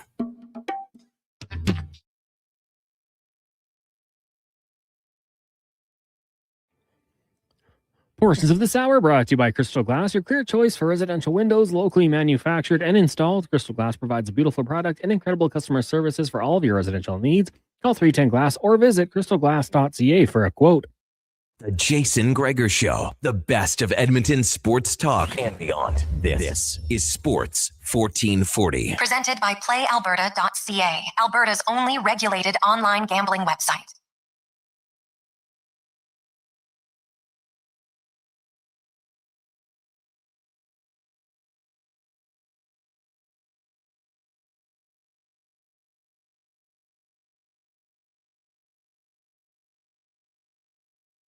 Jason Gregor, Connor Halley, Sports 1440, sports1440.ca, YouTube, Facebook, X, Instagram. Thanks for listening. Thanks for watching the show. As always, brought to you by PlayAlberta.ca. And got lots to discuss on the final half hour of the show. Hey, Greg, I keep you here. You talk about the power play. Why wouldn't you take McDavid and Draisaitl off and give other guys a chance to score and feel good about their game? From Nick. Well, Nick, simple question. So which three forwards do we think when the season starts, if the first unit's the same, McDavid, Draisaitl, Nugent Hopkins, Hyman, and Bouchard, that's the number one unit. The number two unit, who's it going to be? Podkolzin, Savoy, Wallman, Ekholm. Who's the third forward? Kapanen maybe, Howard if he's here. Okay. So let's go through. So Podkolzin, second most 5-on-5 goals in the team last year. Barely played in the power play. Matt Savoy, as a rookie, scored what? 18 goals, 19 goals. Had some on the power play. He got some power play time on the first unit when Draisaitl went down. Where the Oilers need improvement isn't from their fifth, sixth, or seventh forwards. It's from forwards 8 to 12, and I'm not sure any of those guys are on your second power play unit. So I don't really see that correlation to that thought process. Second of all, even if I put them on there for 30 seconds, are they scoring at the same rate the first unit power play is? No chance. So I'm lowering my odds of scoring in the power play with no guarantee that that's going to equate to them scoring more in 5-on-5. So I'm not doing it. If I'm the coach, I'm not doing it. I'm going to lower their minutes on the penalty kill. I'm going to lower their minutes at 5-on-5. And I'm going to say to the other now, and there's some strategic things I can do. I can look at other guys. If they have a really good shift and it ends with a face-off in the offensive zone, they can stay out. They don't always have to come off the ice. Right? Like there's little things you can do that can bolster them. But just because you get on the power play doesn't mean you're going to score. So that doesn't guarantee your confidence is going to go up. And that's why I would check out the article. It's a good read. Probably biased. I wrote it, but it compares other teams' top guys. Nathan McKinnon played more power play minutes than McDavid, 50 more. He played more 5-on-5 minutes than McDavid. And Colorado still outscored teams 5-on-5. Their depth guys were great. I outlined it. Parker Kelly played a whopping 10 minutes and 23 seconds a night for Colorado. And 5-on-5, he scored 19 goals. Now, it's a great year for him. 19. Andrew Mangiapane, Trent Frederick, Matthias Janmark, Adam Henrique, Curtis Lazar, add all their time together, add all their goals, 19. They just need guys at the bottom to produce more. Parker Kelly wasn't getting infinitely more minutes. He played 10:23. Mangiapane played 12:05. Frederick played 10:51. Henrique played 10:45, not to mention his penalty kill time. So I can't buy that it's only, well, if they get more power play time, no. Give them more, give them a role. Penalty kill, great. McDavid, you're sitting down, you're not on it. Leon, and unless we need a face-off win in the last 10 seconds of a period, you're not on it. No problem. And I love that idea. 5-on-5. Minute extra a game coming off for McDavid. Same with Draisaitl. If you took a minute of each guy's 5-on-5 time off and took their penalty kill time off, McDavid would be a 21-minute-a-night guy and Draisaitl would be 20. That's fine. That's what a lot of top forwards in the NHL are. So that's what I would do. I honestly, I don't even think it's that big of a deal, right? Your players, give them a role. And a lot of guys like, hey, man, I chip in offensively, but I know my role is to be out on the ice in a key face-off. Well, guess what? Then I'm going to do it. I'm not always going to put out my best players for every situation. But they've had that before, and other guys still did produce. Like Podkolzin produced. Savoy produced. Kasperi Kapanen produced in the games he played. So other guys just need to produce. Now, we have to have realistic expectations on what that production is for 5-on-5 goals. If it's 8 to 10, that's great. That's what you're going to look at, right? Because look at Colorado. So, you had McKinnon and Natchez and Lehkonen and Brock Nelson, right? Gabriel Landeskog, Nichushkin. Those guys were all double digits. Then Parker Kelly was a freak at 19. But Jack Drury had 8 goals, 5-on-5. Ross Colton had 7 goals. Victor Olofsson had 8. And then they had a bunch of guys who would split different times, right? Yoel Kiviranta had 3 and 400 in his 40-some games, and Brindley had 5. Well, there's another 8. So that's what we're talking. Like, you just can't have, like, here was the Oilers' 5-on-5 goal production. Now, Mangiapane had 6. He actually, in 52 games, it wasn't terrible. It wasn't great, but it wasn't terrible. He would have been around there. Frederick, 4. He needs to be better. Adam Henrique had 2. Matthias Janmark had 1 in 43 games. Now, Colton Dach had 2 in 8 games, man. That's unreal. That's like double the production on a pace, because that would put him on a 20-game pace, right? Like, or 20-goal pace, excuse me. That's probably not going to happen, right? Curtis Lazar had 4 in 45. He was okay. Max Jones had 3 in 21. He produced, but the guys who played a lot of the year here, they had too many guys with nothing offensively. So that just can't happen.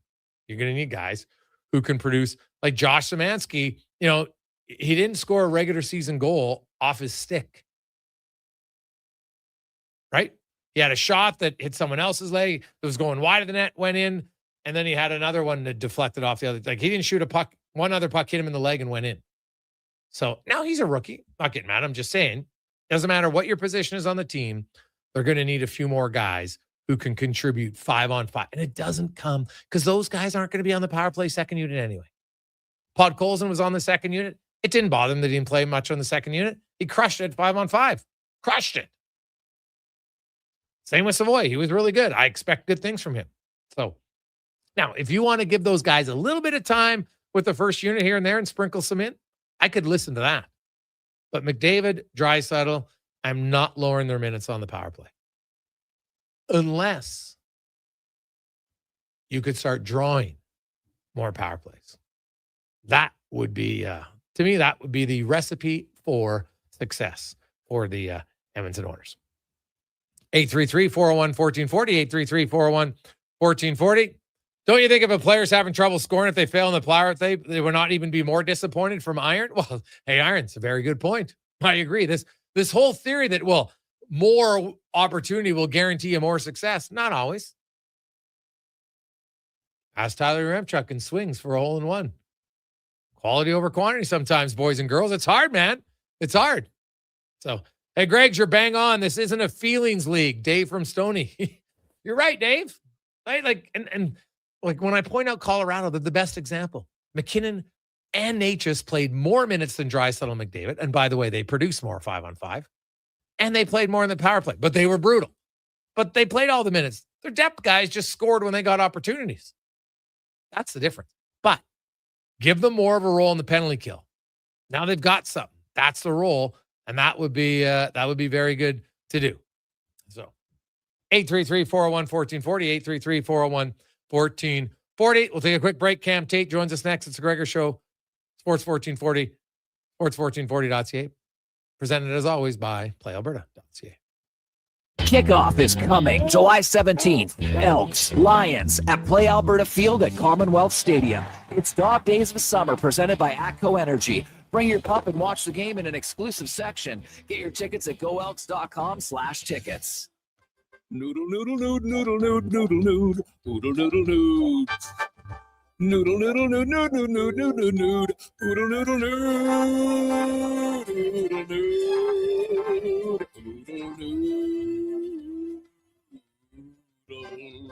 noodle, noodle, noodle, noodle, noodle, noodle, noodle, noodle.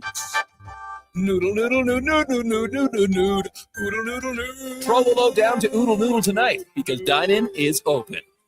Are you a skilled laborer? All-Star Construction wants to talk to you. A heavy equipment operator with Traco or backhoe experience? All-Star Construction wants to talk to you, too. With work in and around Edmonton for local land developers, All-Star Construction offers year-round employment. Whether it's power, gas, or telecom, developers rely on All-Star Construction to get the job done. So if you're a skilled laborer or a heavy equipment operator with Traco or backhoe experience searching for work, search All-Star Construction on Indeed.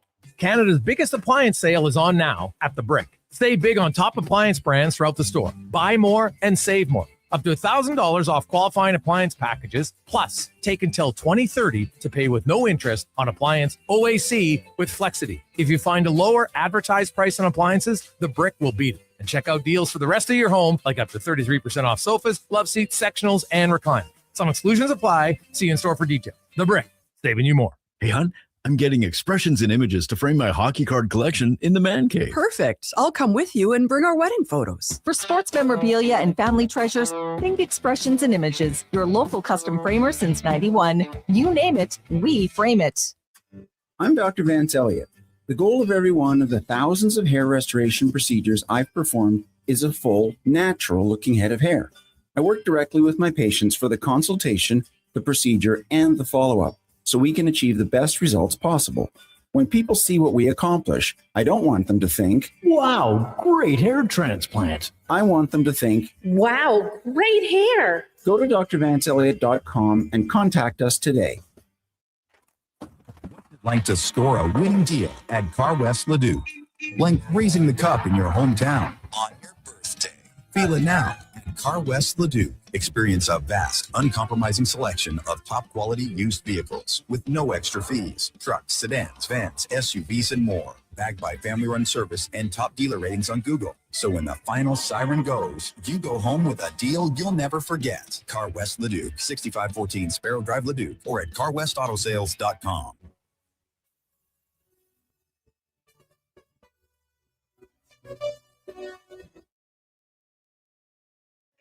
Portions of this hour brought to you by the Druid Irish Pub, Edmonton's favorite soccer home. The Druid Irish Pub is back in the Ice District across from Rogers Place. Watch all the games with 650 Heineken only at the Druid Irish Pub. The Jason Gregor Show, the best of Edmonton sports talk and beyond. This is Sports 1440. Presented by PlayAlberta.ca, Alberta's only regulated online gambling website.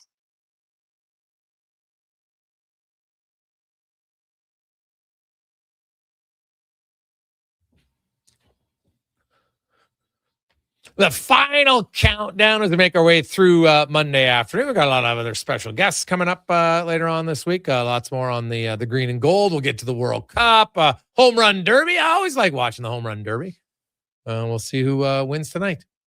The Jays got a week off, so they're not going to blow any leads, and they're not going to strike out and have infield dribblers with the bases loaded, which has kind of become something that happens too often, I would think, this year for the Toronto Blue Jays. Let's get to Cam Tate's 2-minute warning, brought to you by Legacy Heating and Cooling. Home of the no payments, no interest for 1 year on your AC unit. Stay cool all summer long.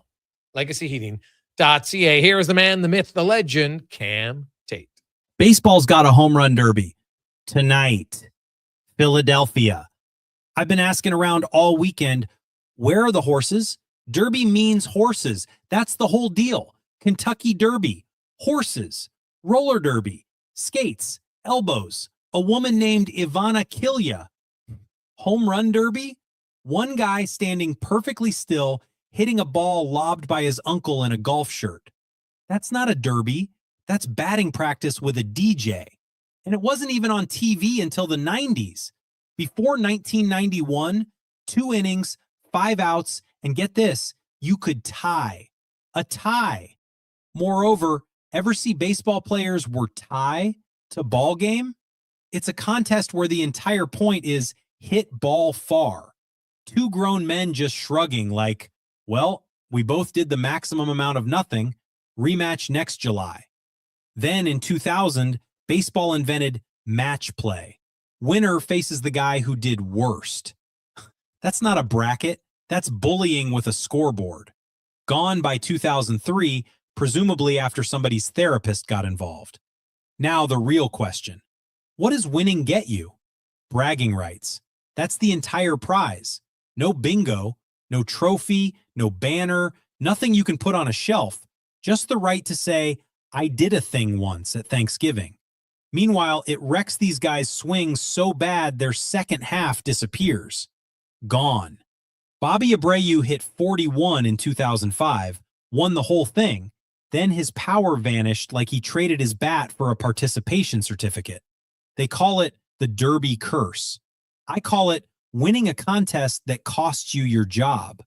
Vlad Guerrero Jr. hit 91 homers in one night in 2019. 91 for bragging rights and a sore shoulder. Meanwhile, the actual Kentucky Derby winner gets roses, a blanket, and a stud career worth millions. Vlad got a pat on the back and a Groupon for Advil. Ladies and gentlemen, the Home Run Derby. Given its name, no wonder there's no Major League Baseball team in Kentucky. 2-minute warning. I'm Cam Tate, Sports 1440. Con man, you haven't heard the 2-minute warning in a while. What's your thoughts? You know what? There's also derby used in soccer or football when you have the rivalries across the pond. So another, use of the word. I would kind of agree with Cam. Like, I love it for entertainment. You put out some good facts there, though. I mean, to go through, put all that wear and tear on the body, you're swinging, you're trying strictly to knock that ball out of the field. I could see there being some fatigue there, but I'd still want to be in it. I'd still want to win it. I was still fired up when Vlad won it as a Jays fan. When Morneau got the job done, I was happy about it. I like seeing Griffey do it. So I just want you to try ignore the science behind Tater's 2-minute warning on this one and just go enjoy it tonight. Well, but the difference is there used to not be as long of a break. as there is now. So they do the home run derby tonight. Then they sit around. Some of these guys will get, 2 at bats maybe in the game tomorrow, right? Then day off Wednesday. And for the vast majority of the league, it's a day off Thursday. So if you're telling me swinging a home run on Monday is still impacting you on Friday as an elite level athlete, I don't buy it. I don't buy it. Now, if you're saying the mechanics might be off, maybe. We'll see. There's guys who have done it and thrived and others who haven't. It kind of varies from guy to guy. So if it was that bad, no players would sign up. Mm-hmm. Right? You would look, 3 of MLB's top 4 home run hitters are in it this year. Alvarez is the only guy who isn't. So obviously, you got Caminero and you've got Schwarber, and like Schwarber has a home run swing all year round. I don't know if his swing is going to change that much because of what he's doing tonight. Do you? I don't think so. I will be interested because Alvarez did decline it, right? That's my understanding. Yeah. So now maybe down the stretch we'll see the 4 top home run hitters, see what their progression and. But did he decline it because like. He's banged up?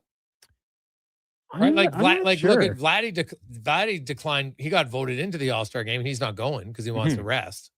So, which he should. Yeah. So I'd have to look and see if what Alvarez, what was his reasoning behind it. And you don't have to. You can just say no. I'm not interested. He's not going to give you the full reason because you don't owe anybody. You don't have to do it. No. Right. And I think he said he would be willing to in the future. Yeah. Well, that's all. Hey. Just right now. Yeah, so maybe there is something. Right time, right? Because there's lots of guys there's still some prestige about it, right? Being the guy and everybody's watching, you're crushing balls. Who is somebody going to hit one more than 485 feet tonight? I hope so. I always hope so. Yeah, I think I'd like to see a real moon bomb tonight. That's what I would like. So, anything like 500 is crazy, but could we see one over 485? I think it's pretty good. I think it will happen. Yeah. Soto in 2021 did 520. Playing in Denver helped. He and Alonso both went over 500, as did Shohei. All 3 of them. Last year, O'Neal Cruz hit 513. Yeah. Hey, Greg's golfers swing a club 280 times in 4 days. Are they swinging that much harder than ball players? How many times do you pound it? Yeah. 18? Well, but you don't swing the club 280 times because you're probably shooting it in the 70s, right? And you're putting how many of those? Exactly. Right. So it's definitely, so we got to get down to how many you hit your driver probably on a PGA tour at most 14 times, but I'm not sure they hit a driver on every par 4 nowadays.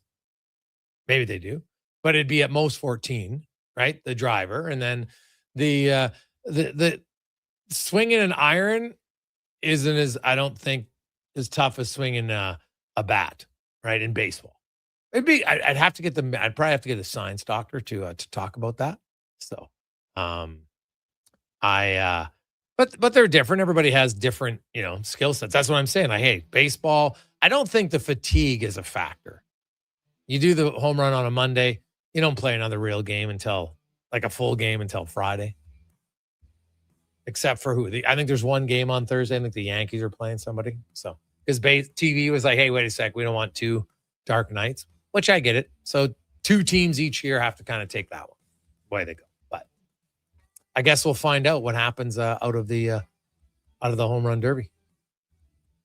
Good luck. Enjoy it. We'll find out tomorrow. Did Ty did he get a hole in one, or does he go 0 for 2 years in a row? I hope he doesn't. It's a lot of swings, buddy. That's a lot of swings.